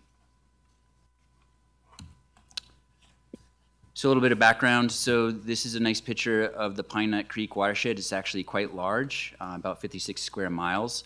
The red highlight is some of the parcels that we've identified in the Stormwater Master Plan as ideal for stormwater mitigation. And we are down lower in the watershed, right where I have the laser pointer right there. The Pine Nut generates about 5,100 CFS and about 6,000 acre feet. So it's quite a significant watershed for the area. So the Stormwater Master Plan, Courtney obviously took the lead on the Stormwater Master Plan, and we got that adopted in spring, I believe. Currently, this parcel, which again, just for sake of orientation, we're located down here. It's priority 19, I believe, in the Stormwater Master Plan. And if you look at the capital improvement plan, this is kind of where we are. We're at the acquisition stage. Identify the problem was number one. Feasibility study was number two. We're past that. Now we're into acquisition. So you can see we're following the plan. And a shout out to Courtney's stormwater crew, who has been actually working recently in the Red Hawk Basin, maintaining an easement that was unmaintained previously. So costs and deal points. So what we're talking about today is the acquisition of the parcel, estimated here at about $993,000. But that's not what we'll be paying initially. So the purchase and sales agreement that's part of this agenda item is for $25,000 down payment to secure by the end of the year with the willing seller. Close just after the new fiscal year turns, and we've confirmed the budgets with both Kathy Lewis and some funding from community services. So to my understanding, all the budgets are in place with these deal points. If you're curious, floodwater is expensive. It's a commitment to construct the pond. Based on the feasibility study, it'd be a $14 million lift. That's not part of this item. The item today is just the acquisition. I think that's it. Strategic plan. I'm an engineer, more on the implementation side, but it's important to keep an eye on the strategic plan. So it checks some boxes, at least I think it does. Helps with managing stormwater and roads. How does it help with roads? Let me back up a couple slides. So part of the acquisition you can see here is future right-of-way for Sawmill if Sawmill were to ever go through. So it helps with roads. flip back to the strategic plan. Open space, so right now it's zoned RA5, potentially it is in the floodplain, but a crafty developer might, do the old, what I call the fill and split, where you fill the floodplain, then you split it afterwards. So that would prevent that from happening. And I think it would actually preserve rural character because it's more rural with less houses. I suppose you can make that argument. Serving community with quality services. So if we do are able to turn it into some sort of archery park or rural park in the future, that's nice. I think it enhances quality of life. And cross-departmental communication. So Courtney's been working real hard with Brooke, and they come up with this idea. I'm not even sure why I'm making the presentation. Sometimes I'm just window dressing, it seems like. Outdoor recreation, yeah, that's a great place to recreate. If it's a public park rather than private parcels, it's more legal to be there. And if it's an archery park in the future, as well as flood control, I think it checks a lot of these boxes if that's important to you, which it is to me, very important. Teamwork is making the dream work. So what do I mean by that? So we've been working with the owner. So we got a willing owner, staff, all these departments and the staff have been working together, and of course the board. You guys are important because you make the final call. But I see this as, working on the vision and making the strategic plan happen. Now I'm going to turn it over to Ms. Walker to talk about some public comment we received. Good afternoon, Courtney Walker for the record. I did notice some public comment came in on this item. It wasn't necessarily in regards to the acquisition of Denmark, but it was in regards to the Stormwater Master Plan being included as background information with the agenda item. And so I just wanted to address something in there really quickly because there was a statement made in terms of staff not following the direction that was given in the board when the plan was adopted. And so I just wanted to say that my understanding was the direction was to remove the detention basin, the Grandview detention basin, from the Stormwater Master Plan. It was removed from the list of projects that were in the priority project list. I know that some members of the public wanted us to remove all reference of Grandview Basin from the plan. I do feel it's valuable to document the fact that the study was done. We do have other studies that are included in the plan that don't necessarily result in a project being done, but that's the purpose of doing a feasibility study. An engineer could come along in 20 years and decide, oh, this looks like a great place, we should study it. Well, they should know it's already been studied. And I also just wanted to mention that the Stormwater Master Plan is a living document. I plan to update it periodically.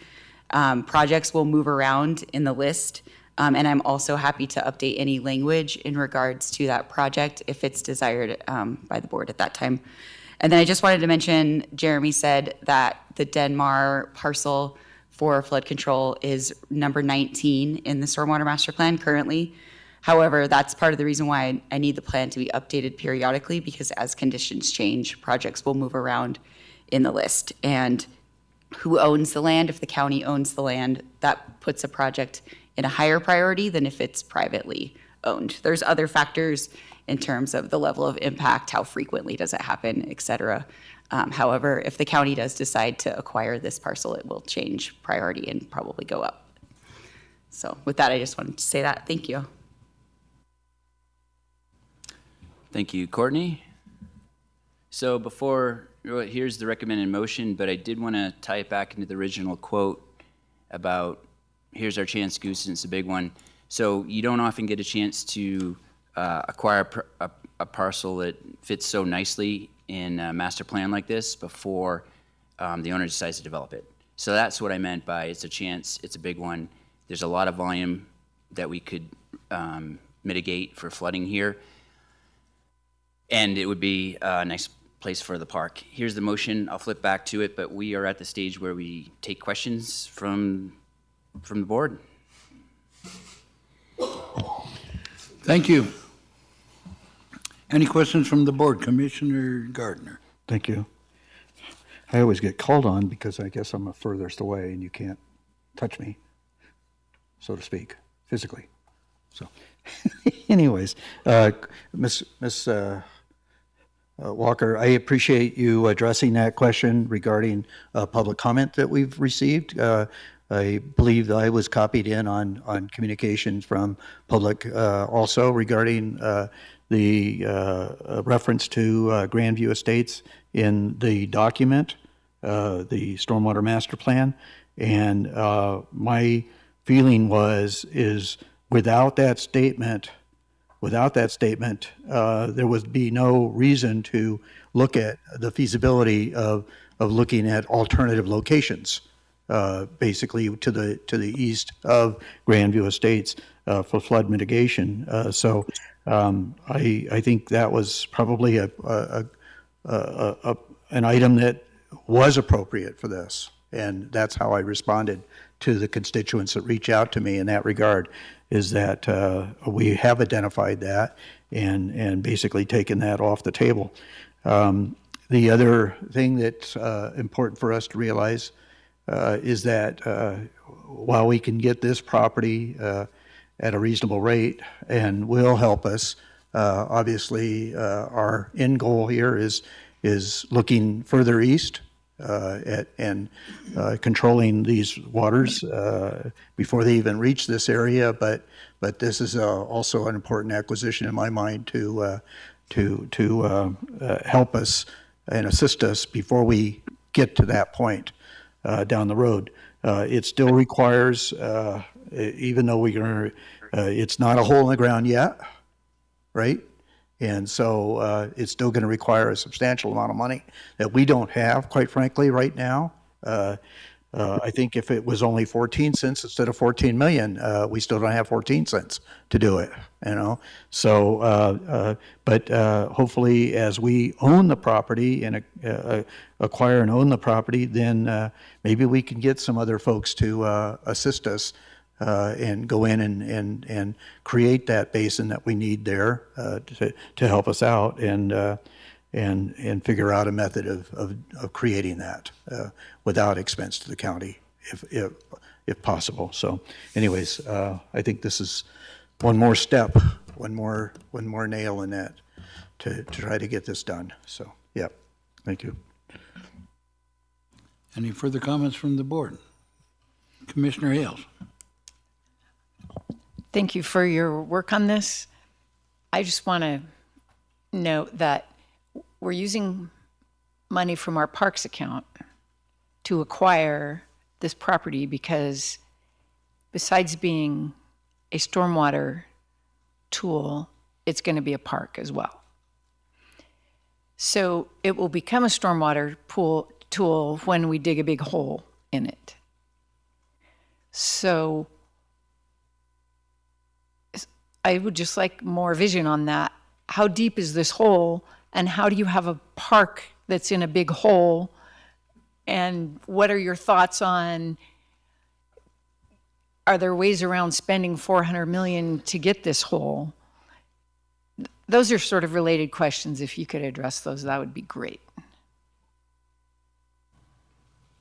Sure. 14 million, not 400. What did I say? 400. Oh my goodness. So I'm already. We've been going a little too long. I'm already hidden. I've already shaved 14 off million. Yes, 95%. 14 million. Yes. So here's just a concept of the whole, and it's, what is that?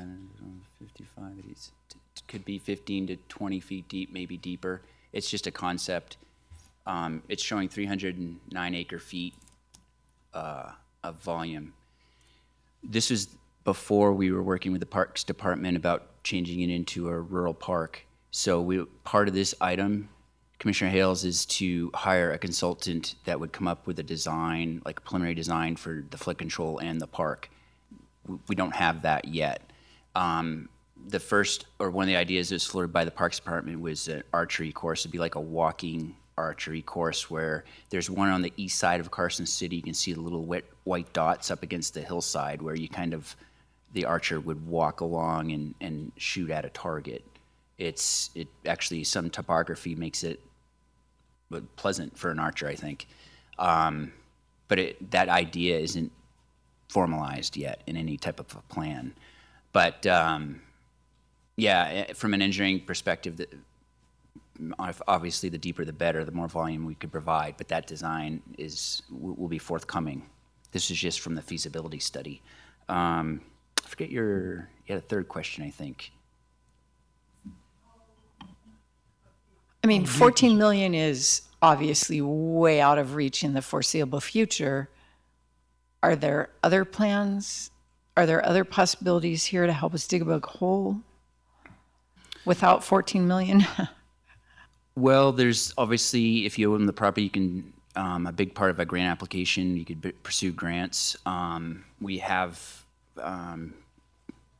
discussed the idea of potentially when a developer, it'd have to be a large developer that would need fill, have them come in and take the fill since we've done the design and the permitting of it, would have them excavate the material out of the hole we need. So that's another thought that I think is maybe more viable, but most viable is probably grants and working for the developer. Doing it just ourselves out of the general fund is a heavy lift.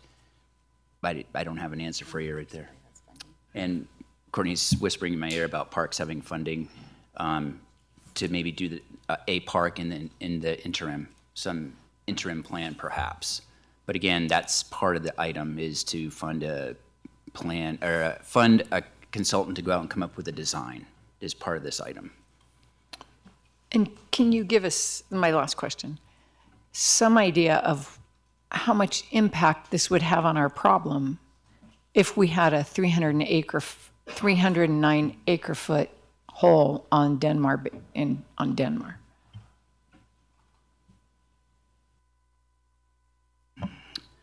The real solution, as you can see from the volume on this slide right here, is 6,000 acre feet of water come out of the pine nuts. So you really need the dam to have a huge impact. This would be a small impact. This question often comes up, but unfortunately the feasibility study we did with this, Commissioner Hales, it basically studied one thing, putting a dam in way up in the upper reaches. That was the just floating the name by for Hutchings High Dam, I guess is what Mr. Gardner called it, I think, before. Or maybe I called it that, I can't remember. But we did not have the money in the original feasibility study to do these what-if scenarios. What if we just did Denmark? What if we just did Red Hawk? What is the impact? That would be coming with the study.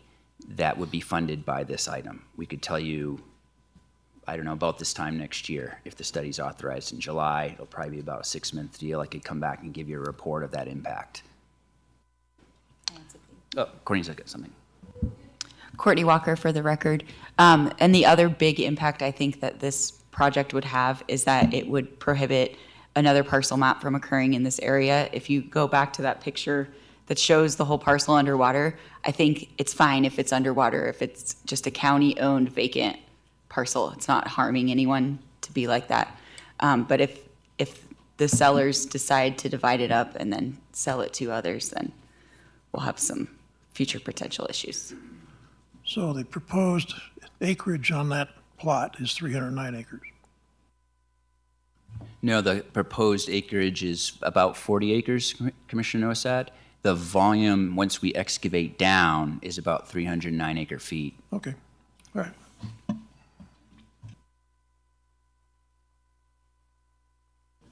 Any other questions? Mr. Tarkanian, do you have any questions? Nope.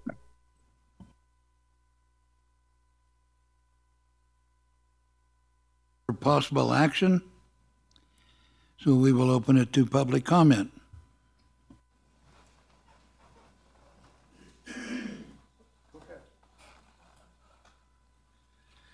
Jim Jackson, here's another large amount of money that you want to spend on a piece of land that you have no money to develop or to do what you want to do with it.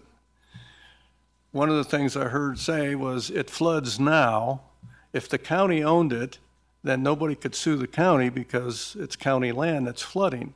But if they sold it to a developer and he developed it, well, if he's going to develop it in a floodplain, first off, why is he going to be allowed to do that? Shouldn't be. I mean, that's just plain old stupid. So you want to spend the money to buy the land and do nothing with it for how long? You said foreseeable future. Well, foreseeable future could be 50 years. And the way that you have no money to work on the roads, you have no money to do anything else, but you do have money to do these kinds of projects. Doesn't make too much sense. And you ask why we get upset with you. That's why. It just doesn't make sense sometimes. And in the whole presentation, I was looking through it. Safety, rural environment, lifestyle, all these different things come in that are very important for all these projects. These projects, not some other ones. So do what you want to do with it. If you want to buy the land so that nobody else can develop it, that's fine. Or you can just say nobody can develop it, period, because it's a floodplain. But do what you wish.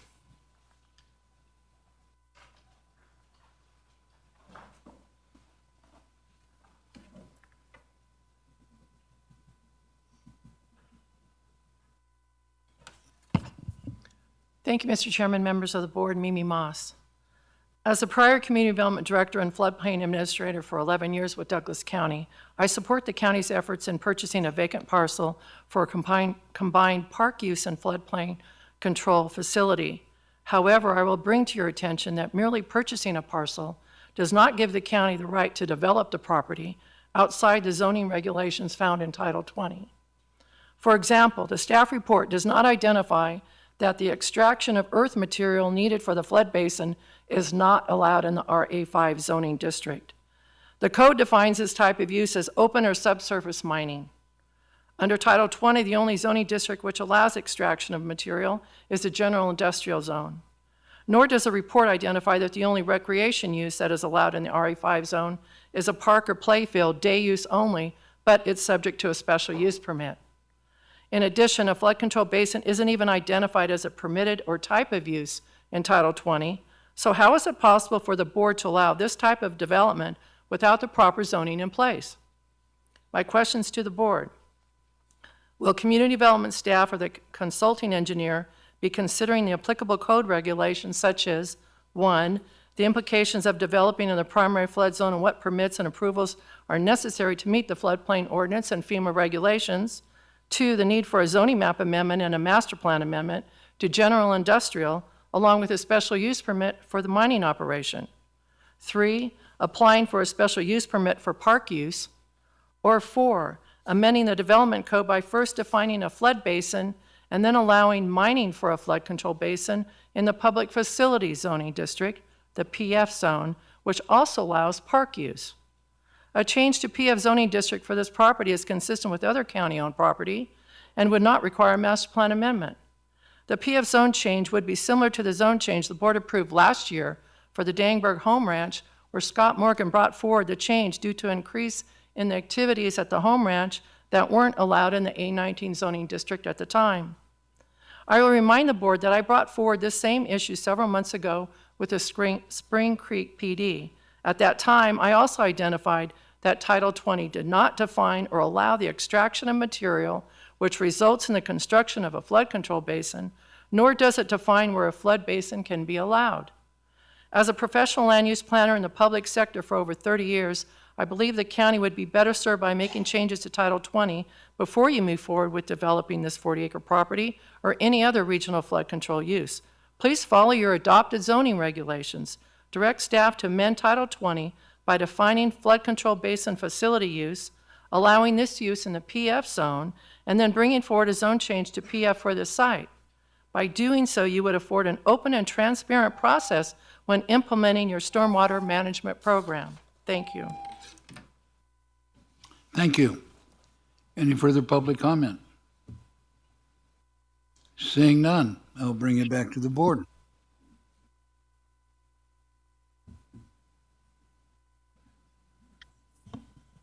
I just want to make sure I'm understanding this right. $880,000 for acquisition is coming from funds that are restricted for use to parks and associated uses. Is that right? Did I say the number right? Because Can you repeat that, please? so $880,000 for the acquisition. Wait. is coming from the transient occupancy tax, which has limited uses, parks, libraries, and so forth. In other words, we couldn't use that 880,000 for roads. As far as I know, that's correct. Thanks.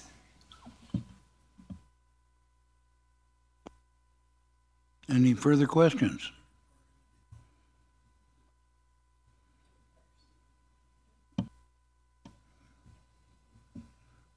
Any further discussion? I'm ready for a motion.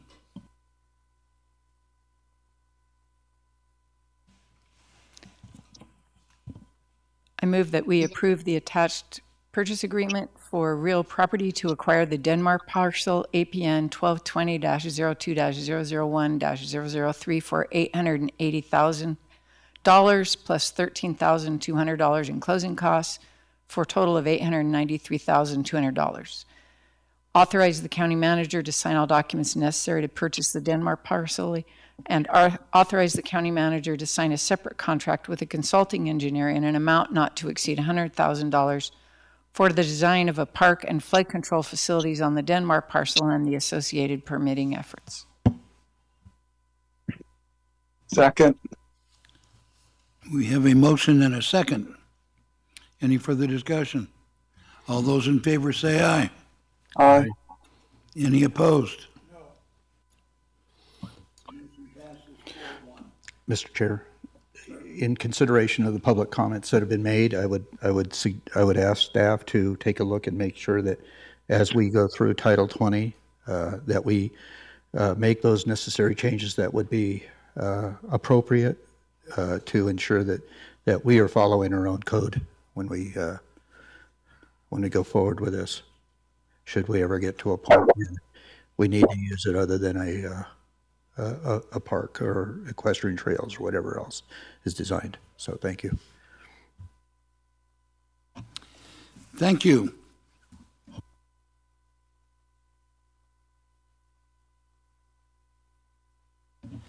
All right, we'll move to item number 14 for possible action. We are running out of daylight. For possible action, for the next chair, can you make these things shorter?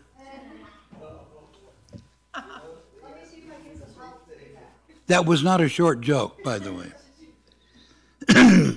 For possible action, discussion to eliminate the chief of staff position, which is pay grade 206, salary range 102,731 to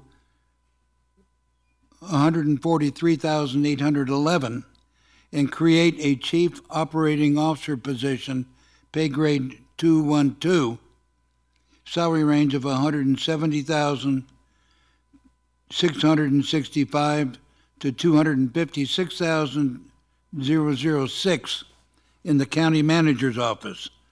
The new position would be funded for the remainder of FY 2024-25, utilizing salary savings created from the elimination of the chief of staff position and the retirement and promotion of key personnel. Jennifer Davidson, County Manager.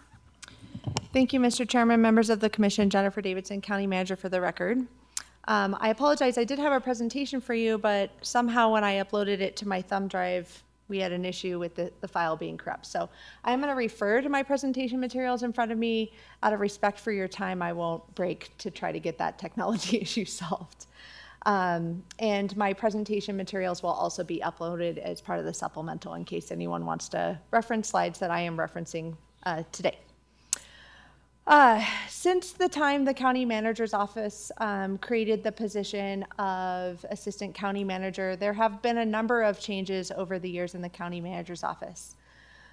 Specifically, since 2015, several departments have been added under the scope of or span of control of the county manager's office, and multiple divisions have been added to departments that report to the county manager's office. Many members of this commission are very aware of these changes to the span of control of the county manager, but for context for the public, I will just share that today. The emergency management department was added as a new division of the county manager's office. That was work completed under contract previously by East Fork. We created that department and stood up that division recently. Also, the responsibility for oversight of China Spring Youth Camp came under the authority of the county manager's office, as well as alternative sentencing and indigent defense.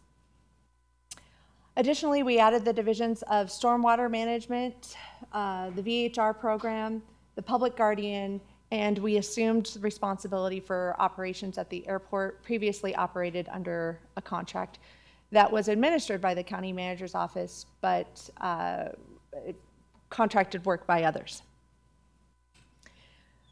This board is very much aware, in addition to the added responsibility of this office, and ultimately in context of, in light of what has happened today, there's a possibility that the public administrator responsibilities, that is one of the options for this board to look at in the future, potentially adding to the authority and or responsibility of the county manager's office. I just want to add that as well.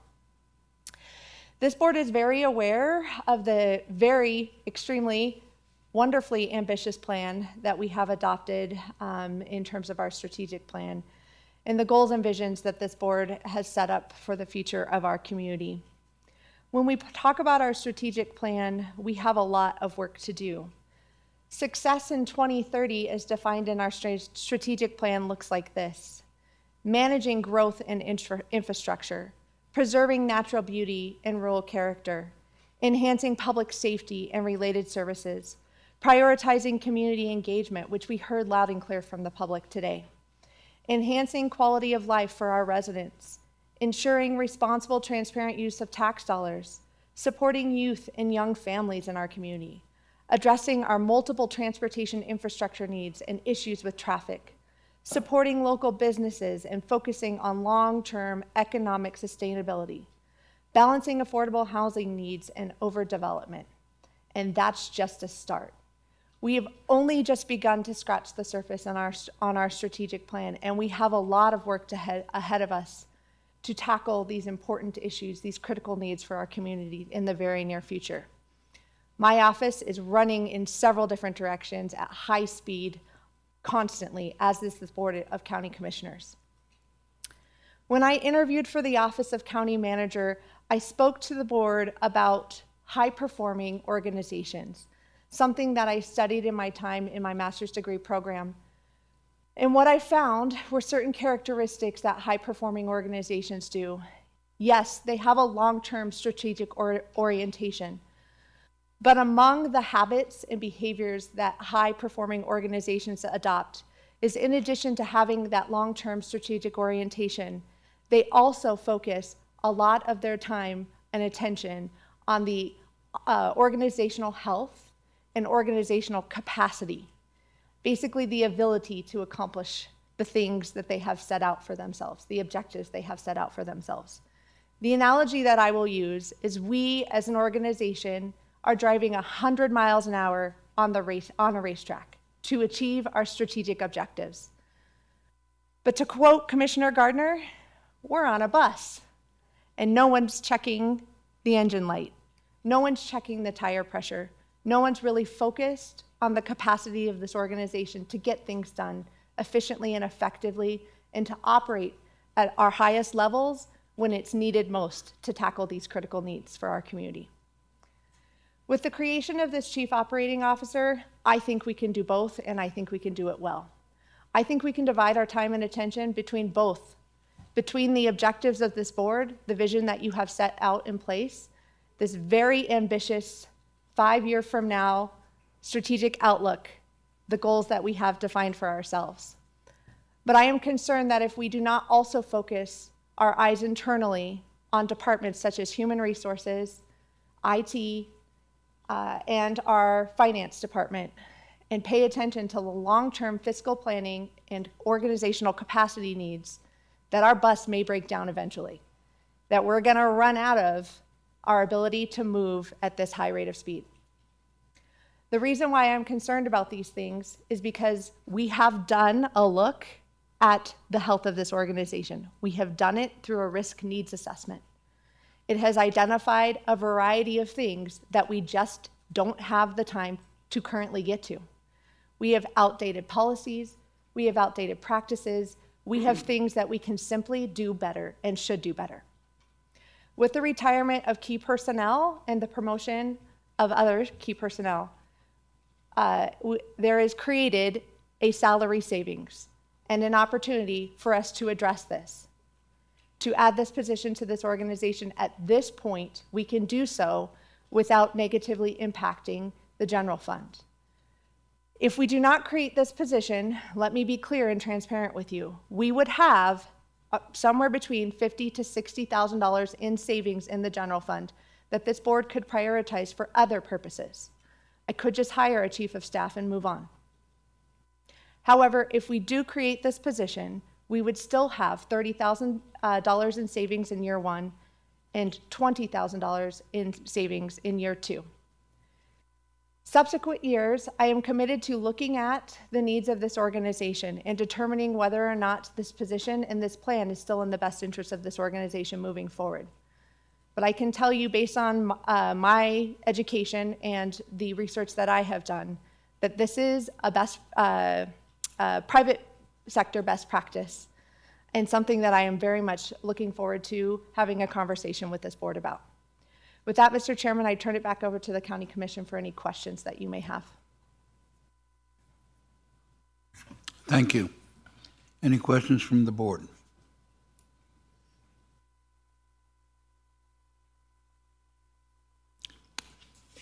Commissioner Gardner. I don't really have any questions. When we started assessing the recent additions over the last 5 years, as long as I've been a commissioner, the addition of, and it's illustrated here, and I appreciate it, the Indigent Defense China Spring Youth Camp, which was absolutely critical, right? Alternate sentencing, emergency bringing that into the county manager's office. The vacation home rental, as you're indicating, the assignment of the men in Tahoe Airport, and stormwater. When we had the resignation, even before we had the resignation of our current or our previous chief of staff, Melissa Algus, who did a great job in that role, but I was questioning whether or not we need to expand that role and whether or not that was an appropriate title, quite frankly, for that role. So as I questioned our county manager in that regard, it became obvious that and this county, when we hired Ms. Davidson into the role of county manager a year and a half ago, I know that we talked about the previous processes that Douglas County has gone through since about 2000 to 2023, 2023 when we made her our county manager. The loss or the changeover of county managers, excessive, right? 7-8 changes in the process of 20 years. And for us to operate as a county, it just, that did not, it did not sit well, because we're constantly, and I'll use your analogy, we constantly have a flat tire and we have to replace the tire because it just burns out, okay?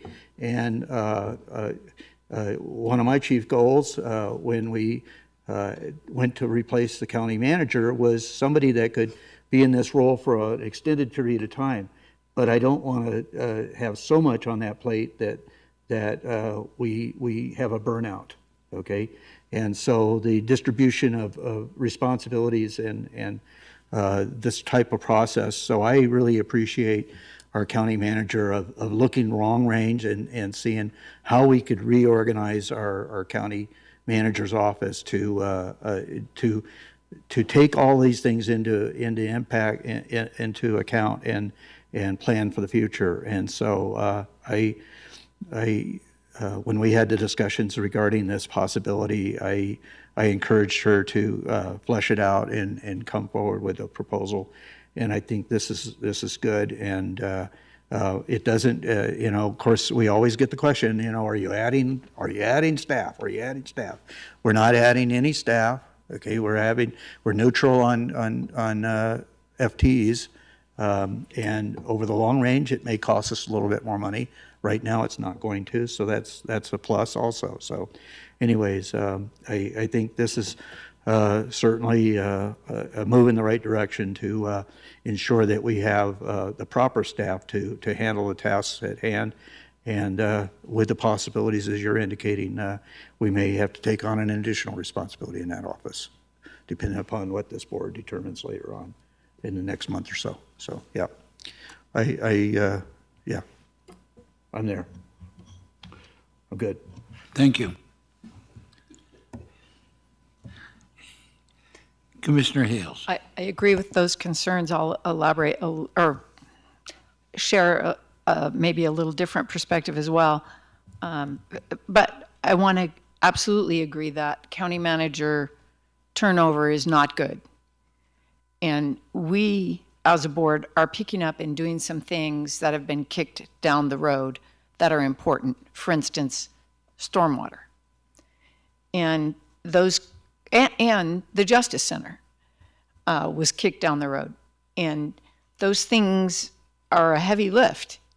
And we're doing those at the same time, as has been noted, that the county manager's office is picking up work on a lot of other things, China Spring, the airport, et cetera. So it seems to me that right now, there is a heavy lift in the next year or two, couple of years, maybe longer. So I very much appreciate your statement that you would plan on this for 2 years, maybe longer. But in 2 years, you're going to look at it and say, is this still warranted? Because it could be in 2-3 years, or after we get over this period of time when we're doing a lot, Muller Parkway, Justice Center, and taking over all of these really important pieces. It could be that in a period of time, 2 years or 4 years, or who knows how long, they become what we do, and we're functioning well, and maybe we don't need this level of leadership, or maybe we do. But I would not want to become top-heavy permanently without assessing periodically, do we need this? Is this the best use of our dollars? So I'm very much in support of this, because these things that we're lifting in the next couple of years are important, and I don't want to lose sight of the other important pieces in the strategic plan that we've listed as high priorities for us. So I definitely want you, the county manager, to have the support that's required to be successful and sustainable. So yes, I'm definitely in favor. Thank you. Commissioner Nosad. Ditto. I love it when we're succinct. Commissioner Tarkanian, would you like? Shoot, there is absolutely nothing I can add from all that was just said. Jeez Louise. Thank you, sir. All right, this is for possible action, so we will open to public comment. Jim Jackson, I like to talk. I agree, she needs the position. To use the analogy of your bus is broken down and burning. She needs all the help she can get to get this back on track. I was listening to the lofty goals in the strategic plan. Several of them are already shot down in the Johnson Lane area, and you got some repair work to do there. So I don't care if this would cost more money, not save money. It sounds like it's a position that is needed to get those goals back on track. And I think you folks need to do a lot of work to get them back on track also. Listen to the people out here. We've been complaining about a lot of different things. A lot of different things. There's a reason. So I'm in favor of this position. And I hope you get your bus fixed quickly. So. Thank you, sir. Any further public comment? It sounds like we need a good mechanic.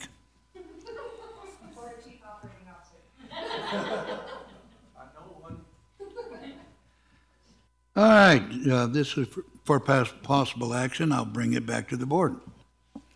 I move that we authorize the elimination of the Chief of Staff position and create a Chief Operating Officer position, pay grade 212 in the County Manager's Office as presented. There's been a motion and a second. Is there any further conversation? Seeing none. All those in favor say aye. Aye. Aye. Any opposed? Motion carries 5-0. Thank you. All right, for number 15 on the agenda, like I said, County Manager, for the next chair, condensed milk is a good thing. For presentation only, announcements, reports, and updates from county commission members, including updates on the various boards and/or commissions that they may be a member of or a liaison to, or any other meetings, functions they have attended, and any request by a commissioner for discussion of a future agenda item. And I will go to Commissioner Tarkanian first. I do not have anything to add. Thank you, sir. Commissioner Gardner. Thank you, Mr. Chair. Last Thursday, I took the opportunity to attend the Nevada Association of Counties board meeting. Annually, we have one meeting in Clark County, and so December was it, and it was last Thursday. And anyways, long drive. I drove down, long drive. And I, you know, every time I did not think Clark County could get any larger, but you know, I am very nervous about their expansion. I think it's starting to encroach on us. It's getting that big, so I'm not a fan of Clark County. Sorry, Marilyn Kirkpatrick and the rest of the board commissioners down there. But anyways, other than that, I do look forward. Next Tuesday, we will be serving senior lunch. A big ham dinner, I believe, is what's scheduled. For the Thanksgiving dinner, we had over 400 people attend, and I would suspect that we will have even more this time. We almost had to expand out onto the patio there at the senior center. So I look forward to participating once again amongst the other elected officials of serving that dinner to our senior citizens down there. And then look forward to wish everybody a happy Christmas, Merry Christmas, and a Happy New Year. Stay safe and sober, and you know, I have my tickets. It's called for New Year's Eve, stay home and go to bed early. So anyways, happy holidays, everybody. Yeah. Commissioner Noah said. I have not attended any meetings this month. So I'm just going to say Merry Christmas and Happy New Year to all of you. Thank you so much for your help. Thank you, sir. Commissioner Hales. When it's after 4, I'm not going to elaborate, but I do wish Commissioner Noah Sad well.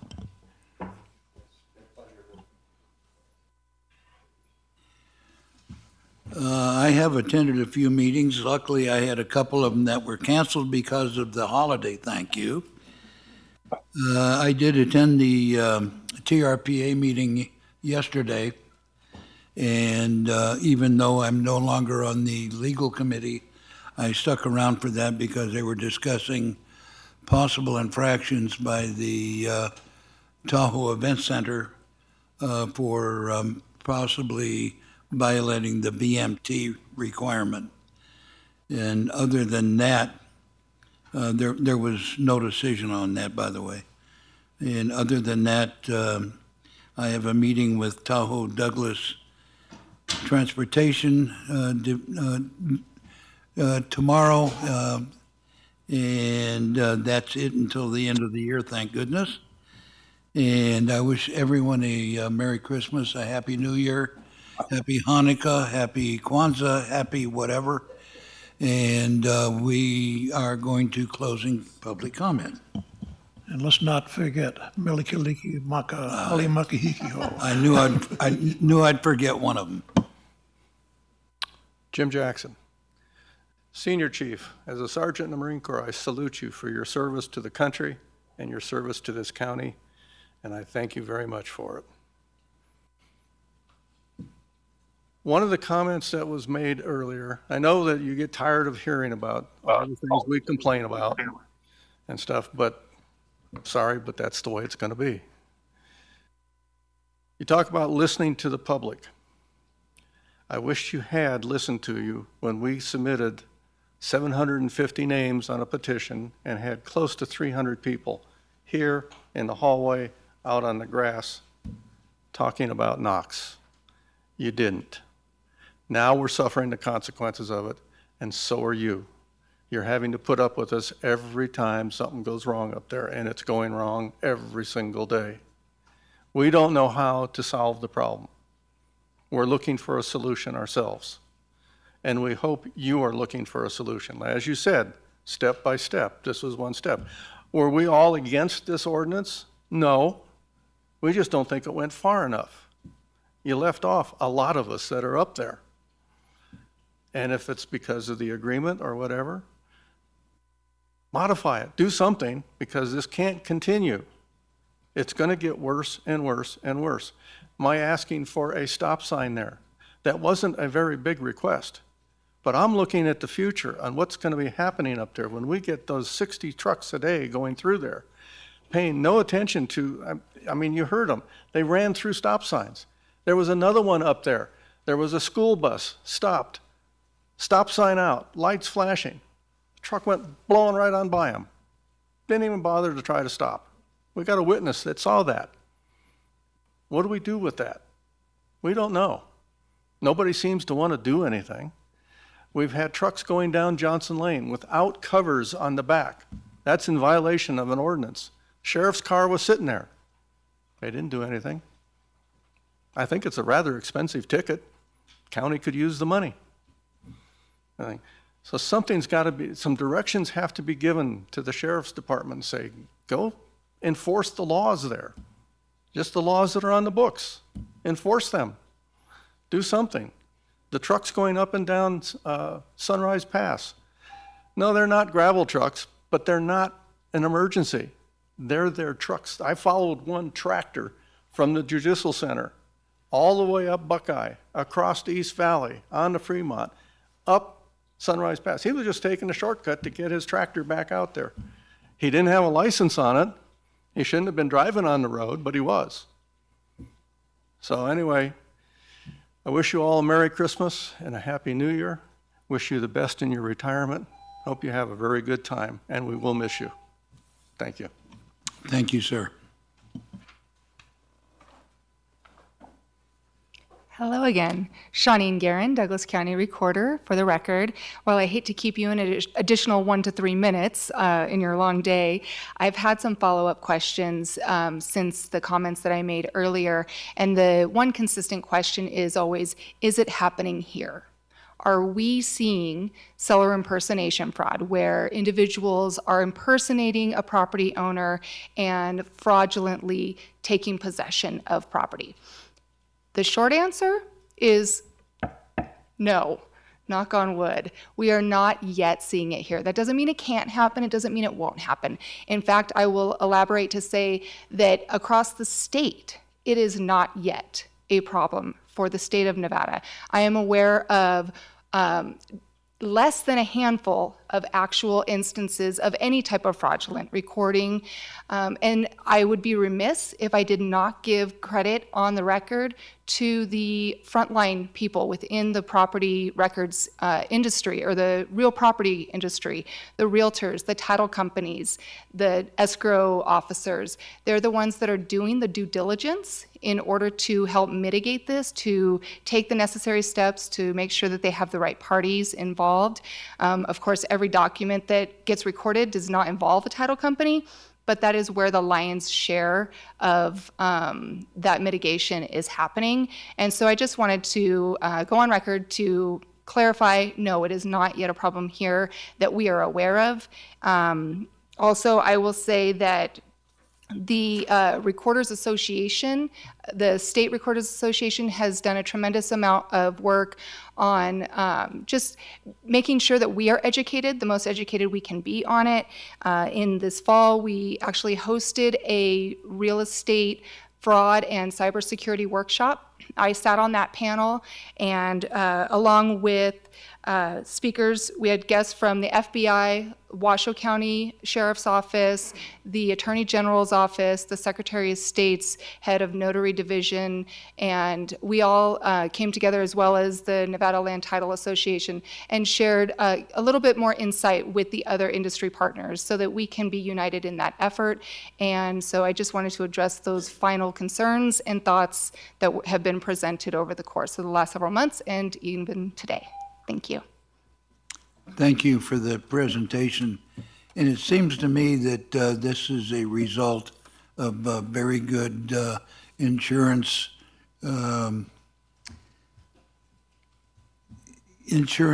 agencies propaganda. I'm sorry, I didn't mean propaganda. Selling their services to the public in creating some hysteria out there. Yes, there's certainly no shortage of scare tactics involved in the marketing attempts, we'll just say that. So I'm glad to see, I believe 13 of the 17 counties offer the recording alert service that I spoke of earlier. So, and that's all free to the citizens and property owners. Is that available online? In my office. I'm sorry? Is that available online? It is. It's available on the recorders page. So if you go to the Douglas County Recorders page, right on the homepage, you'll see where you can register for the service. We also have in the carousel banner, we have a link to step-by-step instructions on how to sign up for that. And then if you also go to the the Recorders Association of Nevada.org, we have a whole page dedicated to property fraud. What is it? How do you protect yourself against it? And the various other pieces of information. And we have a link to that on our recorder page as well. So you don't have to go to different pages. We were trying to make the information as most comprehensively available on our Douglas County Recorder page as possible. Thank you. You're welcome. Happy holidays. Thank you. And for the county manager, can we have that included in the board buzz? I think would be good information. Absolutely. Any further public comment? Merry Christmas to all, and to all a good night. We are adjourned.